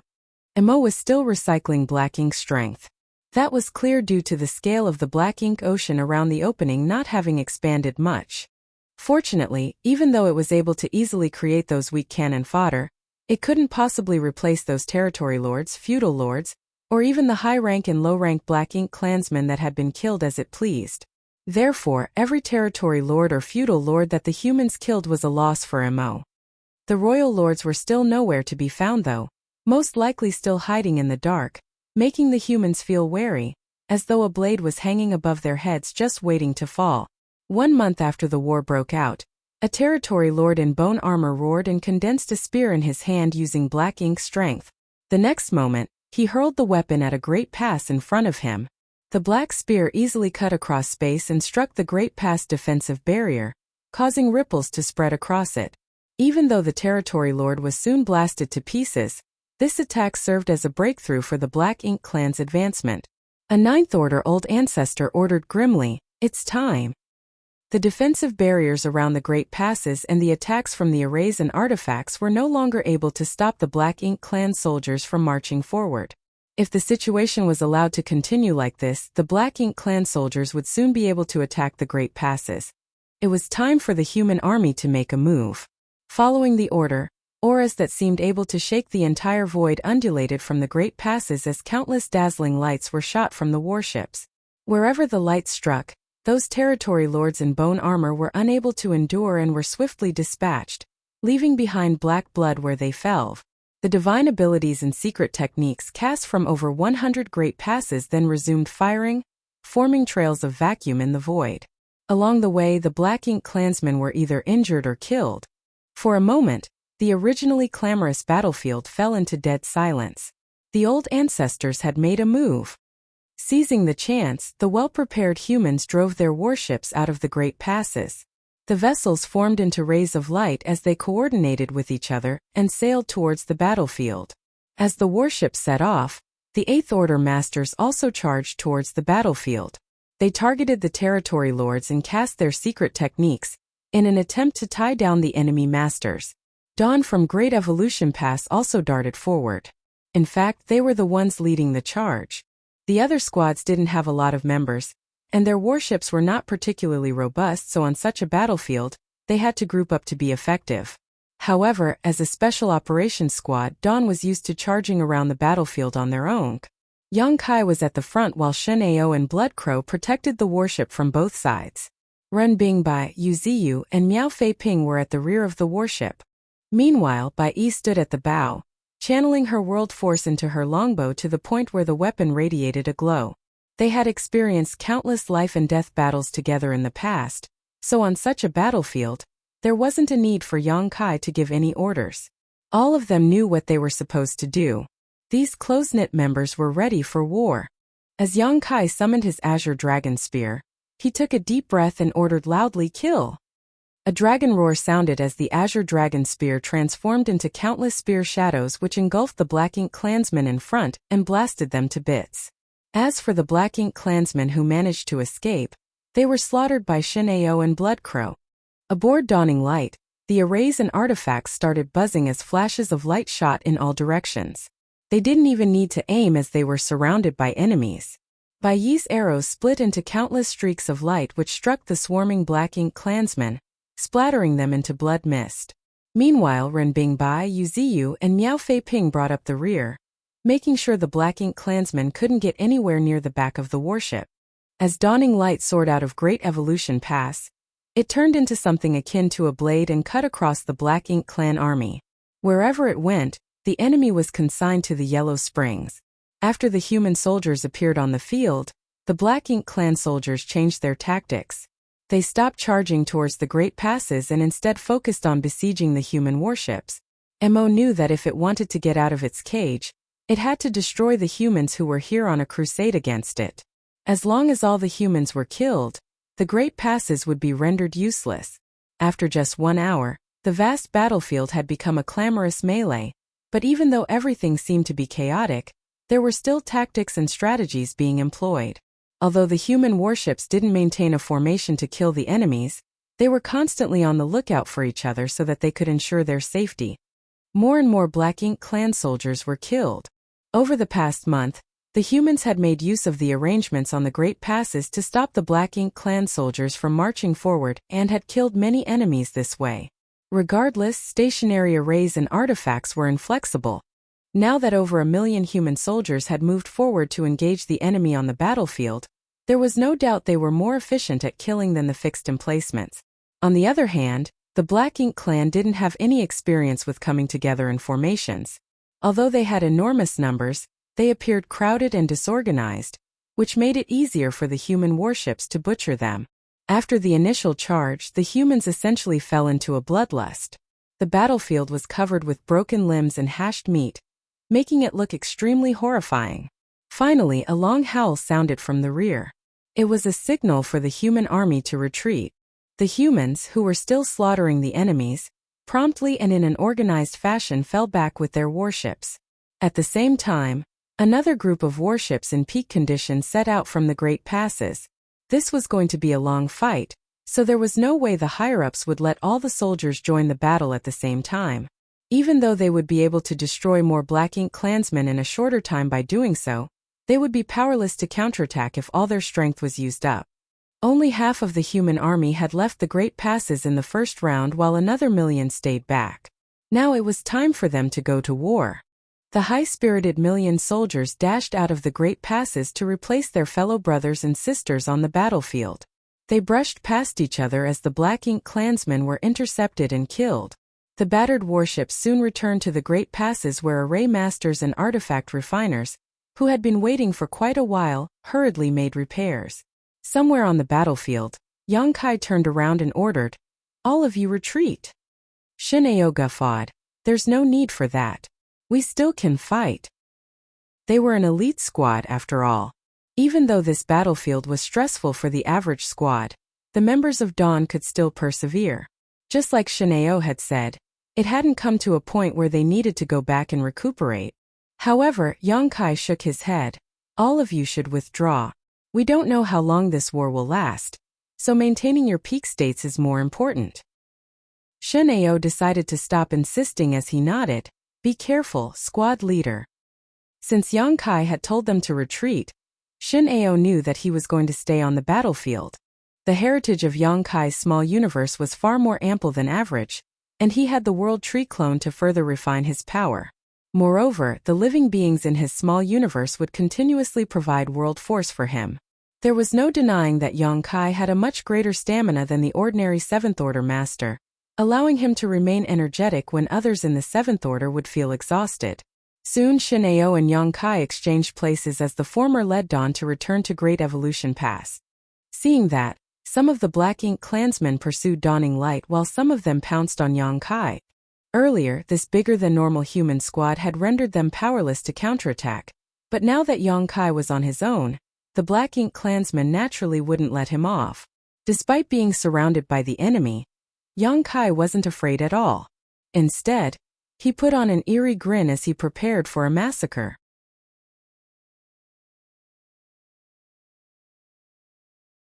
Martial Peak Chapter 5409, The Royal Lords Emerge.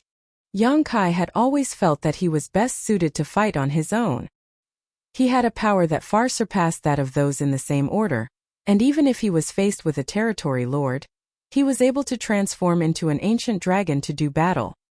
He also had space secret techniques that allowed him to come and go freely as well as several other advantages that were unrivaled among 7th Order Masters. Only by fighting on his own could he maximize his advantages. Of course, he would be exposed to less risk when he fought alongside Dawn, but it was also a kind of restraint for him. The others were unable to match his speed and quick reflexes, so he had to coordinate with them when making a move. Now that Dawning Light was gone, all restraints on Yongkai were lifted.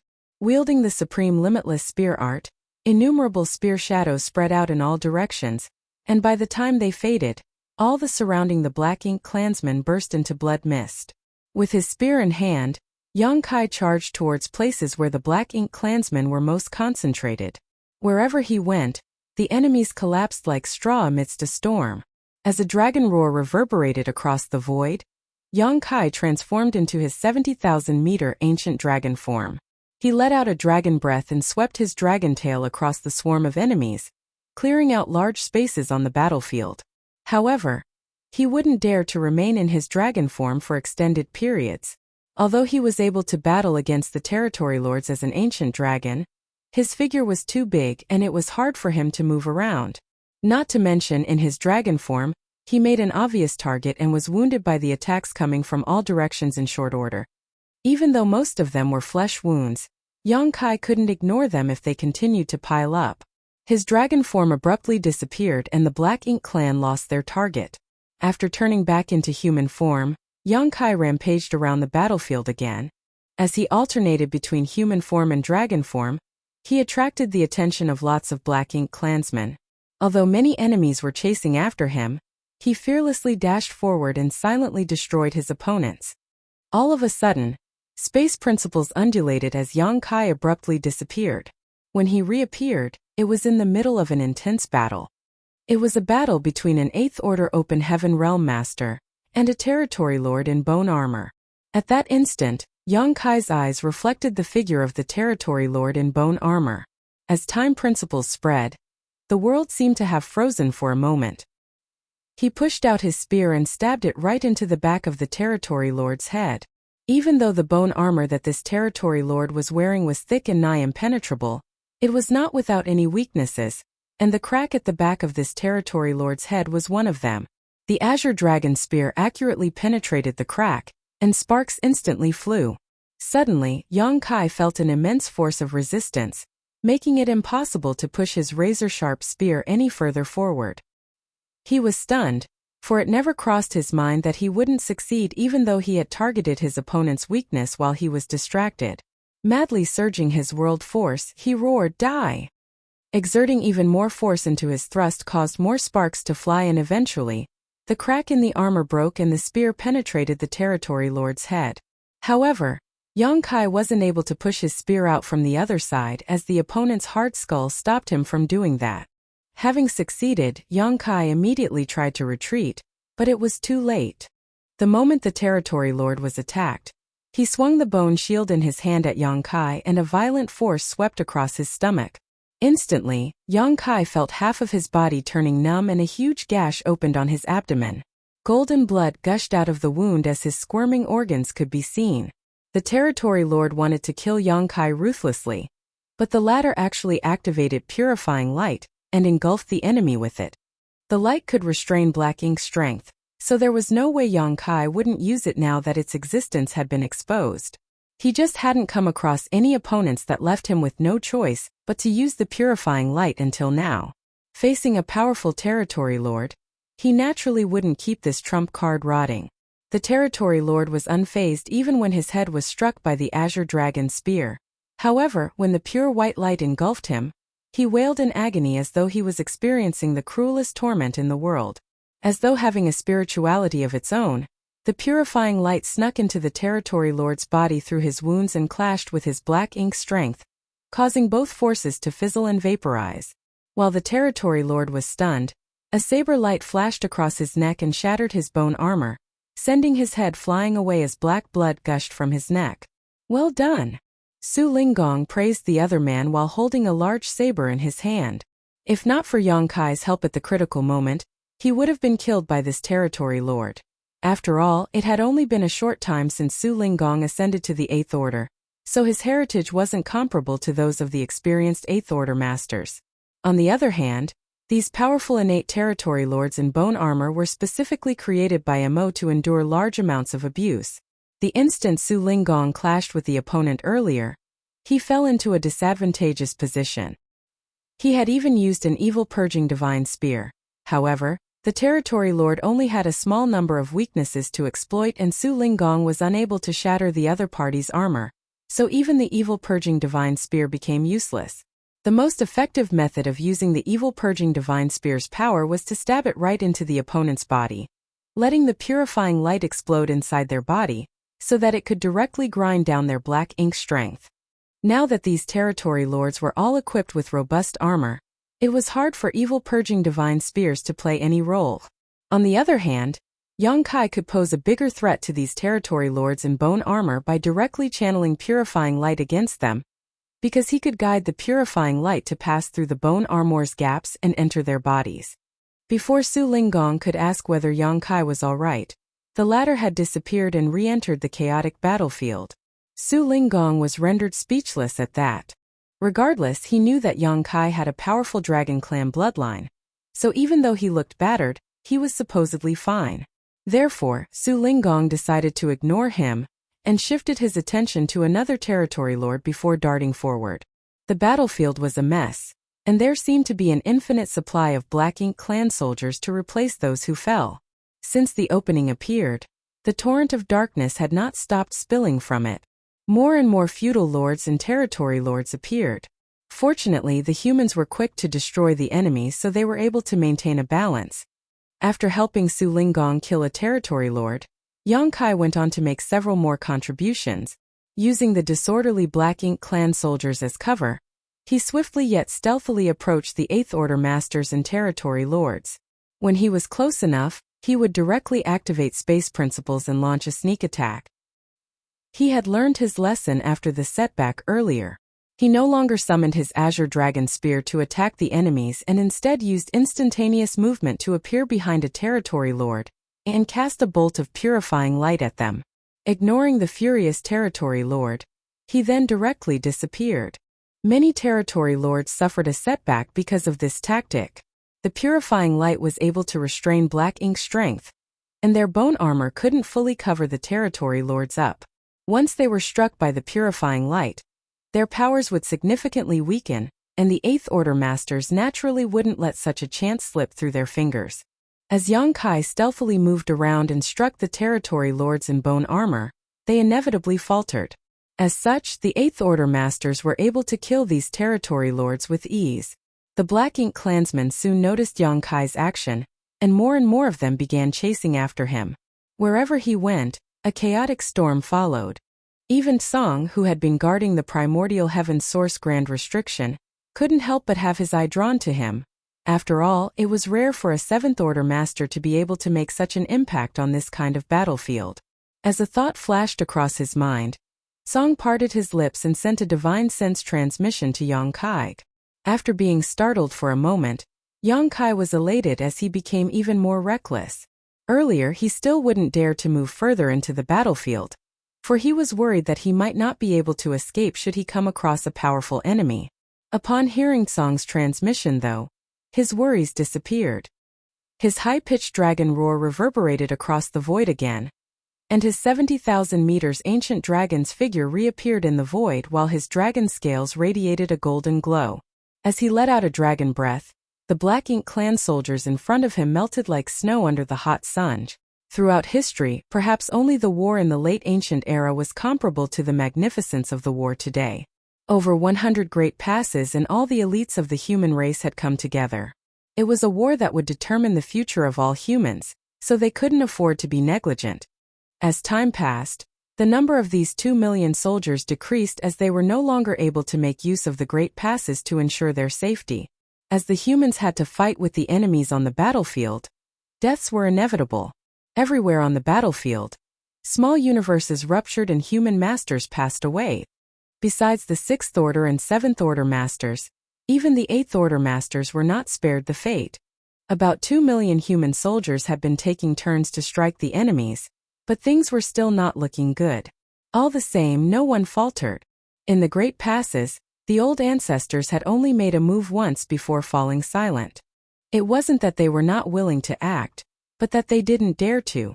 The strongest Black Ink clansmen that had streamed out of the gap so far were territory lords, while the royal lords were still nowhere to be seen.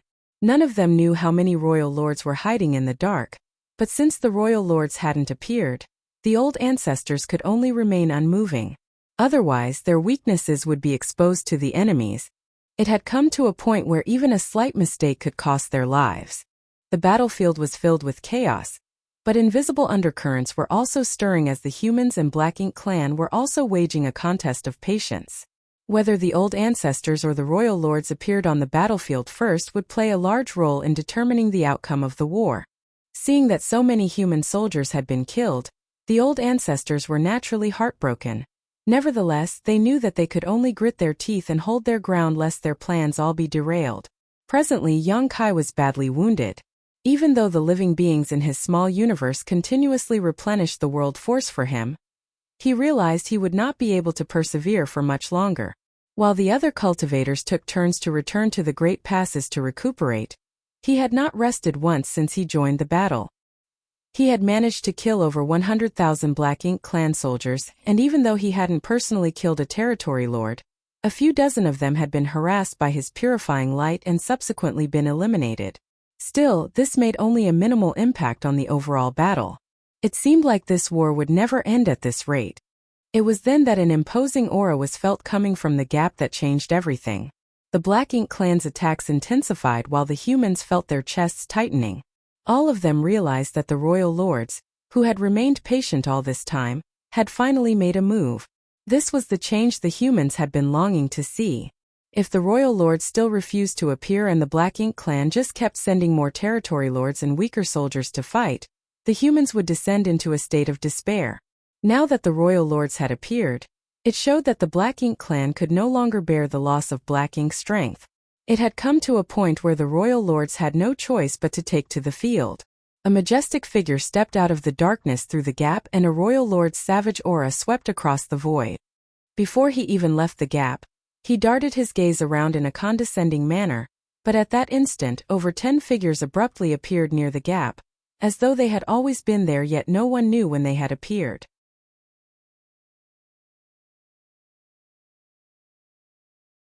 Martial Peak, Chapter 54:10 Tacit Balance. Just then, a seemingly thin and powerless sword light appeared and slashed across the royal lord's head.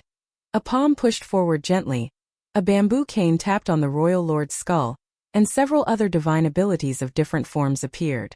The smug royal lord was frozen in place. After he was struck by the divine abilities, his body started trembling violently. Then the bamboo cane tapped on his skull again and formed a black bloody hole. As the sword light faded, what was left of the royal lord's head was sent flying away before extremely thick Black Ink strength that mixed with black blood gushed out of the fresh corpse. A royal lord had been killed. Before the royal lord even stepped out of the gap, he had been struck by over 10 Ninth Order Open Heaven Realm Masters and killed. It wasn't that the royal lord wasn't powerful, it was just that the humans had devised such a plot in advance and their reaction was swift. Furthermore, the royal lord had to step through the gap if he wanted to leave. Hence, he was unable to dodge the attacks from the Ninth Order Masters. Any Ninth Order Open Heaven Realm Master would have suffered the same fate if they were faced with the attacks from a dozen royal lords. The gap was the greatest edge that the humans could make use of, so it was expected that the old ancestors would try to maximize the advantage. Before the Ninth Order Open Heaven Realm Masters could rejoice though, more royal lords stepped through the gap. Their companions' sudden death didn't deter them from advancing. Despite knowing that they were faced with mortal danger, they still boldly streamed out of the gap. Certainly, the dozen or so Ninth Order Open Heaven Realm Masters outside the opening wouldn't go easy on them. They cast their divine abilities in quick succession, and killed another 2 royal lords the moment they stepped through the gap. Regardless, even more royal lords rushed out of the opening. Leveraging the sacrifices of their companions, they soon broke through the Ninth Order Masters' defenses and charged towards the battlefield, ignoring the human old ancestors behind them. There were even more royal lords who had to leave the gap, so the Black Ink clan knew the battlefield couldn't just be at the mouth of the opening. That was the reason the Ninth Order Masters had to be lured away.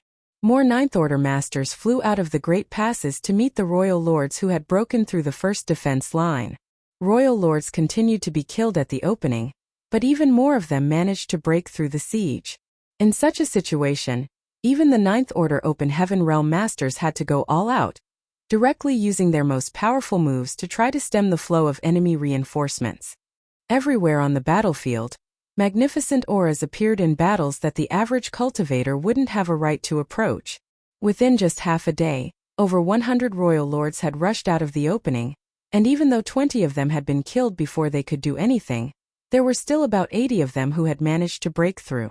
It required the same number of Ninth Order Open Heaven Realm Masters to restrain these 80 royal lords. There were only a small number of Ninth Order Open Heaven Realm Masters left in the Great Passes at this point, and all of them sported solemn expressions because there were still royal lords flooding out of the primordial heaven source grand restriction. No one knew how many royal lords were hiding in the darkness. If there were too many of them, the Ninth Order Open Heaven Realm Masters wouldn't be able to deal with them. If the number of royal lords exceeded what the Ninth Order Masters could handle, the human soldiers would fall into a perilous situation. 1 hour later, the defense of the dozen Ninth Order Masters at the opening was finally broken. All of them were wounded and powerless to stop the enemies from leaving the opening, so while they were retreating, more than 10 royal lords bolted out of the gap and chased after them. Song, who had been guarding the primordial heaven source grand restriction, sported a grim expression. He had been comparing the differences in powers between the Ninth Order Open Heaven Realm Masters and the royal lords. If things came to a point where the humans were no longer able to manage, he would immediately close the opening. At this moment, the humans had reached their limits as all the Ninth Order Open Heaven Realm Masters had left the Great Passes to engage in life-and-death battles with the royal lords. The humans were unable to deal with more royal lords. If another 5 royal lords appeared, the balance on the battlefield would be shattered. So Tsong was ready to seal the primordial heaven source grand restriction at any moment. At this point, Mo had released quite a lot of the power that it had accumulated over the years, but while Tsong felt less pressured, it still wasn't enough. Even so, that was the last of his concerns now. If the humans were destroyed, his efforts to guard the grand restriction over the past few millions of years would all be wasted. To his surprise though, no more royal lords emerged from the opening, causing him to furrow his brow. He didn't think Mo had released all of its royal lords, as Tsong could still feel some powerful auras lurking in the dark. Apparently, quite many royal lords remained hidden. Nevertheless, Mo didn't release any more royal lords at this moment, and after giving it some thought, Tsong realized the other party's intention. Presently, he wasn't the only one who wanted to retain the balance of the battlefield. Mo shared the same sentiment.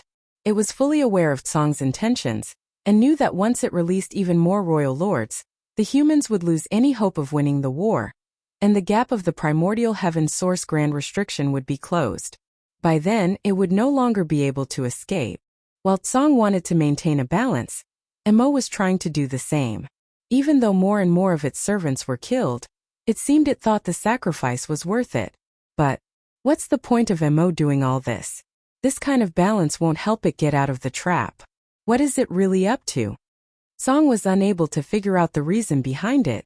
Initially, Mo was indeed as gullible as a young child, but certainly, Tsong wouldn't really regard Mo to be a child after the latter was imprisoned for millions of years.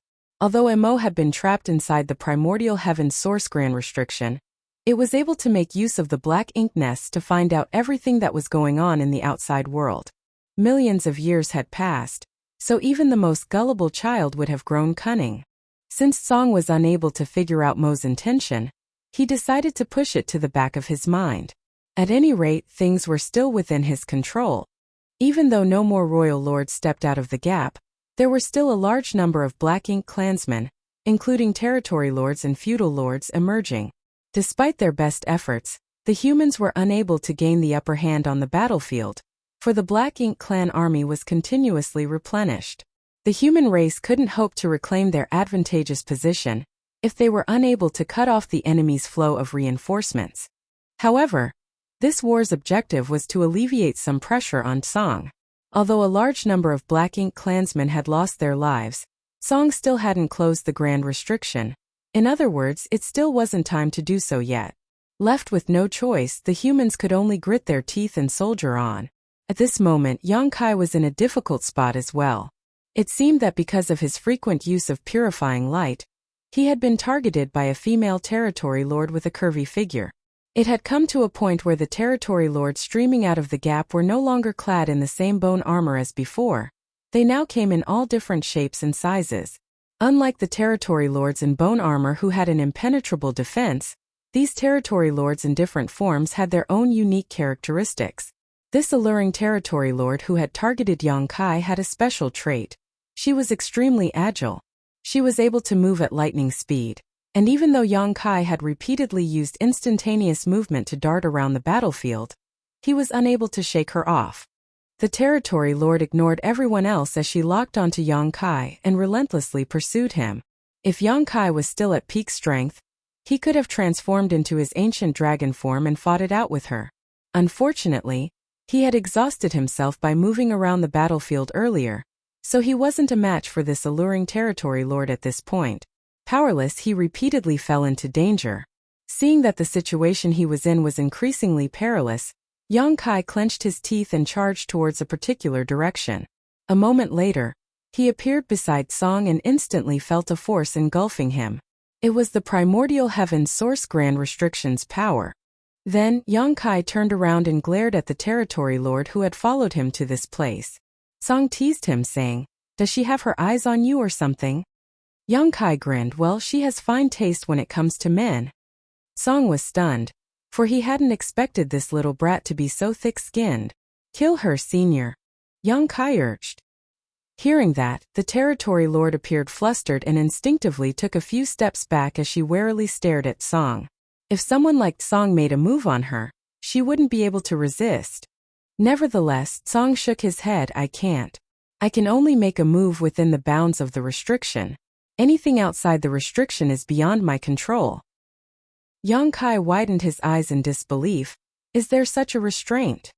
Song appeared helpless as well. "There's no choice. I've practically become part of the grand restriction. The restriction is me, and I am the restriction. Only by doing so could I maximize my control over it. That's the trade-off." Upon hearing his explanation, Yang Kai replied, "I see. It's fine then. I'll just get some rest here and kill her later." The reason he came all the way here was that Song had sent a divine sense transmission some time ago saying that he could seek his help when he was in danger. Song was unable to help the human army kill their enemies, but he could make use of the primordial heaven source grand restriction's power to protect some of them. It was because of Song's assurance that Yang Kai had the guts to act recklessly on the battlefield. If he didn't have a nearby sanctuary, he wouldn't have been so audacious. Then Yang Kai turned to glare at the territory lord and ran his fingers across his neck. "Wash your neck and wait for me."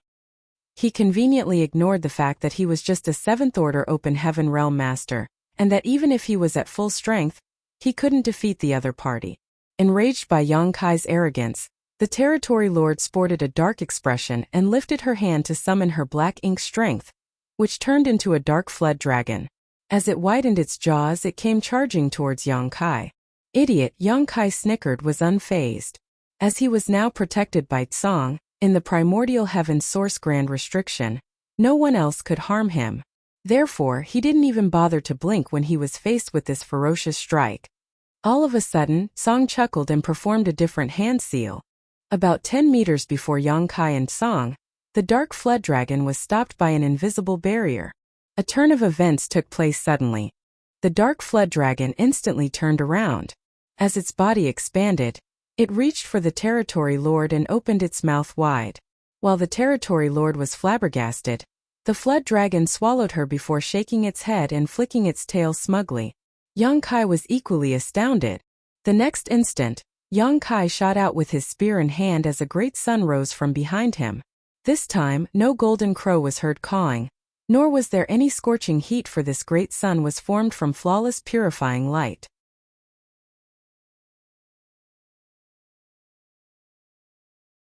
Martial Peak, Chapter 54:11. Heaven-Devouring Battle Law. The dark flood dragon exploded and the battered territory lord appeared.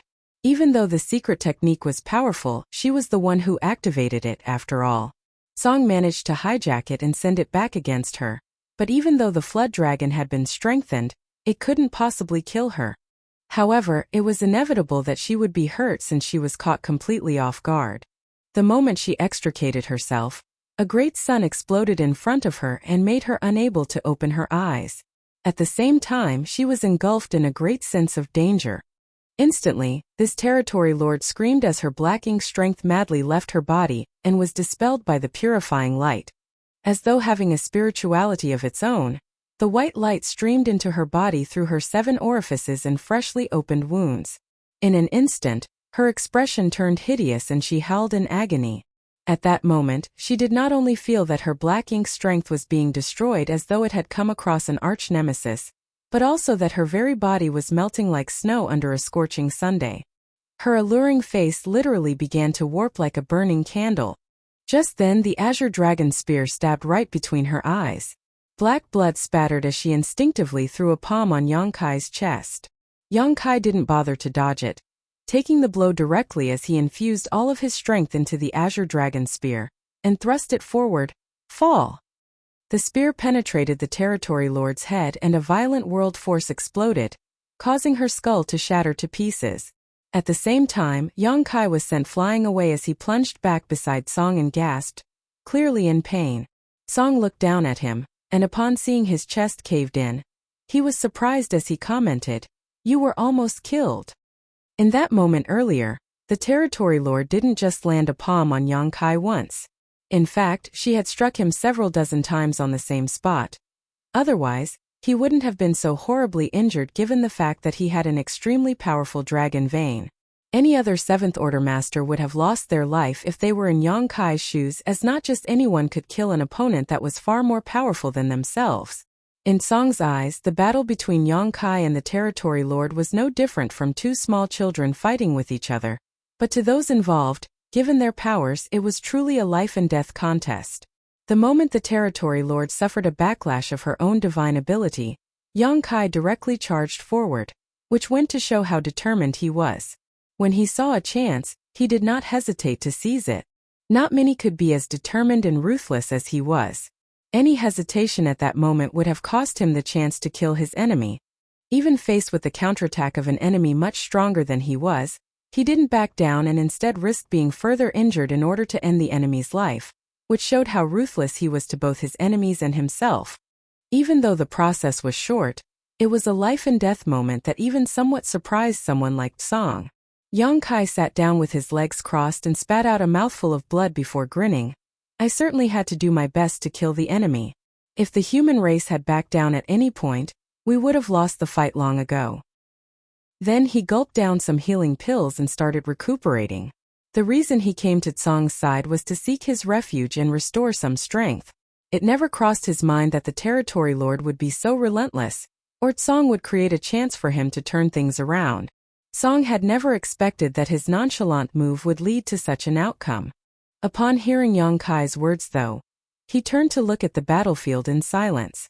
Everywhere on the battlefield, he saw human soldiers clashing with the Black Ink clan, the auras of 8th Order Open Heaven Realm Masters spreading across the void, and even the 9th Order Masters fighting with everything they had.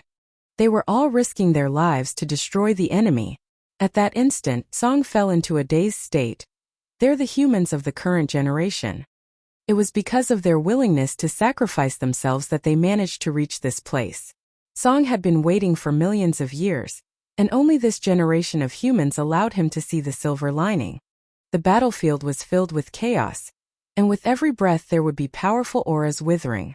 Both the humans and Black Ink clan suffered immense losses. Even some of the royal lords lost their lives. Earlier, several royal lords were killed the instant they left the gap, not because they were weak, but because of the circumstances they had to deal with. If they wanted to escape out of the gap, they had to bear the attacks from the 9th Order Masters lying in ambush for them. In such a situation, it was expected that some royal lords were killed. However, once they managed to leave the gap, they became much harder to kill. Even so, as the 9th Order Open Heaven Realm Masters joined forces, they managed to kill 4 more royal lords. However, the situation didn't change at all.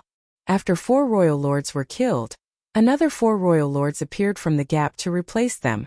There were no longer any more 9th Order Masters outside the gap, so the royal lords could leave at will. At this point, the human race masters realized that Mo was trying to maintain balance on the battlefield. There were surely even more royal lords hiding in the darkness. However, Mo didn't release them all at once. Instead, it had been replacing the dead royal lords with new ones in an attempt to make it look as though both sides were equally matched. Regardless, even Song was unable to figure out Mo's intention, let alone the 9th Order Open Heaven Realm Masters. Fortunately, this was the situation they hoped to see. If the Black Ink clan soldiers were so powerful that the humans were unable to deal with them, it was bad news to the human race as a whole. Song had been paying close attention to the movements in the primordial heaven source grand restriction. He was wary of Mo's plans, thinking it must be up to something. However, he was unable to figure out what since it wasn't the right time yet. Now he could only keep his guard up. If something went wrong, he would immediately seal the primordial heaven source grand restriction and stop Mo from getting out of the trap. Heaven-devouring battle law? Yang Kai turned to Song with a doubtful expression. While Yang Kai was restoring his energy, Song wasn't just sitting idly by either. Previously, Yang Kai had passed him a lot of resources to recuperate, and Song had been refining them in order to replenish his losses this whole time. Song was able to refine resources extremely quickly, which was understandable as he was a powerful cultivator, but the real crux of the matter was that Yang Kai detected traces of the heaven-devouring battle law in the way the old man refined the resources. Yang Kai had cultivated the heaven-devouring battle law before. However, he hadn't mastered this secret art, so he wasn't comparable to Wu Kuang in this regard. With that said, he understood this evil art more than anyone else aside from the latter. Therefore, the moment he detected similar traces of it, he was stunned. Initially, Yang Kai thought that he was mistaken, but as he observed Song for a while longer, he confirmed that the latter was indeed using the heaven-devouring battle law. If that wasn't the case, even though Song was a ninth-order open heaven realm master, he couldn't have refined resources so quickly. Moreover, he wasn't just refining the resources that were given to him. If one paid close attention, they would realize that Song was even devouring the black ink strength left behind by the nearby dead black ink clansmen. Upon that realization, Yang Kai was flabbergasted. The heaven-devouring battle law was a secret art that Wu Kuang had personally created, and it was probably the most extraordinary and evil one in history. So why was Song able to use it? Hearing Yang Kai's words, Song was also startled for a moment before a look of pleasant surprise appeared on his face and he asked, "Do you recognize this secret art?" Yang Kai replied with uncertainty, "Perhaps I'm mistaken."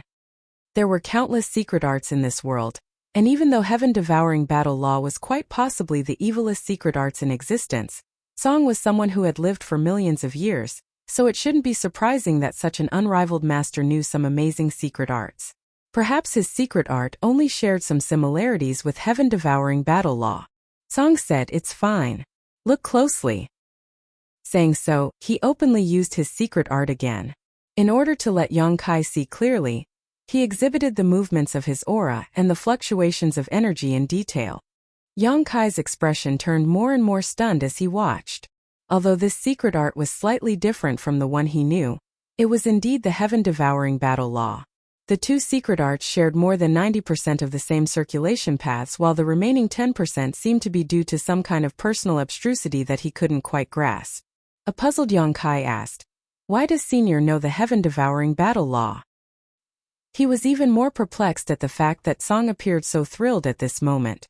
What's so exciting about it? He didn't seem this exhilarated even after so many royal lords were killed. Instead of answering his question, Song asked, "You call this heaven-devouring battle law? Who do you know who uses this secret art?" After giving it some thought, Yang Kai replied, "There's an old fart named Wu Kuang who cultivates this secret art. As far as I knew, he was the creator of this secret art. I had a chance to cultivate this secret art in the past and even did so for a time in a sense, though not anymore. Supposedly, there should be no one else who has cultivated it. Oh, I also taught the Stone Spirit clan this secret art long ago." The heaven-devouring battle law was too wicked, and even though it could help a cultivator increase their strength rapidly, its drawbacks were simply unbearable for most people. Even Yang Kai was unable to resolve those drawbacks. Therefore, the moment he realized something was wrong back then, he stopped cultivating it. Wu Kuang was different, for he had the flawless purifying golden lotus, so he could recklessly devour external powers without worrying about any backlash. However, there was only one flawless purifying golden lotus in existence, so no one else could imitate him. Hence, there was only one heaven-devouring great emperor in the world.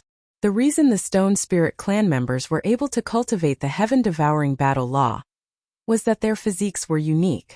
Their bodies were not made from flesh, and they had an innate ability to refine and expel all kinds of impurities. Therefore, they were best suited to cultivate the heaven-devouring battle law. Wu Kuang. Song muttered, "Tell me more about that guy." Although Yang Kai was puzzled at the fact that Song seemed interested in Wu Kuang, he still told him everything he knew. Honestly, he had mostly learned about Wu Kuang through rumors and stories. Yang Kai hadn't even been born when Wu Kuang was first active, so he wasn't sure of the details of the war in the Shattered Star Sea back then. He only knew that many great emperors of the Star Boundary were killed in that clash while they managed to kill Wu Kuang in the end. In truth, Wu Kuang faked his death and escaped. Then, he waited for a chance to resurrect. It took 20,000 years or so, but Wu Kuang's wish was eventually granted. Although he had managed to escape from the Shattered Star Sea, his cultivation had plunged. At that time, he occupied bustling world Great Emperor's body and spent quite a long time sharing it with the body's original owner, Duan Hongchan. Then Wu Kuang appeared on Dragon Island and kicked up a storm before vanishing into thin air again. When he reappeared, it was when the great emperors of the Star Boundary joined forces to deal with Great Demon God. The Star Boundary was almost destroyed in that war. And after the death of Great Demon God, Mo Sheng, Wu Kuang seized the former's body and fully resurrected. Then, he broke free of the Star Boundary's restraints and headed out into the outer universe to seek greater heights in the martial doubts. Yang Kai had no idea what Wu Kuang went through after the latter left the Star Boundary.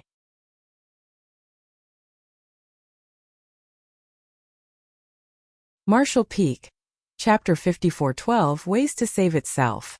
Yang Kai knew that he could cultivate pretty quickly, but Wu Kuang wasn't any slower. When they met again after that day, both of them were in the Sixth Order Open Heaven realm. Then Wu Kuang hid inside the new Great Territory for a while before Yang Kai brought him to the Shattered Heaven.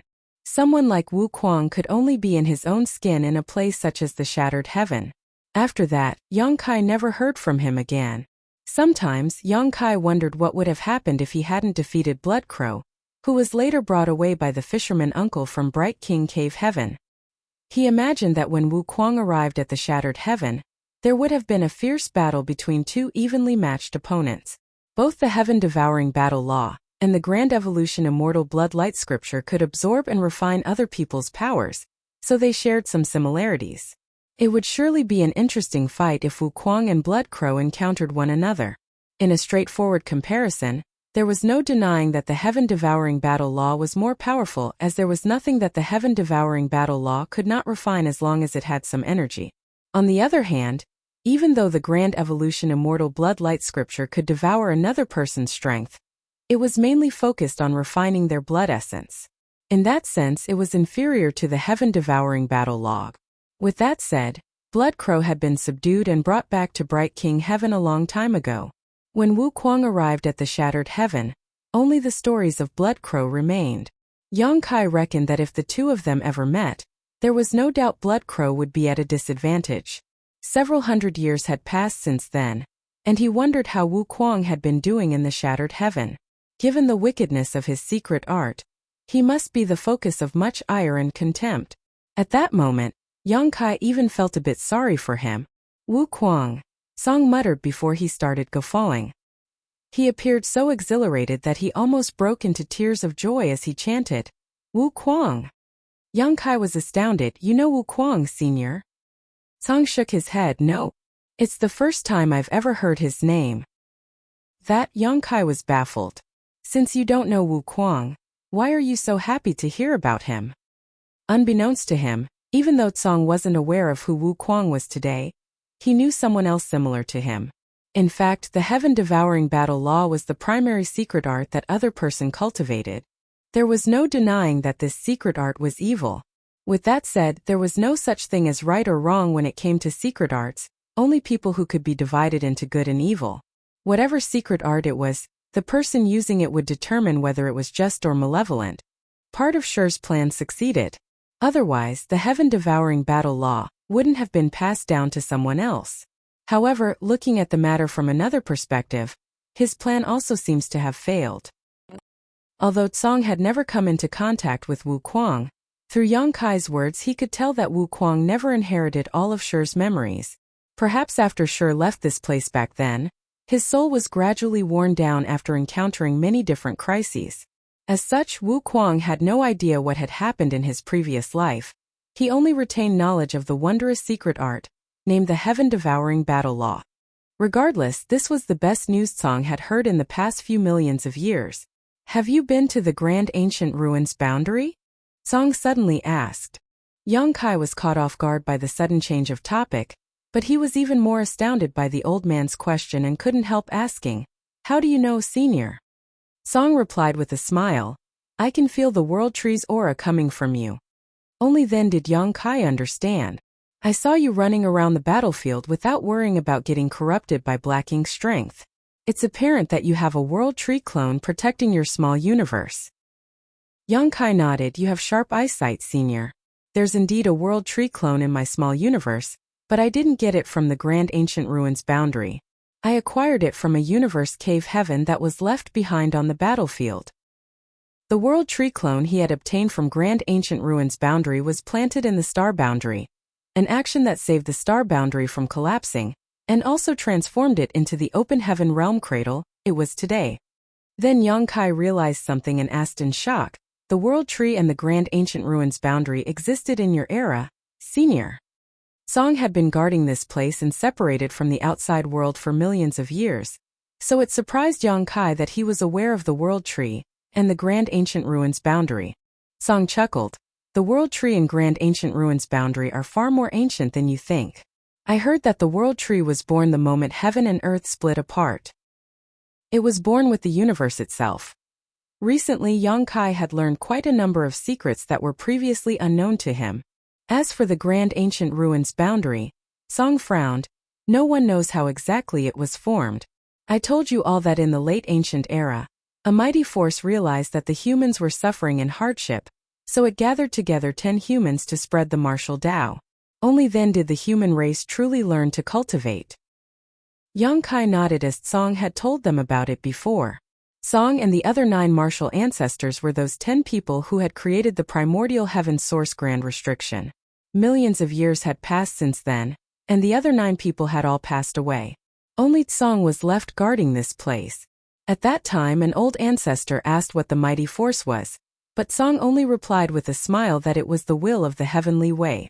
Presently, the battlefield was in chaos, but the primordial heaven source grand restriction was completely unaffected. The Black Ink clansmen didn't bother to attack the 2 of them because they knew they were unable to break the primordial heaven source grand restriction. Song went on to say calmly, "The 10 of us managed to ascend to the open heaven realm after we were swept into the grand ancient ruins boundary." Hearing that, Kai was astounded.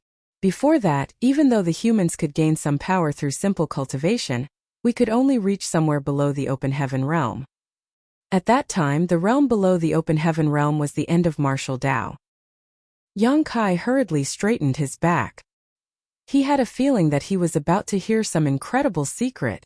The 10 of us were not born in the same place. Rather, we all came from different great territories. We managed to gain the acknowledgement of our homelands and became venerables in our own lands. Only then were we able to shake off our universe world's restraints and head out into the vast void to explore a higher martial Tao. He went on to say, "At that time, monster beasts were everywhere, with all of them possessing the bloodlines of divine spirits, though the purity of those bloodlines varied greatly. Their cultivation was unhindered as the powers of their bloodlines alone allowed them to grow into formidable beings. The humans were unable to defend themselves from the monster beasts. In order to solve this crisis, we had to seek a higher martial Tao. However, no one managed to succeed." After a pause, he continued, "One day, I was swept away by a rolling fog and brought to the grand ancient ruins boundary. In that place, I came across the other 9 and became friends with them. Just like me, they had left their homelands in search of a higher martial Tao.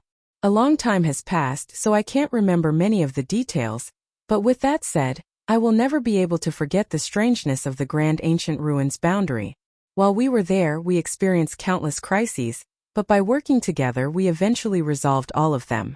Looking back now, I realize that those were all trials for us. In the end, we arrived at a place where there was an enormous tree, the world tree."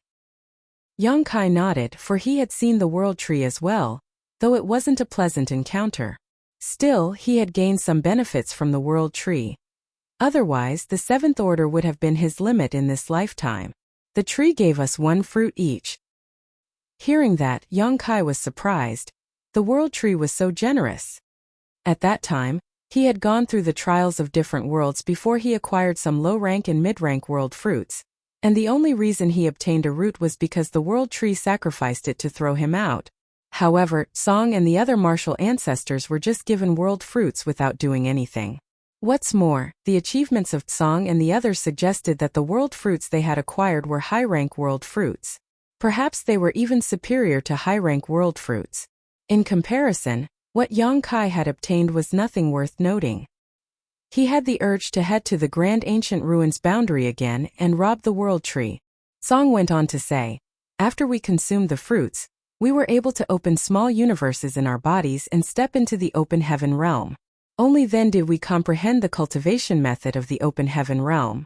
After leaving the Grand Ancient Ruins boundary, we taught everyone this cultivation method, and the humans were finally able to oppose the monster beasts. Yang Kai said solemnly, it was thanks to Sir and the other seniors that the human race was finally able to cultivate. Your contributions should be remembered by all. With a smile, Song waved his hand. The reason I'm telling you all this is that over the years, I've faintly detected something. Please enlighten me, senior. After a moment of deliberation, Song continued, back then, we came from different great territories and universe worlds, but we were swept into the Grand Ancient Ruins boundary by the rolling fog all at the same time. The crises we faced seemed to be the trials to test our temperaments. In the end, the fruits given to us seemed to be the world tree's rewards. He paused for a moment. Initially, we didn't read too much into it. Since we had acquired greater powers, we decided to teach the other humans how to do the same so that we all had the capital to gain a footing in the vast universe. Later, we created the primordial heaven source grand restriction and confined MO to this place. Only then did we have time to ponder on certain issues. The world tree's existence seems to have something to do with the entire 3,000 worlds. To be precise, the world tree might be the source of the 3,000 worlds. Yang Kai was astounded. You mean the 3,000 worlds are just a reflection of the world tree's power? Song shook his head. That's not what I meant. There's a reason the tree is named the world tree, and it must have something to do with the 3,000 worlds. The 10 of us were swept into the Grand Ancient Ruins boundary, and given the fruits by the world tree, thus allowing us to create a complete martial Tao system. Rather than saying it was our opportunity, it was more like a method the 3,000 worlds used to help itself. Help itself? Yang Kai muttered. You mean the 3,000 worlds has a consciousness of its own? Perhaps not a consciousness, or at least one that we would understand. Think of it as there being some rules that we're unable to comprehend, Song explained. At that time, most sentience had just awakened, and black ink strength started spreading across the great territories. If left unhindered, the entire universe would have been taken over by black ink strength. Therefore, someone had to stop it.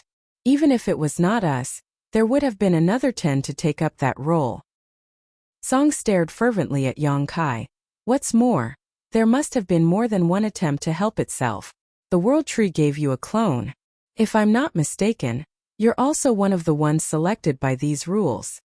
It was because of that realization that Song paid extra attention to Yang Kai and sent a transmission to him, telling him to seek refuge next to him when he fell into danger. It was also because of this realization that Song told Yang Kai so many things. In the late ancient era, Song and the other 9 were just a means the rules tried to use to save themselves. Now Yang Kai could very well be those same rules trump card. Yang Kai fell into a dazed state. Even though the clone he had obtained in the Grand Ancient Ruins boundary was subsequently planted in the star boundary, he inadvertently acquired another to shelter his small universe at a later point. Rather than it all just being a big coincidence, Song's speculation made more sense. Was Yang Kai also one of the ways the unfathomable rules tried to save themselves?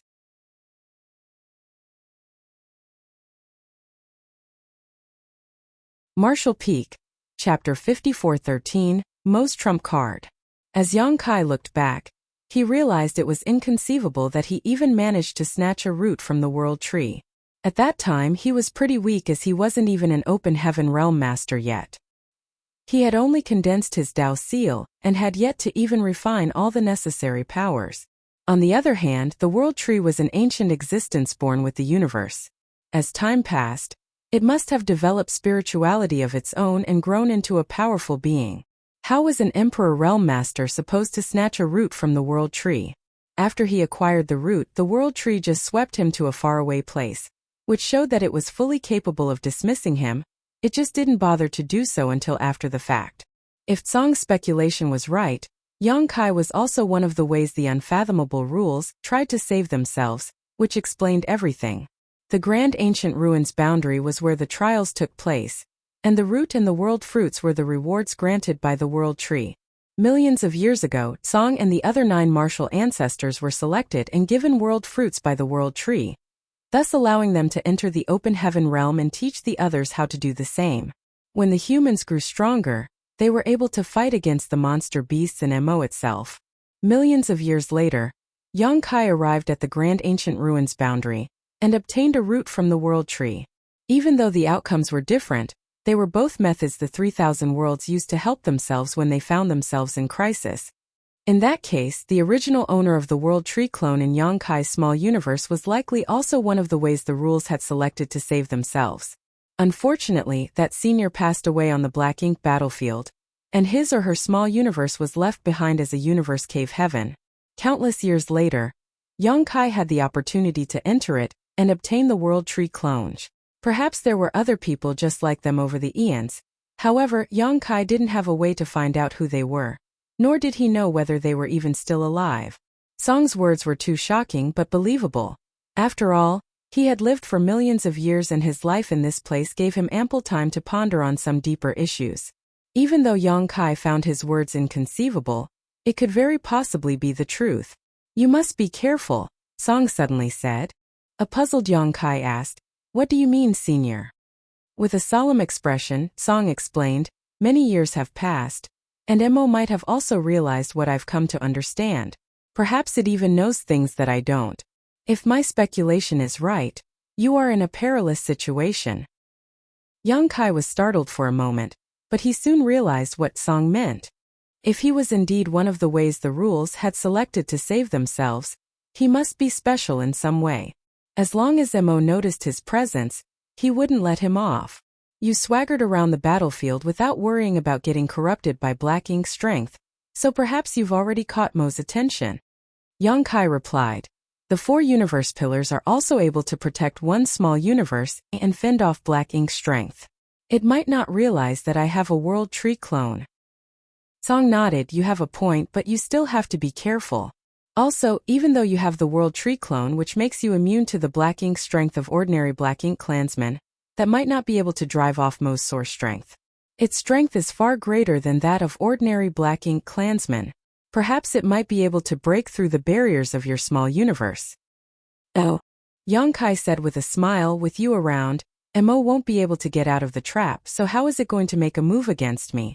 If even Senior is unable to suppress Mo, the human race won't be far from extinction either way." Tsong replied solemnly, "I'll do my best." The next moment, Yongkai got to his feet and lifted his azure dragon spear. "I've gotten enough rest, Senior. I'll kill some more enemies before coming back to chat with you." Then he directly charged towards the battlefield.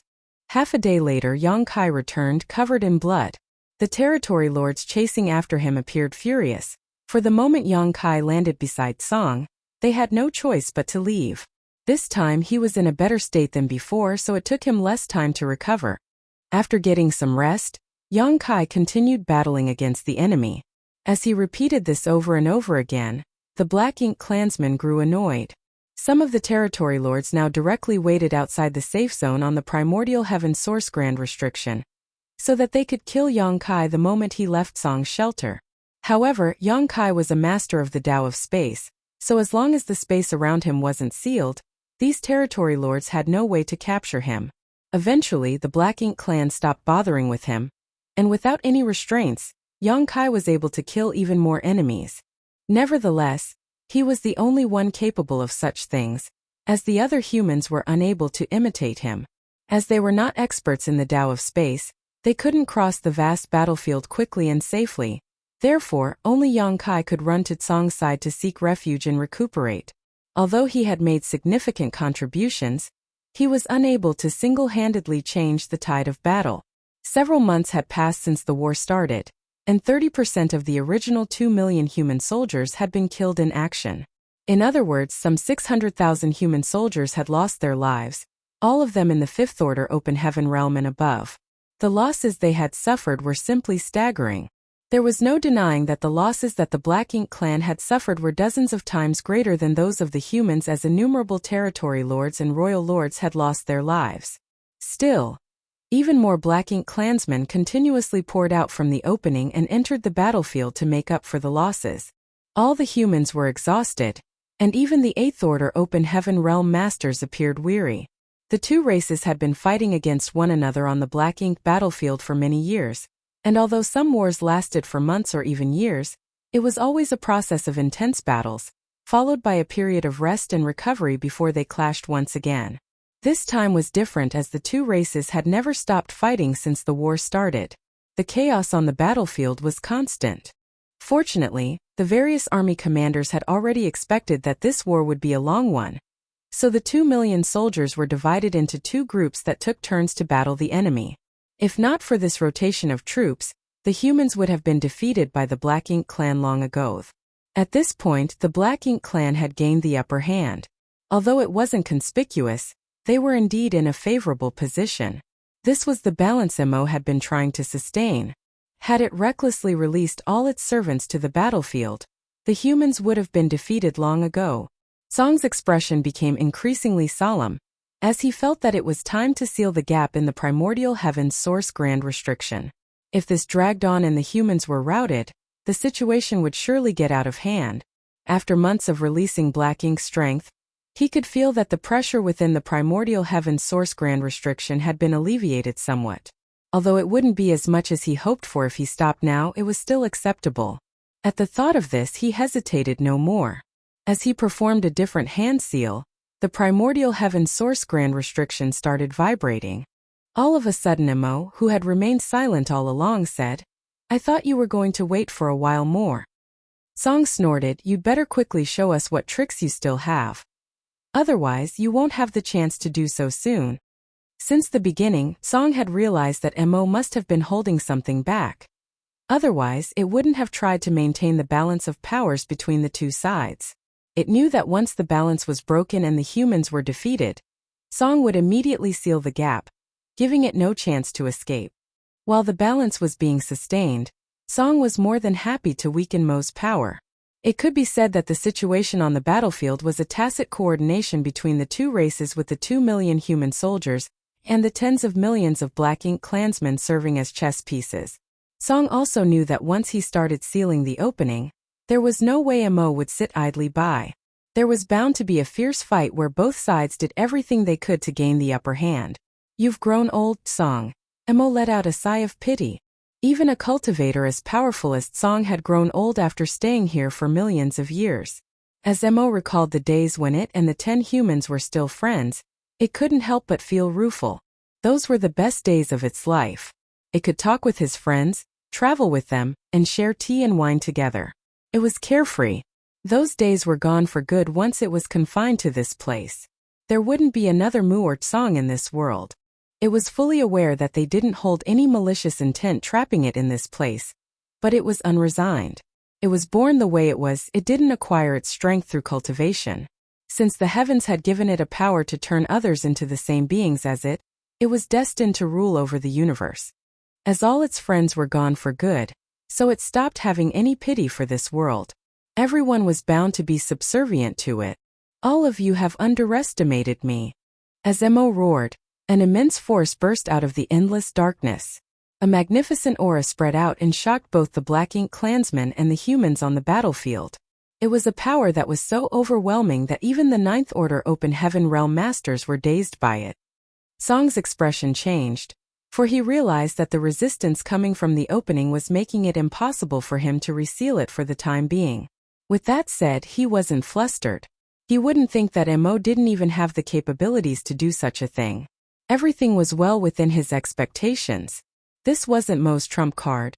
He must have another trick up his sleeve. All of a sudden, Song had a bad premonition.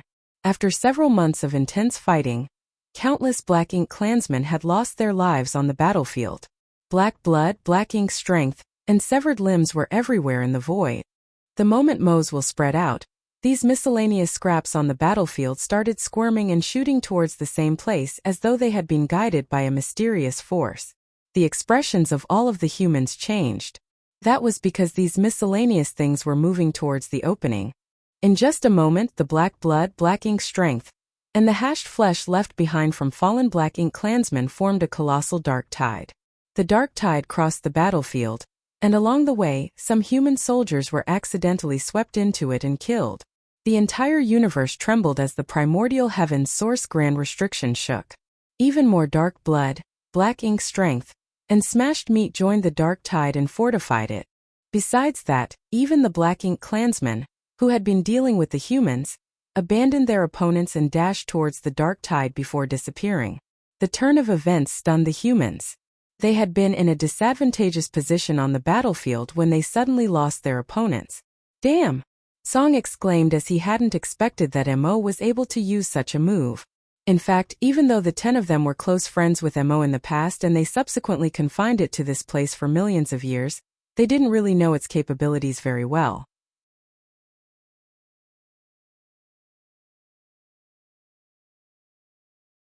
Martial Peak, Chapter 54-14 Mu. Song had never seen Mo use this secret technique before, nor could he figure out what the other party was about to do. With that said, he finally realized why Mo had been trying to sustain the balance on the battlefield, even letting so many of its servants get killed. It had all been to prepare for this moment. Despite not knowing what Mo was about to do, Song reckoned that he had to immediately stop it. Otherwise, the humans would be in grave danger. He madly searched his power in an attempt to reseal the primordial heaven's source grand restriction. However, from the depths of the darkness a violent force burst forth to resist it, stopping the gap from closing. As this competition unfolded, Song eventually gained the upper hand because he had the restriction's help, but even though the gap was closing, it was extremely slow. Kill! A Ninth Order Open Heaven Realm Master's roar reverberated across the entire battlefield. Everyone knew that they had reached the most critical moment. Regardless of what Mo was up to, if they couldn't stop him, they would lose the war. Several 100,000 human soldiers who had been recuperating in the Great Passes charged towards the battlefield. All the human soldiers were ready to strike. Even the soldiers guarding the arrays drove their warships towards the battlefield. In an instant, the 106 Great Passes became empty. The Black Ink Clan soldiers also divided into two groups. The first group leaving to intercept the humans while the other group joined the Dark Tide to strengthen it. The competition between Song and Mo was still ongoing.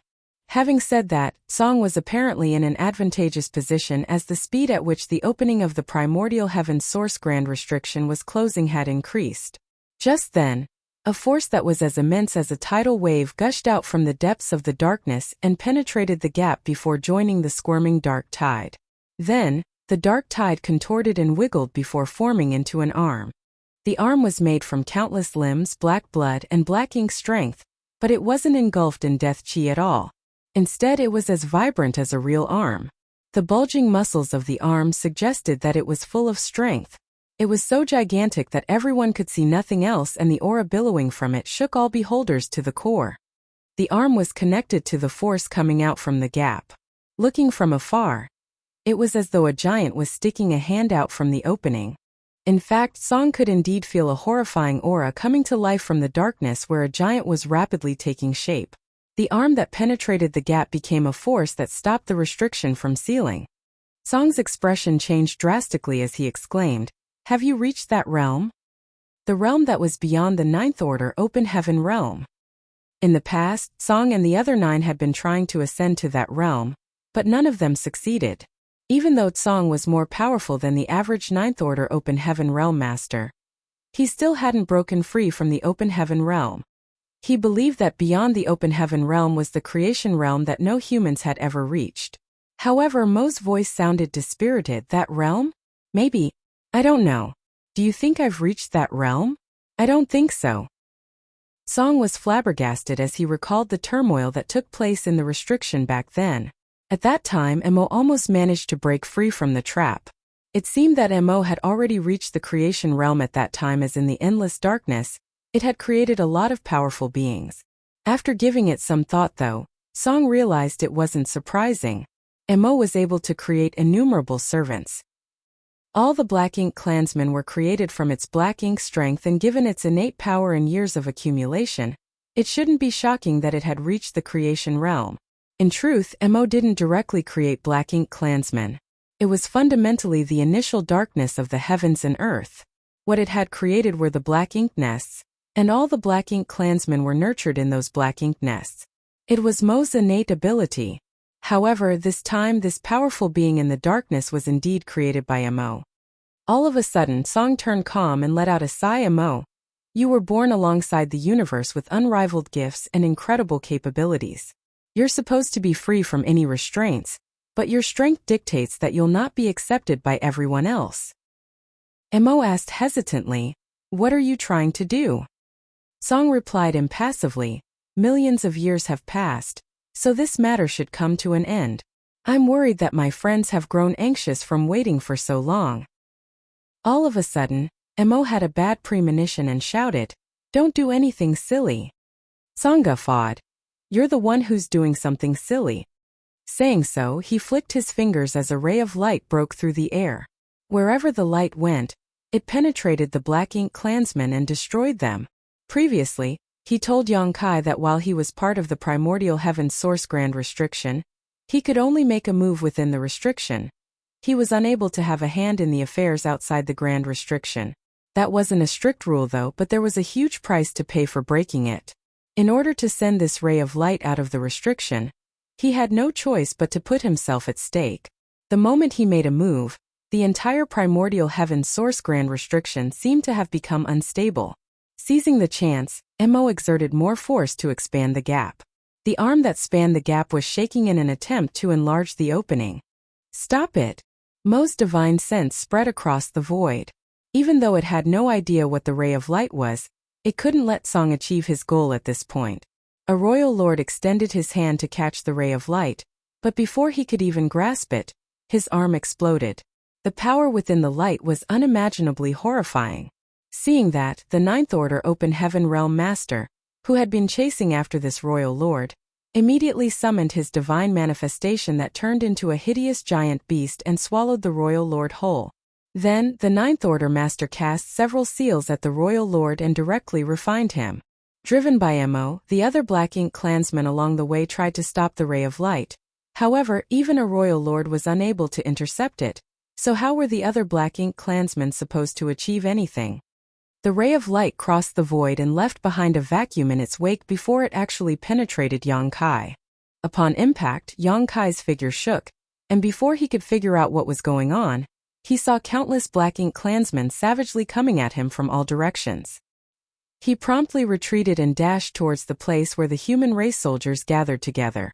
The Black Ink clansmen chased after him, but they were soon intercepted. Both parties clashed in the void as their blood spattered. On the other hand, after casting that ray of light, Song extended his hand into the void and pulled out a rough, uncut jade. Moo! Mo exclaimed. It could feel Moo's aura coming from this uncut jade.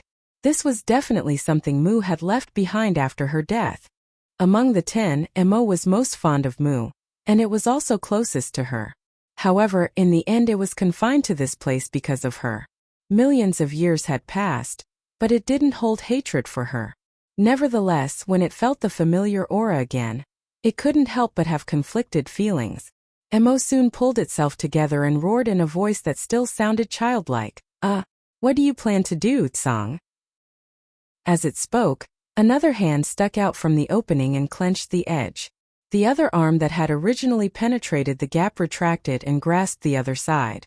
Both hands exerted themselves and pushed the gap open as though they were opening a door. A horrifying aura streamed out of the gap, and at the same time, a gigantic head stuck out from the chasm. Its dark eyes reflected the entire battlefield, as though it was going to devour everything in sight. The world trembled as the universe seemed to have been turned upside down and countless cracks started appearing in the void. I don't know what is going to happen either. Song's voice sounded helpless. His words sounded perfunctory, but he indeed had no idea what was about to happen. The uncut jade was the last testament left behind by Mu. She told them that they just had to summon this uncut jade at the most perilous moment. Back then, Mu entered the Grand Restriction and arrived at the depths of the endless darkness. When she returned, she was already on her last breath. After passing the uncut jade to them, she blended herself into the restriction to fortify it. She didn't explain anything about the uncut jade. However, Song and the others never doubted her decision or judgment. Now, it had come to the most perilous moment, just like what she had said. Perhaps she had seen something in the darkness back then and expected this day to come. After the uncut jade was summoned, it rose into the sky and shone brightly. From the light, a slender figure appeared. The figure was so colossal that she seemed to cover the entire sky, but no one could make out her face. Nevertheless, the moment she appeared, she became the center of the universe. Everyone stopped fighting on the battlefield as their attention was drawn to her. It was the most immaculate figure in the world, as though everything good and beautiful had been condensed within her. No one would ever have any evil thoughts about her. Mu! Song looked up with a conflicted gaze. Mu! Mo muttered. There seemed to be a smile on Mu's face as she spoke in a gentle tone. We haven't met for ages, Mo. Are you still alive? There was a hint of pleasant surprise in Mo's voice. Mu shook her head. I'm dead. You know that I passed away a long time ago. Mo let out a sigh and replied in a dejected tone. Yes, I know. I thought you were still alive, but since you're dead, what are you trying to do now? All of a sudden, Mu said in a mischievous tone, I'm going to play your favorite game with you for the last time. Mo was torn between tears and laughter. You're such a good friend. Mu refuted, call me big sister. I'm not that old. Saying so, she swept her hand across the darkness and muttered under her breath, There. When you wake up, there'll be games to play and food to have. Following her movement, the entire primordial heaven's source Grand Restriction started shining brightly and pulsing rhythmically. On the battlefield, both the humans and Black Ink clansmen became sluggish as a sense of sleepiness washed over them, making them feel dizzy. Besides the 5th Order, 6th Order, and 7th Order Masters, even the 8th Order and 9th Order Masters were unable to fight off the sleepiness. At that instant, a strange scene appeared on this violent battlefield. The weaker soldiers of both races fell into a peaceful sleep all of a sudden. In general, the Black Ink clansmen were most heavily affected as the humans had their warship's protection, so they still had some power to resist the mysterious force. Yongkai was sleepy as well. He felt his eyelids threatening to shut against his will, but at the most critical moment, a sense of coolness coursed through him, making him come back to his senses. It was the soul-warming lotus. Even though he had no idea what move Mu had used, it was apparently a technique that affected the soul, so the soul-warming lotus protection helped him endure it.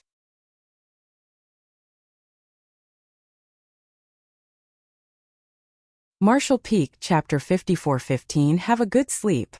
Without hesitation, Yongkai stimulated his dragon source and transformed into a 70,000-meter ancient dragon. He then swiped his dragon claw in a particular direction. Over there, a royal lord was staggering while exchanging moves with an equally sleepy 9th Order Open Heaven Realm Master.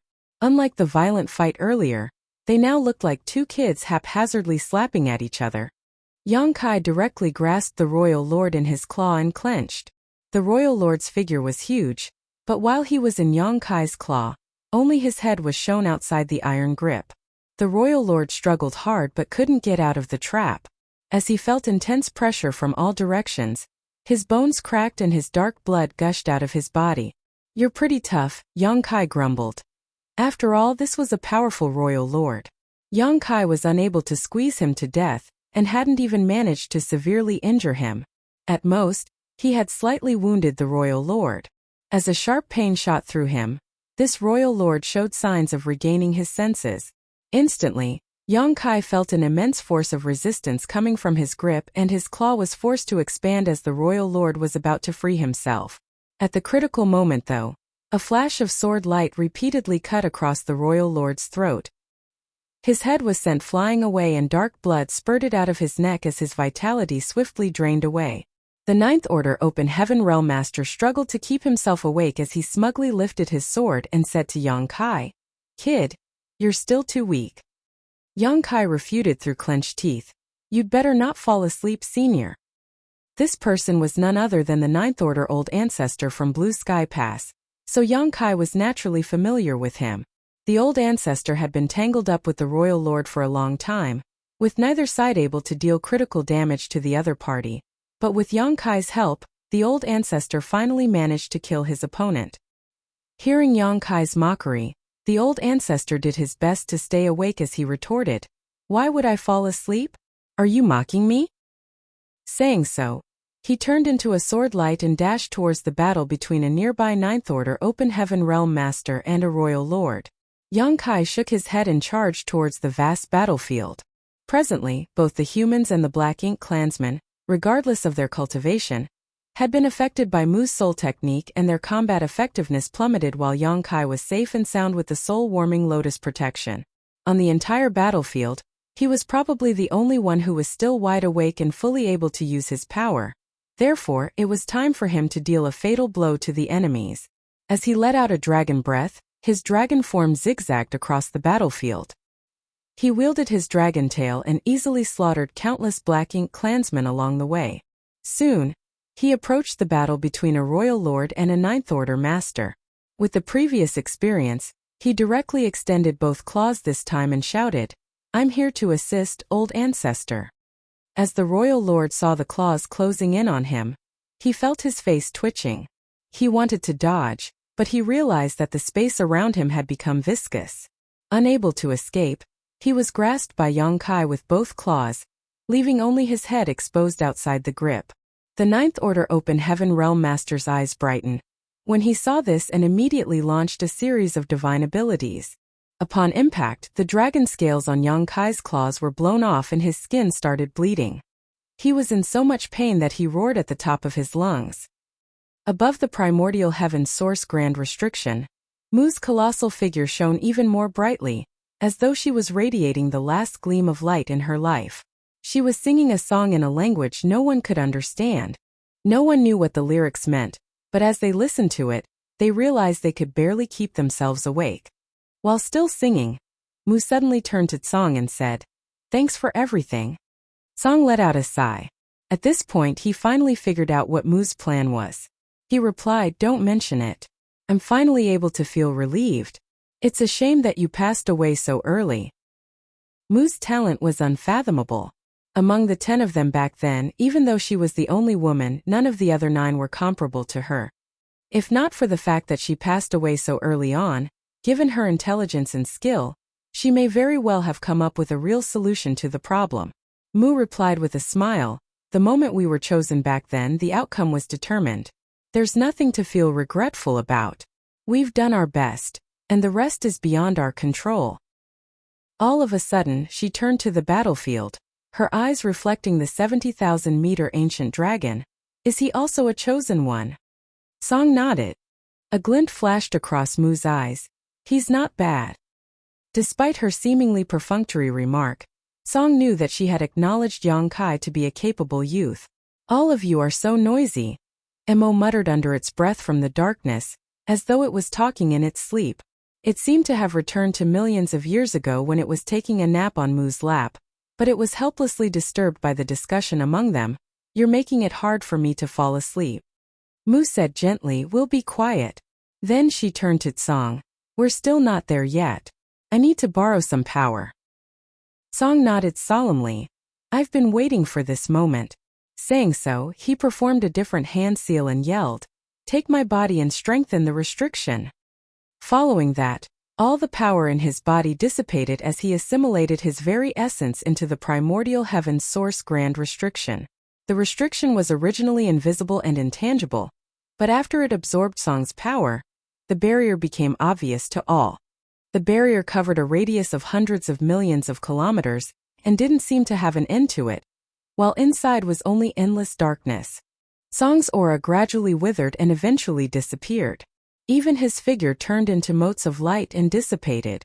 Above the primordial heaven's source grand restriction, Mu's figure solidified to the point where one could almost see her unrivaled beauty. The vitality she had hidden within the restriction many years ago exploded at this moment. With the help of Tsang's power, it infused into her illusory phantom. making her look vivid and lifelike, as though she had really resurrected. She turned to look at the void with her dark gaze, as if she was trying to take in the entire universe. The next instant, she leaped into the darkness. "I can finally have a good sleep," Mo muttered from the darkness, which shook all of a sudden. There seemed to be an ominous monster hidden within the darkness that turned over in its sleep, and a hush fell abruptly. The void trembled as though it was mourning for the death of these powerful beings. The moment Mu leaped into the darkness, all the humans and Black Ink clansmen, who had been affected earlier, snapped back to their senses in an instant. The battlefield, which had become calm due to Mu's soul technique, turned violent instantly. However, everyone sensitively detected that two powerful beings' wills were missing. One of them was Mo, and the other was Tsang. With that said, there was now another powerful will. In the darkness, the enormous creature was still prying open the edges of the gap, with half of his body having been revealed. Even though it hadn't fully revealed itself, even half of his body was enough to give off indescribable pressure. Mu's soul secret technique had a huge impact on this giant as well, and it had stopped moving earlier. However, the moment Mu leapt into the darkness, the influence of her secret technique disappeared. As though having received an order, the giant struggled even harder to get out of the darkness. But it was too late. Song had sacrificed himself to strengthen the restriction, and Mu had used a trump card she had left behind years ago. Not only had Mo fallen asleep, but the gap of the primordial heaven source grand restriction was closing rapidly as well. Regardless of how hard the giant tried, he was unable to stop the gap from closing. In just 3 breaths of time, the wide gap was shut. However, the giant still hadn't fully crawled out of the gap. The primordial heaven source grand restriction was like a razor-sharp blade that cut across the giant's waist, splitting him in half. No black blood streamed out of his body, only Black Ink strength gushed out of his wounds. The dark giant roared in pain as his voice spread across the universe. Yang Kai took a glance at the giant and became startled, a giant spirit god. Earlier, he had been assisting the Ninth Order Masters to kill the Royal Lords, so he didn't have time to look at the primordial heaven source grand restriction. Now he was stunned by what he saw. The dark giant was actually a giant spirit god. Were giant spirit gods created by Mo? No. Yang Kai soon dismissed the idea, for the creature was not a real giant spirit god. He believed that it was a creature that Mo had created based on the giant spirit gods. The giant had the size and appearance of a giant spirit god, and perhaps even the power of one, but he certainly wasn't a member of the amiable giant spirit god clan. Yang Kai couldn't help but recall the Black Ink giant spirit god that he came across in the Black Ink sealing land in the divine spirit ancestral land. Back then, he thought that a giant spirit god had been corrupted by Black Ink's strength. Now it seemed to him that it wasn't the case. Perhaps that Black Ink giant spirit god was also created by Mo. At the thought of this, Yang Kai felt a crawling sensation on his scalp. Giant spirit gods were incredibly powerful beings that even the divine spirits were no match for. He had also personally witnessed a giant spirit god's power. In the past, Air brought him to barge into the chaotic dead territory, but despite being surrounded by mortal danger, Air was completely at ease. The chaotic dead territory was a place where even Ninth Order Open Heaven Realm Masters were unable to remain for long. In other words, giant spirit gods were more powerful than Ninth Order Open Heaven Realm Masters. Perhaps they were as strong as Tsang and the other martial ancestors. The heavens didn't give the giant spirit god clan a very high level of intelligence, but with that said, they were gifted with unrivaled powers. Now, Yang Kai wondered how powerful this black giant spirit god was. What made him relax slightly was that the primordial heaven source grand restriction had cut this giant figure in half, causing his strength to plummet. On the battlefield, more auras soon disappeared for good. In the short moment when Mu's secret technique had affected the entire battlefield, Yang Kai had helped the Ninth Order Open Heaven Realm Masters kill 5 Royal Lords. Initially, after 5 Royal Lords were killed, there supposedly would be another 5 Royal Lords who would step out of the darkness to make up for the losses. Nevertheless, the primordial heaven source grand restriction had been closed, and Mo was now sound asleep. There wouldn't be any new Royal Lords. In the battles between the Ninth Order Masters and the Royal Lords, the humans had gained the upper hand, and as time passed, This advantage would be increasingly enhanced until the Black Ink clan were no longer able to resist. If not for the Black Ink giant spirit god's appearance, the humans would be guaranteed to win this war. However, with the Black Ink giant spirit god's existence, no one could tell what the outcome would be. Following a roar, the Black Ink giant spirit god stuck out a hand and grasped somewhere on the battlefield. Faced with the giant hand, both the human warships and Black Ink clansmen found it hard to dodge. Warships exploded apart, and before the humans could even flee, they were vaporized by the impact. It was the same case for the Black Ink clansmen. Without any warships to protect them, they were killed even before the humans. The hand then swept across the void, and although it seemed sluggish, that was only because it was too colossal. Space itself was torn apart wherever the hand swatted.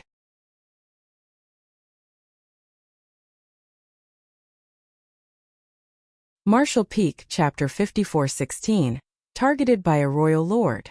A Ninth Order Open Heaven Realm Master, who happened to be available, activated his world force and transformed into a giant. However, this giant still looked like a child in front of this Black Ink giant spirit god. There was that huge of a difference between their sizes. Even as the giant rained attacks on this Black Ink giant spirit god, he was unable to harm the other party at all. On the other hand, the Ninth Order Open Heaven Realm Master trembled after he was struck by the Black Ink giant spirit god. In the far ancient past, a single Black Ink giant spirit god had wreaked havoc on the divine spirits in ancestral land.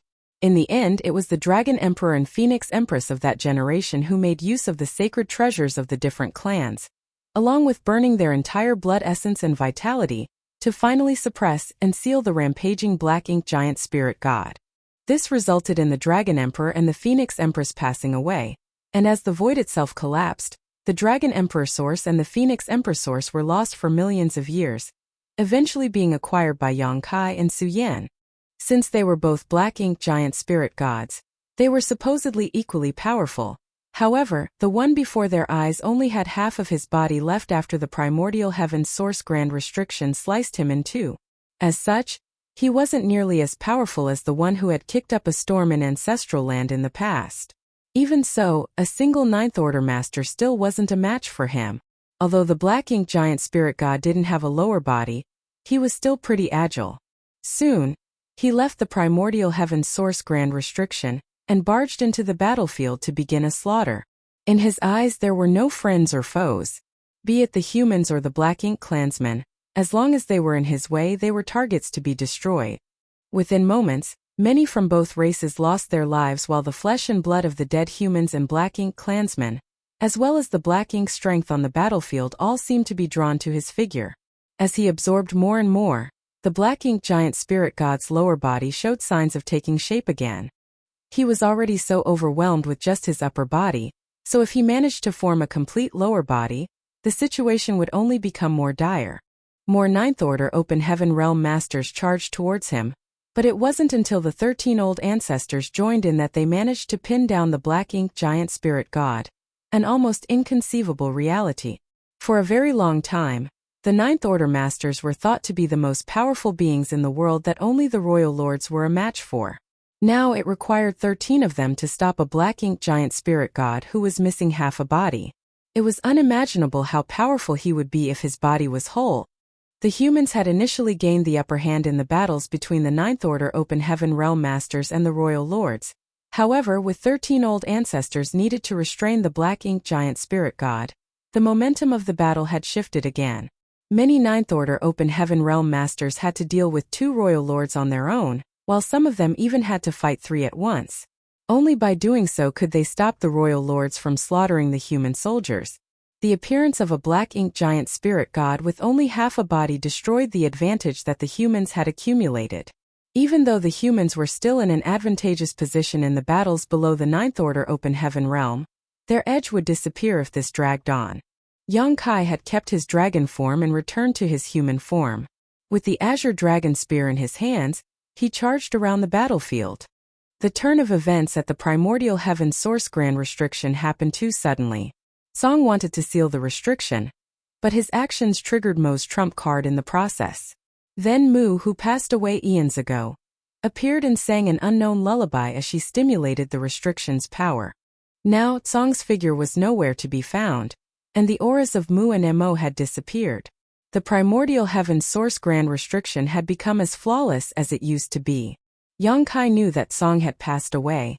Mu was gone for good, and Mo had fallen into a state of deep sleep. Now the primordial heaven's source grand restriction had been resealed, which meant that there would be no more Black Ink clansmen leaving it. The ones left on the battlefield were all the soldiers that the Black Ink clan had. As long as the humans could wipe out these Black Ink clansmen, they would win the war. However, that was an extremely difficult task. Besides the Black Ink giant spirit god that was able to go against 13 Ninth Order Open Heaven Realm Masters at the same time, it was also hard to kill the remaining Royal Lords. In fact, quite a number of Royal Lords had been killed so far. Since Mo had deliberately tried to sustain the balance on the battlefield, the humans managed to destroy a lot of Royal Lords. Before the Black Ink giant spirit god's appearance, at least a dozen Royal Lords had lost their lives. On the other hand, the humans had also paid a huge price as several old ancestors had fallen in battle. When everyone on the battlefield was affected by Mu's soul secret technique earlier, several Royal Lords were suppressed by Yongkai and subsequently killed by the old ancestors, leading to there being more Ninth Order Open Heaven Realm Masters than Royal Lords. Nevertheless, the Black Ink giant spirit god's appearance negated that advantage and even reversed it. With that said, none of the human soldiers backed down as they still fearlessly clashed with the enemy. All of them knew that if they couldn't win this war, there wouldn't be another chance for them. All the Ninth Order, Eighth Order, Seventh Order, Sixth Order, and Fifth Order Masters were going all out. They didn't care if their warships were shattered, as they could summon their spare warships and continue fighting. Even if all their warships were destroyed, they would clash with the enemies and kill as many as they could before their death. There was no time for rest or recuperation. If they held back any of their powers, they would fall into the abyss. Yongkai darted around and killed all the enemies he could with his azure dragon spear, sending black blood splattering everywhere. He was looking for Dawn. However, the battlefield was chaotic, so it was hard to find anyone. A while later, Yongkai finally spotted Dawn, as a large swirling blood sea was a clear sign of Blood Crow's presence. Before he could even get near them though, Yongkai felt alarmed all of a sudden. The next instant, he detected a violent force coming at him from the side. Before he knew what was happening, Yongkai coughed up a mouthful of blood and was sent flying away. He still hadn't gotten out of danger though. As he extended his spear to the back, a golden crow cawed and a great sun leaped into the air before it shone brightly. Then a hand gently gripped the great sun and extinguished it. The next instant, a fist came at Yongkai. Flabbergasted, Yongkai lifted his spear to parry the attack.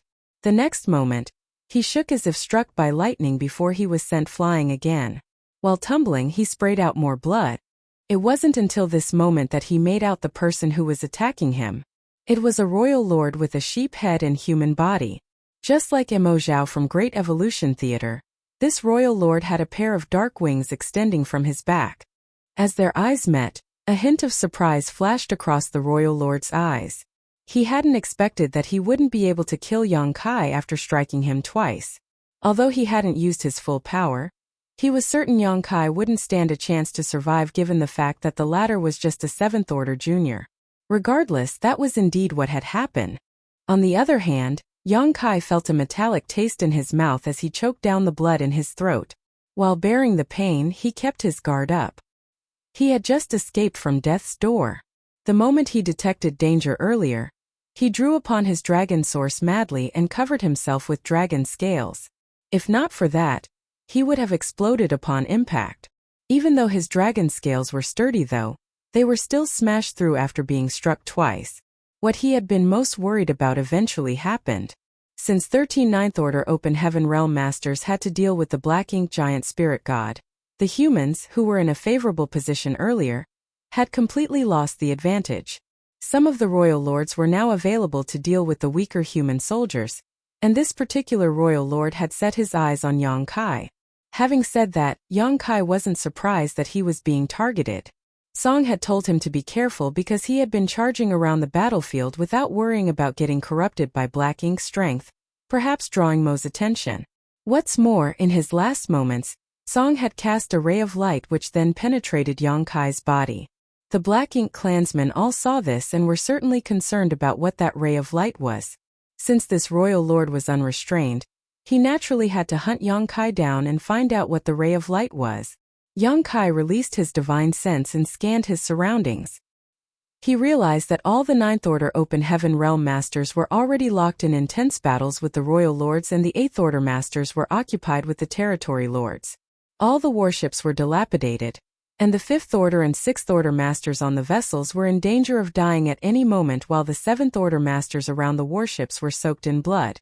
Meanwhile, the Black Ink Giant Spirit God's aura seemed to be growing with each moment. His lower body continued to absorb the black ink strength from the battlefield and showed signs of taking shape. Suddenly, Yang Kai let out a long sigh. He gave up on the idea of seeking help from the Ninth Order Masters or the other humans. As he wielded his spear, he bolted towards the Royal Lord.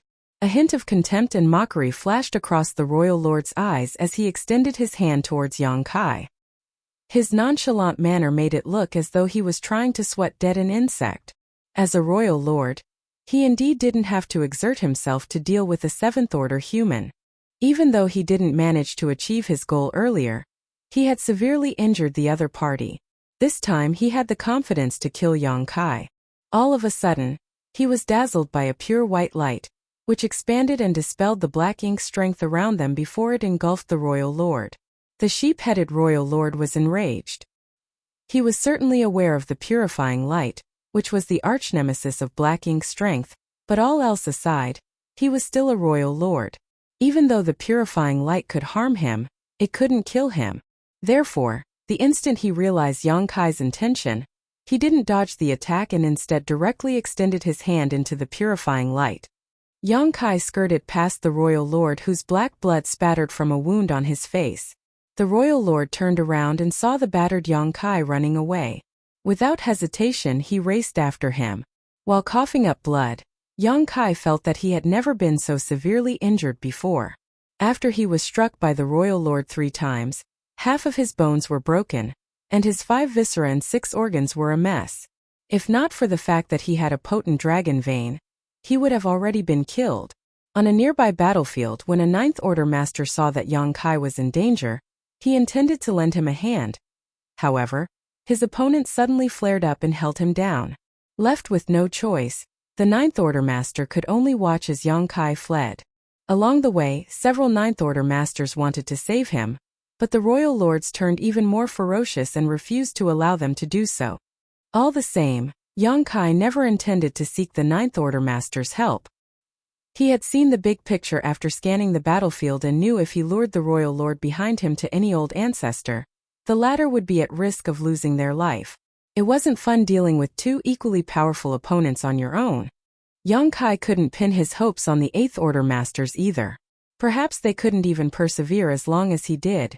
Therefore, he could only find a way to save himself.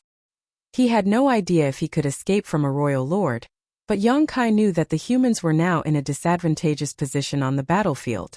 As such, he couldn't bring trouble to the top masters. Furthermore, if he could lure a royal lord away, he could lift some pressure off the Ninth Order Open Heaven Realm Masters despite not being able to influence the war in any way.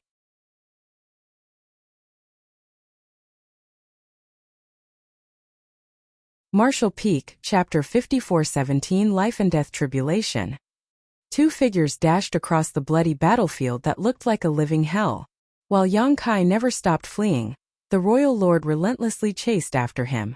Just a moment later, the distance between them shortened, and without hesitation, Yang Kai manipulated space principles and disappeared from the spot. The sheep-headed Royal Lord behind him was evidently startled. He had lived his entire life inside the primordial heaven source grand restriction. Even though he was able to learn about the humans through the black inkness, he had never come across an opponent like Yang Kai, so it was the first time he witnessed a space secret technique. Soon he detected Yang Kai's aura and turned to look in a different direction. Over there, a blood-soaked Yang Kai appeared inside a human great pass. While standing on the wall, he eyed the Royal Lord from across the battlefield and pointed his spear at him in a provocative manner. Running away wasn't his sole intention.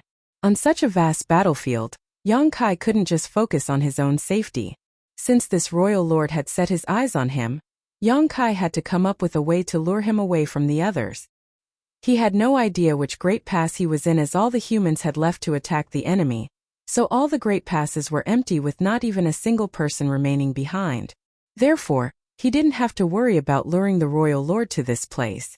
Seeing how smug Yang Kai looked, the royal lord was enraged and charged towards him. On the wall, Yang Kai settled his spear on the floor and sat down on a large array. The array core was an artifact that looked like a giant crossbow. Usually it required 3 7th Order Open Heaven Realm Masters to activate such an array. At this moment, Yang Kai turned his hands into dragon claws and clutched the giant crossbow before madly infusing his world force into the array. The patterns on the array lit up, and all the energy entered the crossbow.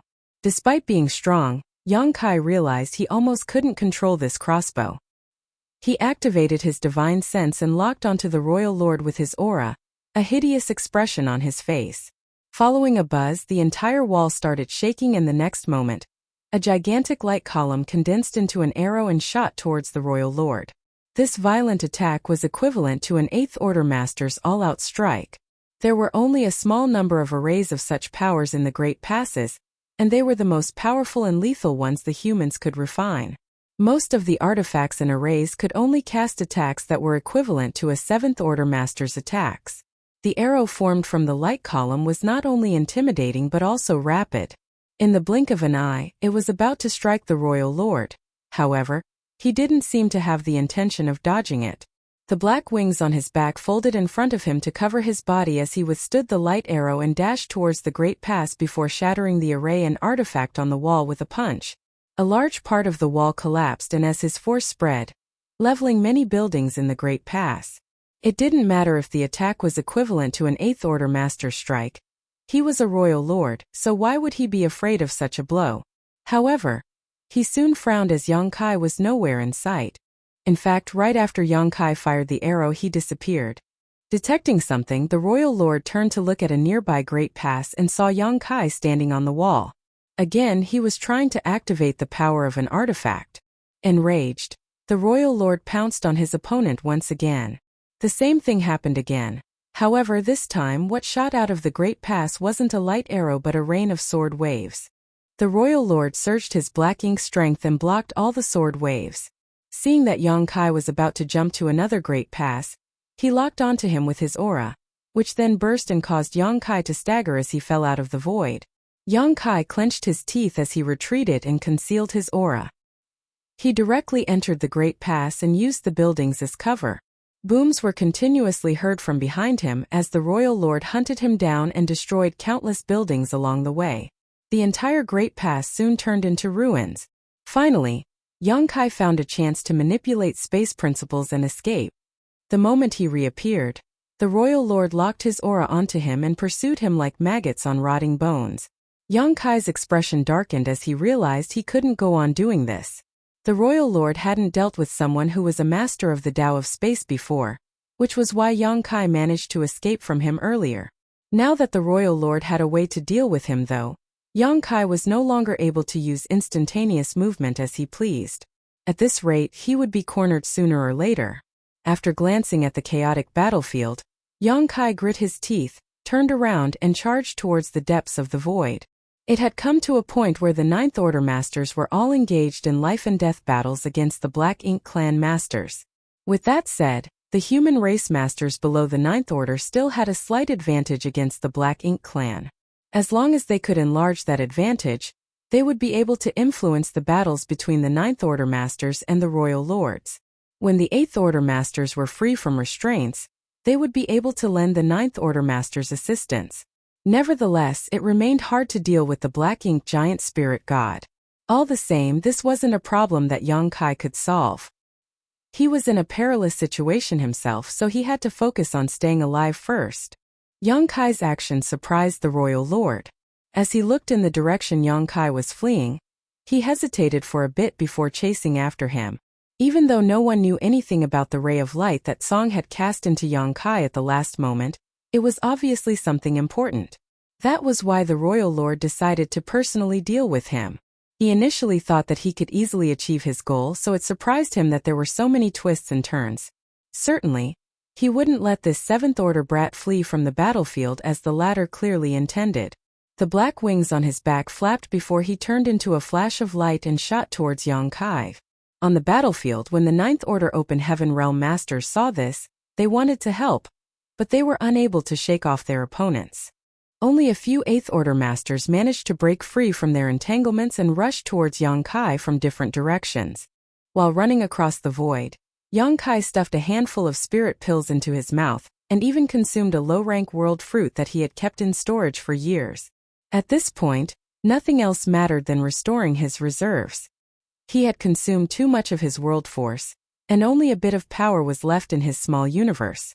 It was inefficient to refine open heaven pills, so he needed a world fruit to replenish his energy quickly.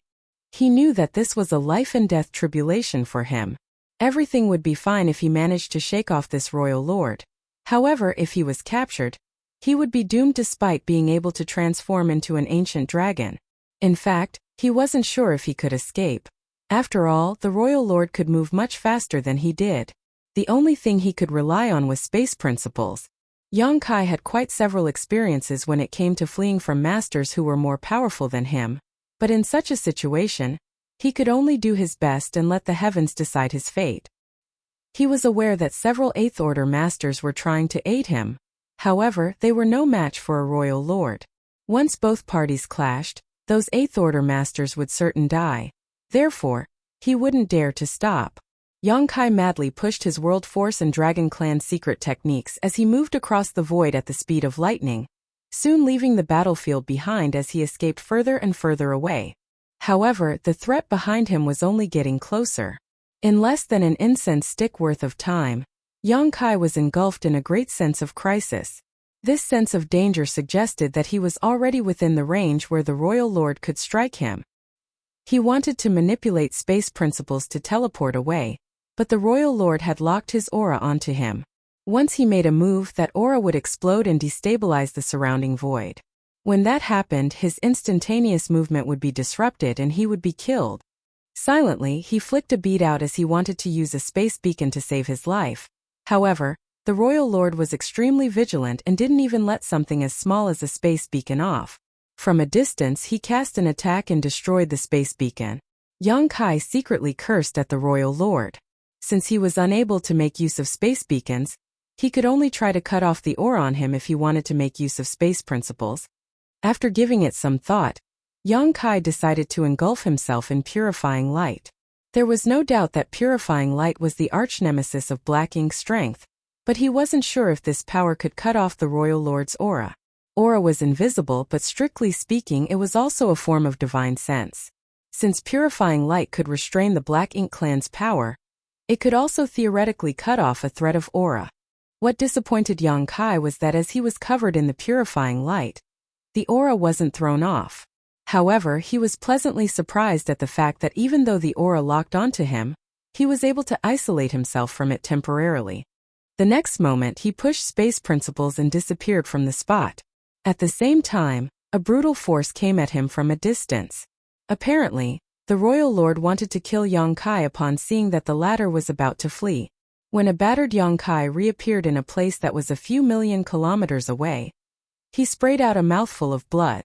He was hampered at the most critical moment of activating instantaneous movement, and failed to cross a distance that was as far as he'd hoped, and instead landed in the wrong place. Even though he was injured, he had gotten rid of the threat for now at the very least. However, before Yong-kai could catch a breath, the purifying light around him dissipated. As soon as that happened, the royal lord's aura locked onto him again. Bastard! Yong-kai cursed. He felt his own aura trembling and his power becoming intermittent. At that moment, he was unable to manipulate space principles again, so he had no choice but to fly forward. He had suffered several setbacks because of this royal lord, and even though he had consumed a lot of spirit pills, his wounds had only gotten worse. Fortunately, being an ancient dragon, he had a robust body. Given enough time, his injuries would heal themselves. A moment later, the small advantage he had gained by using instantaneous movement to move across millions of kilometers was wiped out. The distance between them was shortening fast. Feeling the royal lord's Black Ink strength undulating behind him, As though a secret technique was about to be cast, Yang Kai once again engulfed himself with purifying light and isolated himself from the other party's aura. Then, he did the same thing by activating instantaneous movement. The royal lord had no choice but to stop using his secret technique and detonate the aura which was near Yang Kai, forcing the latter from the void a few million kilometers away. Again, Yang Kai sprayed out a mouthful of blood. The same thing repeatedly happened to the point where Yang Kai was infuriated. On the other hand, the royal lord, who had been relentless, was also cursing non-stop. He had never expected that despite being a royal lord, it would be so hard for him to end the life of a puny seventh-order human.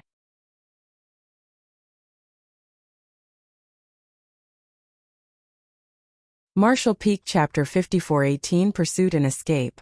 Before this war, the sheep-headed royal lord had never dealt with humans, so his knowledge of them was limited to what he had gathered from the black ink nest space. After leaving the primordial heaven source grand restriction, he immediately engaged in an intense battle with the Ninth Order Open Heaven Realm Master. It was a fight between two equally matched opponents and in fact, he found himself at a slight disadvantage almost from the start, so he truly admired that Ninth Order Master's power. But what was happening now? He felt disgusted by having to chase after Yang Kai, unlike his fight against the Ninth Order Master a while back. When dealing with the Ninth Order Master, he just had to exert all his strength in a life-and-death struggle. However, when pursuing this Seventh Order Master, he felt helpless despite having far greater strength. As such, there was an awkward scene in the void where a Seventh Order human was unable to get rid of a royal lord, who, on the other hand, couldn't capture the Seventh Order human. Initially, the Eighth Order Masters coming from the battlefield could still see some traces and follow them. Nevertheless, barely a day later, they had completely lost track of Yang Kai and the royal lord. One repeatedly manipulated space principles while the other could move extremely quickly. Eighth Order Masters like them were unable to catch them. One of the Eighth Order Masters who had tan skin said grimly, "Damn it! Little friend Yang is in danger." If they were able to reach the two of them, they might have been able to help Yang Kai. However, given their strength, the most likely outcome would be their deaths. Since Yang Kai and the royal lord were nowhere to be seen though, how were they supposed to find them in this vast void?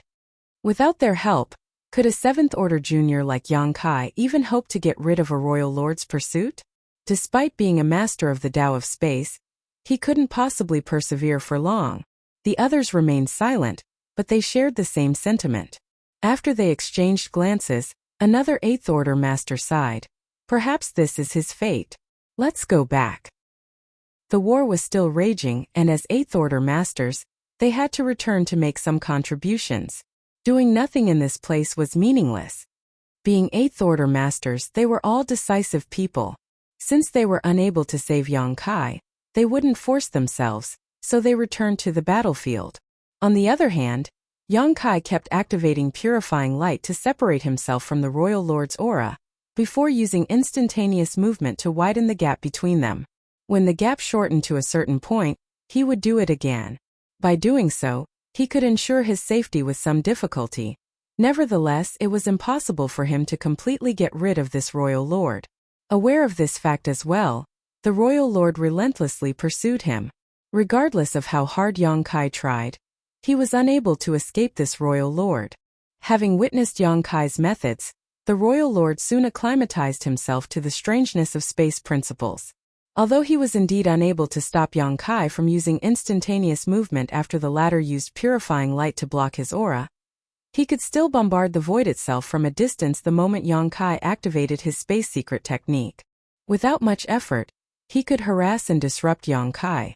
By doing so, he could ensure that Yang Kai wouldn't be able to move across a long distance by using instantaneous movement, and Yang Kai would always arrive at a place that was different from what he had expected. On Yang Kai's end, he knew that his current method of escaping was dangerous. Since he was unable to determine where he would reappear after using instantaneous movement, he was taking a chance with his life each time he teleported. However, he couldn't care less at this point as stopping would mean certain death. He could risk using instantaneous movement or die. By using the instantaneous movement, he stood a chance to survive, and as long as he wasn't too unlucky, he wouldn't come across any real danger. Also, He had figured out the Royal Lord's plan. The Royal Lord must have figured it was fine if he couldn't capture his target for now. As long as he relentlessly chased after Yang Kai, and made sure the latter was within his detection range, Yang Kai would eventually exhaust his strength. Regardless of how ample the heritage of a seventh-order human small universe was, there was a limit to it.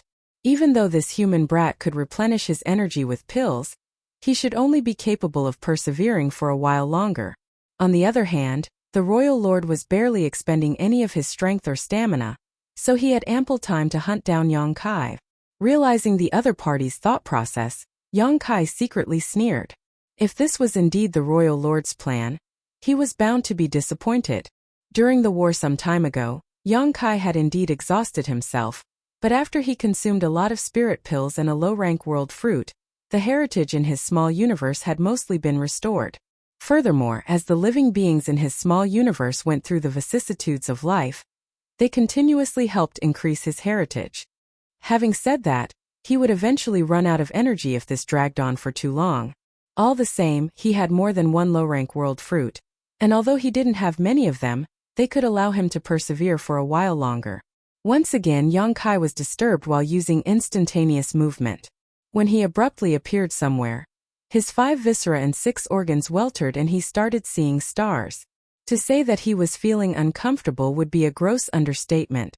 Before he could pull himself together though, a remnant divine ability came at him from a nearby place. An astounded Yang Kai hurriedly dodged. Fortunately, the divine ability was quite weak, so despite looking magnificent, it wasn't lethal and Yang Kai quickly evaded it. He had arrived at the late ancient era battlefield.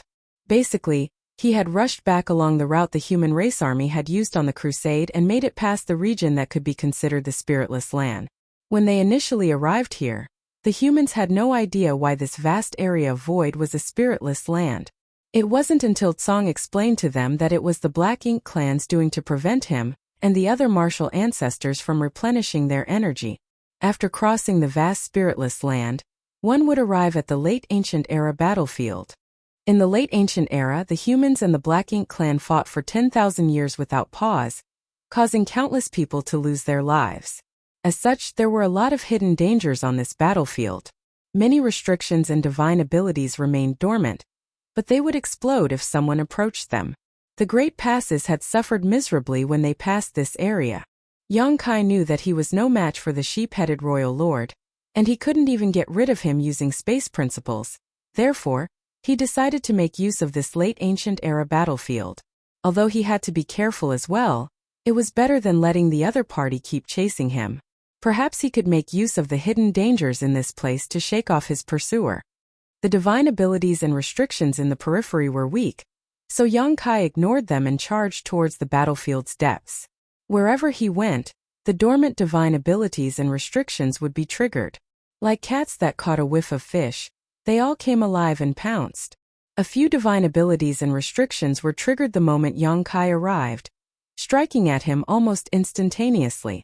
Fortunately, he was able to run swiftly. As a result, those divine abilities and restrictions turned into flashes of light that relentlessly followed after him. It was not long before there seemed to be a tail of colorful lights behind Yang Kai. After moving across some distance, the energy of some lights was used up as they dissipated. However, even more divine abilities and restrictions joined, so the light tail only enlarged. As for the majority of the divine abilities and restrictions, they were sluggish to react as they had remained dormant for far too long. They were only activated a short time after Yang Kai brushed past them.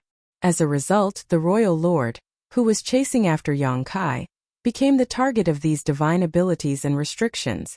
A short time later, there was a longer and more brilliant tail of lights that was behind the Royal Lord. Initially, the Royal Lord wasn't concerned about the light tail behind him. He was one of the most powerful masters in the world, so why would he be bothered by these worn-out divine abilities and restrictions? However, as time passed, the light tail grew and grew. The innumerable restrictions and divine abilities intertwined with each other. Some of them clashed and wore each other down, but others synergized and merged, evolving into something entirely different from their original form. At this point, even a powerful master like him felt threatened. Therefore, the royal lord hastened his pace as he knew that he would be in trouble once the light tail caught up with him. On the other hand, Yongkai was running as fast as he could. Even though the light tail behind him was smaller than that of the royal lord, he was much weaker than the other party, so it was still lethal to him. As time passed, the distance between them shortened again. All of a sudden, the royal lord recalled that this guy named Yongkai was able to leap across the void and wondered, what would happen to the light tail behind him if he uses that teleportation technique? Before he could figure it out, he saw Yongkai turning to look at him with an eerie grin. He had been chasing after Yongkai for quite a while, but it was the first time he had a bad premonition. The next instant, the power of space principles undulated and without hesitation, the royal lord pointed at his opponent and struck from afar. Yongkai disappeared from the spot, but the next moment, he reappeared in a place that was a couple million kilometers away. Initially, even if he was interrupted by the royal lord when using instantaneous movement, he could cross a distance of roughly 10 million kilometers. However, he only managed to traverse some 3 million kilometers this time. It went to show how chaotic the space and energy in this late ancient era battlefield was. Still, it was enough, as after losing Yongkai, the light tail that had been chasing him started showing signs of becoming dormant again, only to become attracted to the royal lord's aura a moment later. With a livid expression, the royal lord watched as the light tail, which was initially chasing after Yongkai, turned around and came at him. Enraged, the royal lord madly activated his black ink strength and swelled up into a giant. As a roar reverberated across the void, he punched out and destroyed the light tails in front of and behind him. When Yongkai saw that from afar, he couldn't help but shudder. In the end, he was still a royal lord. It was naive of Yongkai to think that he could make use of these dormant divine abilities and restrictions on this late ancient era battlefield to deal with this kind of opponent. Left with no choice, he could only keep running for his life. After suffering such a setback, the royal lord became even more ruthless as he shattered all the divine abilities and restrictions along the way so that they wouldn't gather together to pursue him. On the other hand, Yongkai did his best to quicken his pace. The royal lord was furious. Perhaps he had become irritated from chasing after his prey for so long. If Yongkai was captured by the royal lord in such a situation, he reckoned that the other party would certainly torture him to death.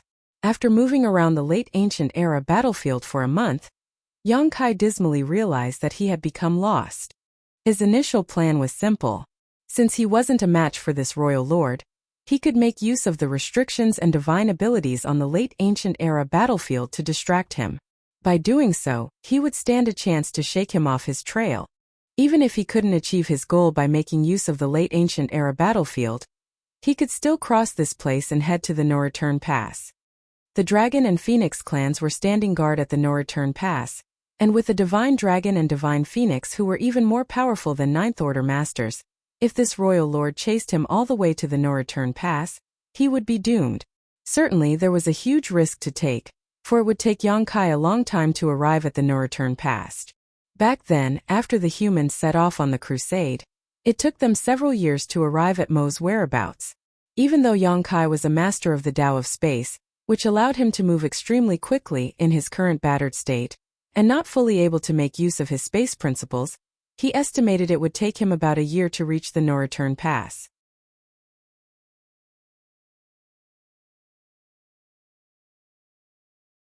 Martial Peak. Chapter 54:19. Dense Fog Celestial Phenomenon. Yongkai wasn't even sure if he could survive a royal lord's pursuit for several months, let alone a whole year. However, it was already the best solution he could think of. Regardless, his plan had been derailed, for he had lost his way. Everywhere he looked on this vast late ancient era battlefield, everything looked the same, so he couldn't tell where he was or where he should head. Initially, he was still confident he was moving in the right direction, but he had been interrupted by the sheep-headed royal lord on several occasions when using instantaneous movement, which resulted in him reappearing in random places. Now, he wasn't even sure which direction the No Return Pass was in. Left with no choice, he could only keep activating his space secret technique to run for his life, for the other party seemed determined to destroy him. Nevertheless, things were only getting worse. As Yongkai traversed this late ancient era battlefield, regardless of how careful he was, He couldn't avoid getting hurt by the dormant restrictions and divine abilities. For the past month, he kept getting injured, so instead of healing from his wounds, his injuries had turned worse. As though realizing that Yang Kai was at a dead end, the royal lord became even more ruthless. Yang Kai knew that if this dragged on, he wouldn't be able to persevere for long. However, it was unlikely that he could get rid of this royal lord. As he was running away, he gritted his teeth and looked in a particular direction. Over there, a gigantic cloud of fog covered a vast region of the void. Although Yang Kai was many millions of kilometers away, the fog bank still looked enormous. It was a celestial phenomenon. Years after the humans set off on their crusade, they came across a lot of different celestial phenomena that came in a myriad of forms and sizes. Regardless, all of them shared a common trait. They gave off a dangerous vibe. Yang Kai had not explored any of those celestial phenomena. On the other hand, old ancestor Xiao Xiao had barged into one on a whim a while back, but when she returned, she refused to say what she had seen inside. She only said that it was extremely dangerous, and even a Ninth Order Open Heaven Realm Master like her was at risk of losing her life if she remained inside. Therefore, as those from Great Evolution Pass crossed this place, they would always make a detour whenever they came across a celestial phenomena lest they fall into mortal danger. No one knew how these celestial phenomena were formed. Perhaps it had something to do with the clash between the humans and the Black Ink clan in the late ancient era, or perhaps they were naturally born. The humans knew little about this area of the void behind the royal cities. The celestial phenomenon that looked like a fog bank was the only one Yang Kai could see right now, and he had no idea how dangerous it was. However, it wasn't like he had a choice now, as he was pursued by a royal lord. If he couldn't find a way to turn things around, he would just be waiting for death. Even if there were some dangers within the dense fog celestial phenomenon, they were the least of his concerns. Apparently, the royal lord saw the dense fog celestial phenomenon as well, and there was a hint of doubt behind his gaze. Yang Kai had seen quite many celestial phenomena, but it was the first time the royal lord came across one, so he had no idea what it was. Regardless, when he saw Yang Kai heading towards the dense fog celestial phenomenon all of a sudden, he understood the latter's intention. As he quickened his pace, the distance between them shortened. However, the Seventh Order boy was just too slippery. When his opponent was close enough, he teleported and disappeared once again, widening the gap between them. After using the same trick several more times, Yang Kai reached the dense fog celestial phenomenon. When he scanned the celestial phenomenon with his divine sense, Yang Kai was surprised, for he couldn't feel any danger from this dense fog. It was very strange indeed. The celestial phenomena he had seen in the past all exuded dangerous auras, but this dense fog celestial phenomenon appeared somewhat special. At that instant, he wasn't sure if he should be worried or happy. If there was really no danger in the dense fog celestial phenomenon, it would be safe for him to enter it. However, he also wouldn't be able to make use of this celestial phenomenon to eliminate the royal lord. With that said, things had come to such a point where there was no turning back.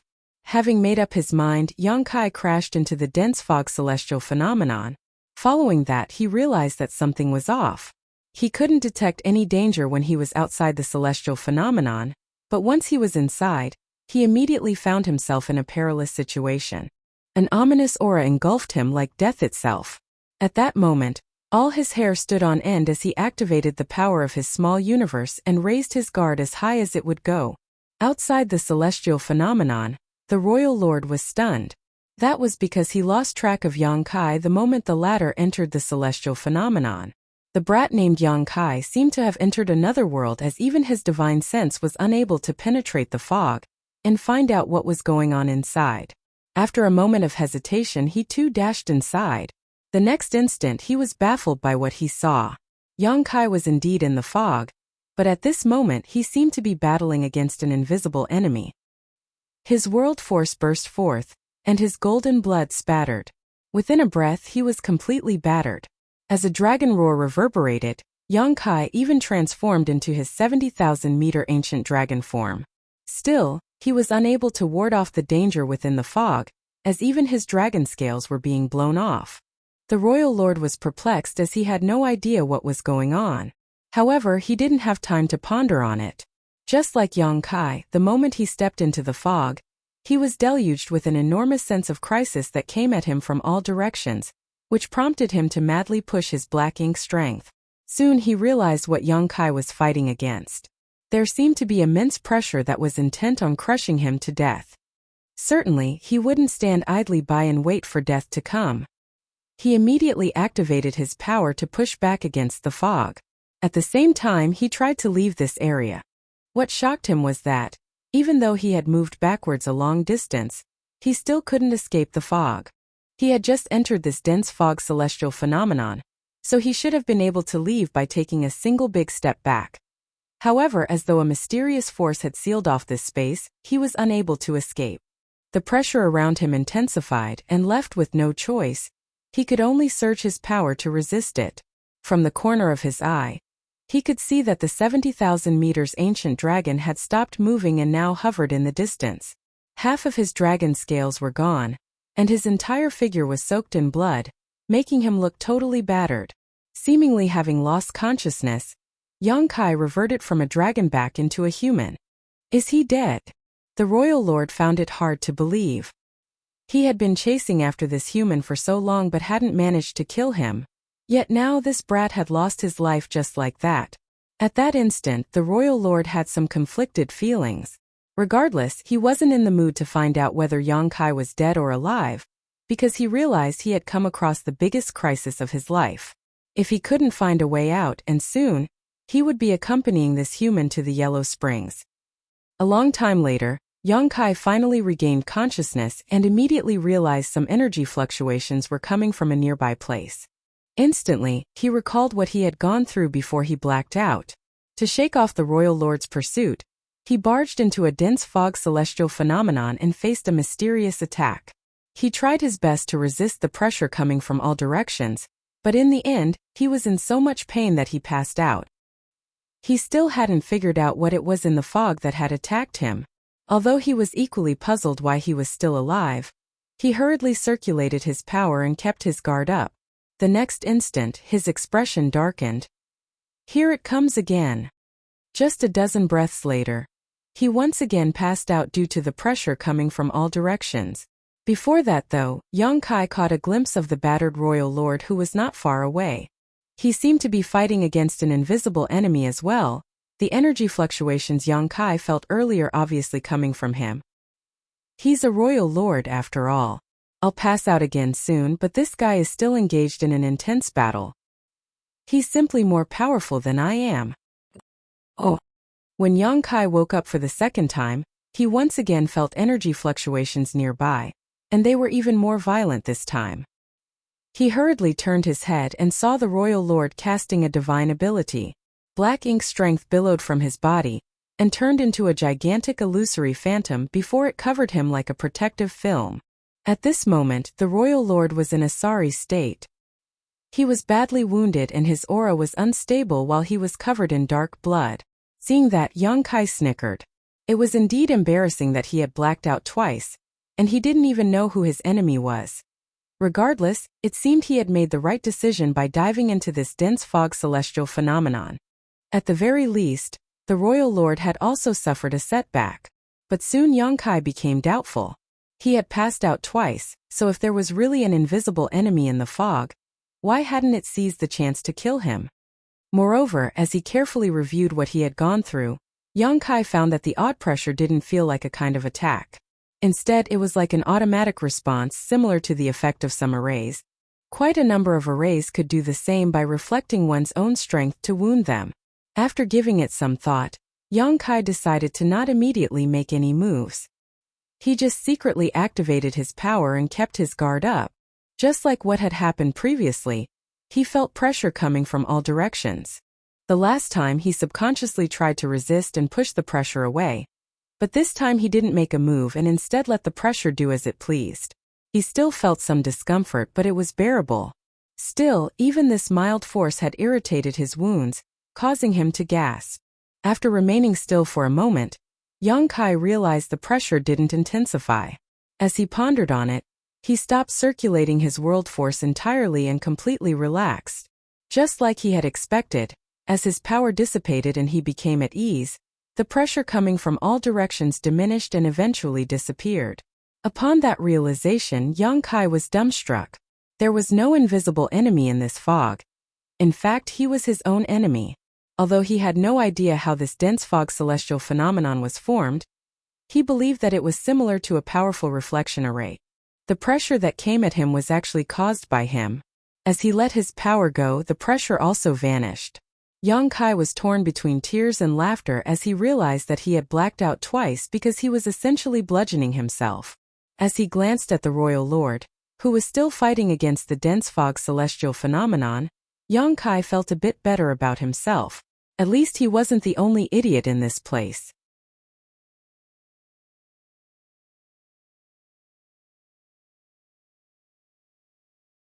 Martial Peak, Chapter 54:20 Neither can kill.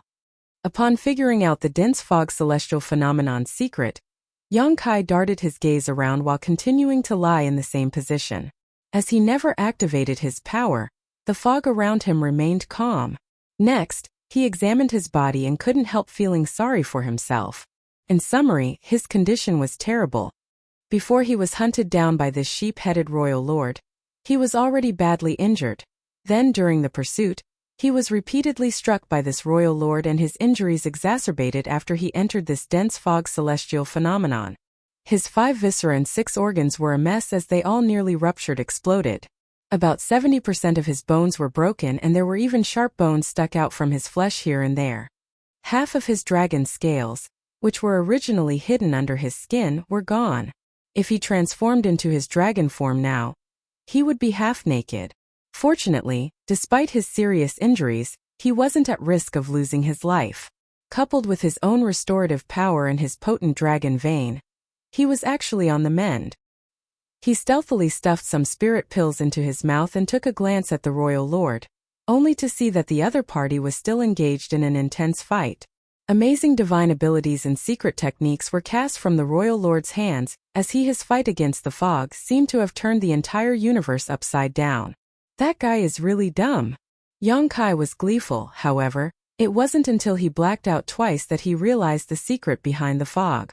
The royal lord still hadn't passed out after persevering for such a long time, so it wasn't surprising that he hadn't discovered the truth yet. Anyone who fell into danger would instinctively counterattack to save themselves. Who would have thought that in this dense fog celestial phenomenon, doing nothing was the best way to protect oneself? The more one attacked, the more perilous their situation became. Maybe he'll exhaust himself to death. Yang Kai hoped. However, his wish wasn't to be granted. Just like what happened to him previously, the royal lord was unable to fend off the pressure despite going all out. He kept roaring and releasing his black ink strength until he had no more energy left and finally passed out several days later. As soon as he became unmoving and all the noise in the dense fog celestial phenomenon died down, staring at the unmoving royal lord, Yang Kai knew that the other party wasn't dead, so he was naturally disappointed. Nevertheless, he soon pulled himself together and gazed fervently at the royal lord. His eyes were filled with murderous intent. Since this guy is unconscious and exhausted, maybe I can kill him now. As soon as Yang Kai began gathering his power though, he realized he felt the pressure coming from the fog again. The more he exerted himself, the more powerful the pressure became. Soon he released his power, as he realized his idea wasn't feasible. The dense fog celestial phenomenon was extremely sensitive to any foreign power. Before Yang Kai could gather the necessary strength to kill the royal lord, he would pass out again. Left with no choice, he could only gather his world force on his palms and test the response from the fog. He tried to adjust his energy fluctuations to reach a kind of balance. Then, he slowly wriggled his arms as though he was swimming towards the sheep-headed royal lord. However, Yang Kai found himself to be outrageously slow. 2 whole hours passed, but he only managed to cross half of the distance between them. Another 2 hours later, Yang Kai arrived at a place that was 100 meters away from the royal lord. He slowly summoned his azure dragon spear and pointed it at the royal lord's neck. Then he squirmed and stealthily inched closer to him. During the process, the balance he had been trying to sustain was almost shattered. Fortunately, he managed to dispel his power in time and let the fog calm down. He then approached his target again. Watching as the azure dragon spear was about to stab into the opponent's neck, Yang Kai felt his heart thumping in his chest. Perhaps the royal lord was shocked by the murderous intent, or he indeed had an incredible restorative power, but he opened his eyes all of a sudden. Seeing that, Yang Kai forcefully extended his spear. Black blood spattered as the razor-sharp azure dragon spear was even able to penetrate a royal lord's robust body. His spear jabbed right into the opponent's throat and was about to stick out from the other side. But just then, the dense fog celestial phenomenon launched a counterattack. Instantly, Yang Kai felt immense pressure coming at him. His wounds split open, and as he faced enormous resistance, unable to extend his spear one bit, he couldn't help but curse. As a sharp pain shot through him, the royal lord came to his senses and turned his head, only to see Yang Kai stabbing a weapon into his throat. "This brat is still alive?" The royal lord was startled. When he saw Yang Kai looking battered and unmoving earlier, he thought he had died. To his surprise, not only had Yang Kai survived, but he had also seized this chance to try to kill him while he was unconscious. If the royal lord hadn't woken up in time, he very well might have lost his life. Enraged, the royal lord released his aura as his black ink strength burst forth. Why, before Yang Kai could even get a word out, his expression had darkened as the pressure coming from all directions intensified many times, causing all the bones in his body to crack. He couldn't help but spray out a mouthful of blood, and following that, he blacked out and lost consciousness. The royal lord extended his hand in an attempt to kill him, but his hand was forced to stop just a meter away from Yang Kai, and he was unable to push it any further. His expression changed. Ignoring Yang Kai, he surged his power in an attempt to shake off the restrictive force. However, the force became so immense that he soon fell into a state of despair. 3 breaths later, his eyes rolled back into his head and he too passed out. Without the disturbance of foreign powers, the fog soon calmed down. When Yang Kai awakened, he saw the royal lord hovering somewhere near him. This guy had passed out, but his hand still remained stretched out towards Yang Kai. Seeing that, Yang Kai knew what the other party intended to do after he blacked out. After hesitating for a bit, he gave up on the idea of killing this royal lord. The royal lord indeed looked like he was powerless to resist now, but based on the previous experience, Yang Kai believed that the royal lord would regain consciousness the moment he made a move against him. A royal lord's sense for danger was extreme, so any external threat would undoubtedly wake him up. Moreover, the reflective power in this dense fog celestial phenomenon was savage. Yang Kai had to activate his power if he wanted to kill the royal lord, but if he did that, he would be the one who would suffer. Before he even managed to kill the royal lord, he would pass out upon getting squeezed by the pressure. In this damned place, neither one of them could kill the other. In that case, Yang Kai reckoned that his best option for now was to flee.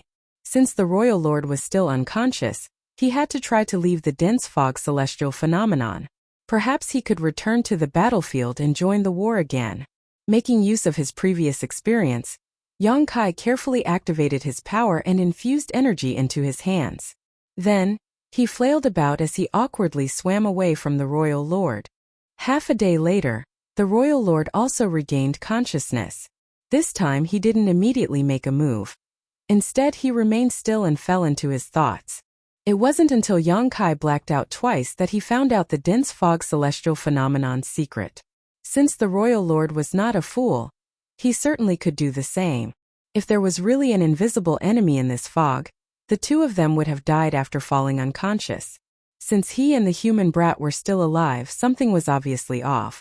A moment later, the royal lord also figured out the secret behind this dense fog celestial phenomenon. As he scanned his surroundings, he soon spotted Yang Kai swimming away from him. After giving it some thought, he imitated Yang Kai and infused some of the power into his arms. Then he started swimming in this fog. Detecting something, Yang Kai turned his head and saw the royal lord running after him. He couldn't help but curse, "You're a stubborn one, aren't you?" Both of them were in a sorry state, yet this guy hadn't given up on the idea of killing him, leaving Yang Kai vexed. The royal lord snorted as his eyes reflected Yang Kai's figure. Slowly, he followed behind Yang Kai. Even if we get into a life-and-death battle here, it won't affect the war between the two races. I'm just a 7th-order human, so it's pointless for you to kill me. Why don't we bid each other farewell here? We'll meet again if fate brings us together in the future."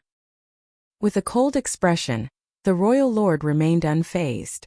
Yang Kai kept persuading him by saying, "You're a royal lord, so what's the point of you making things difficult for me?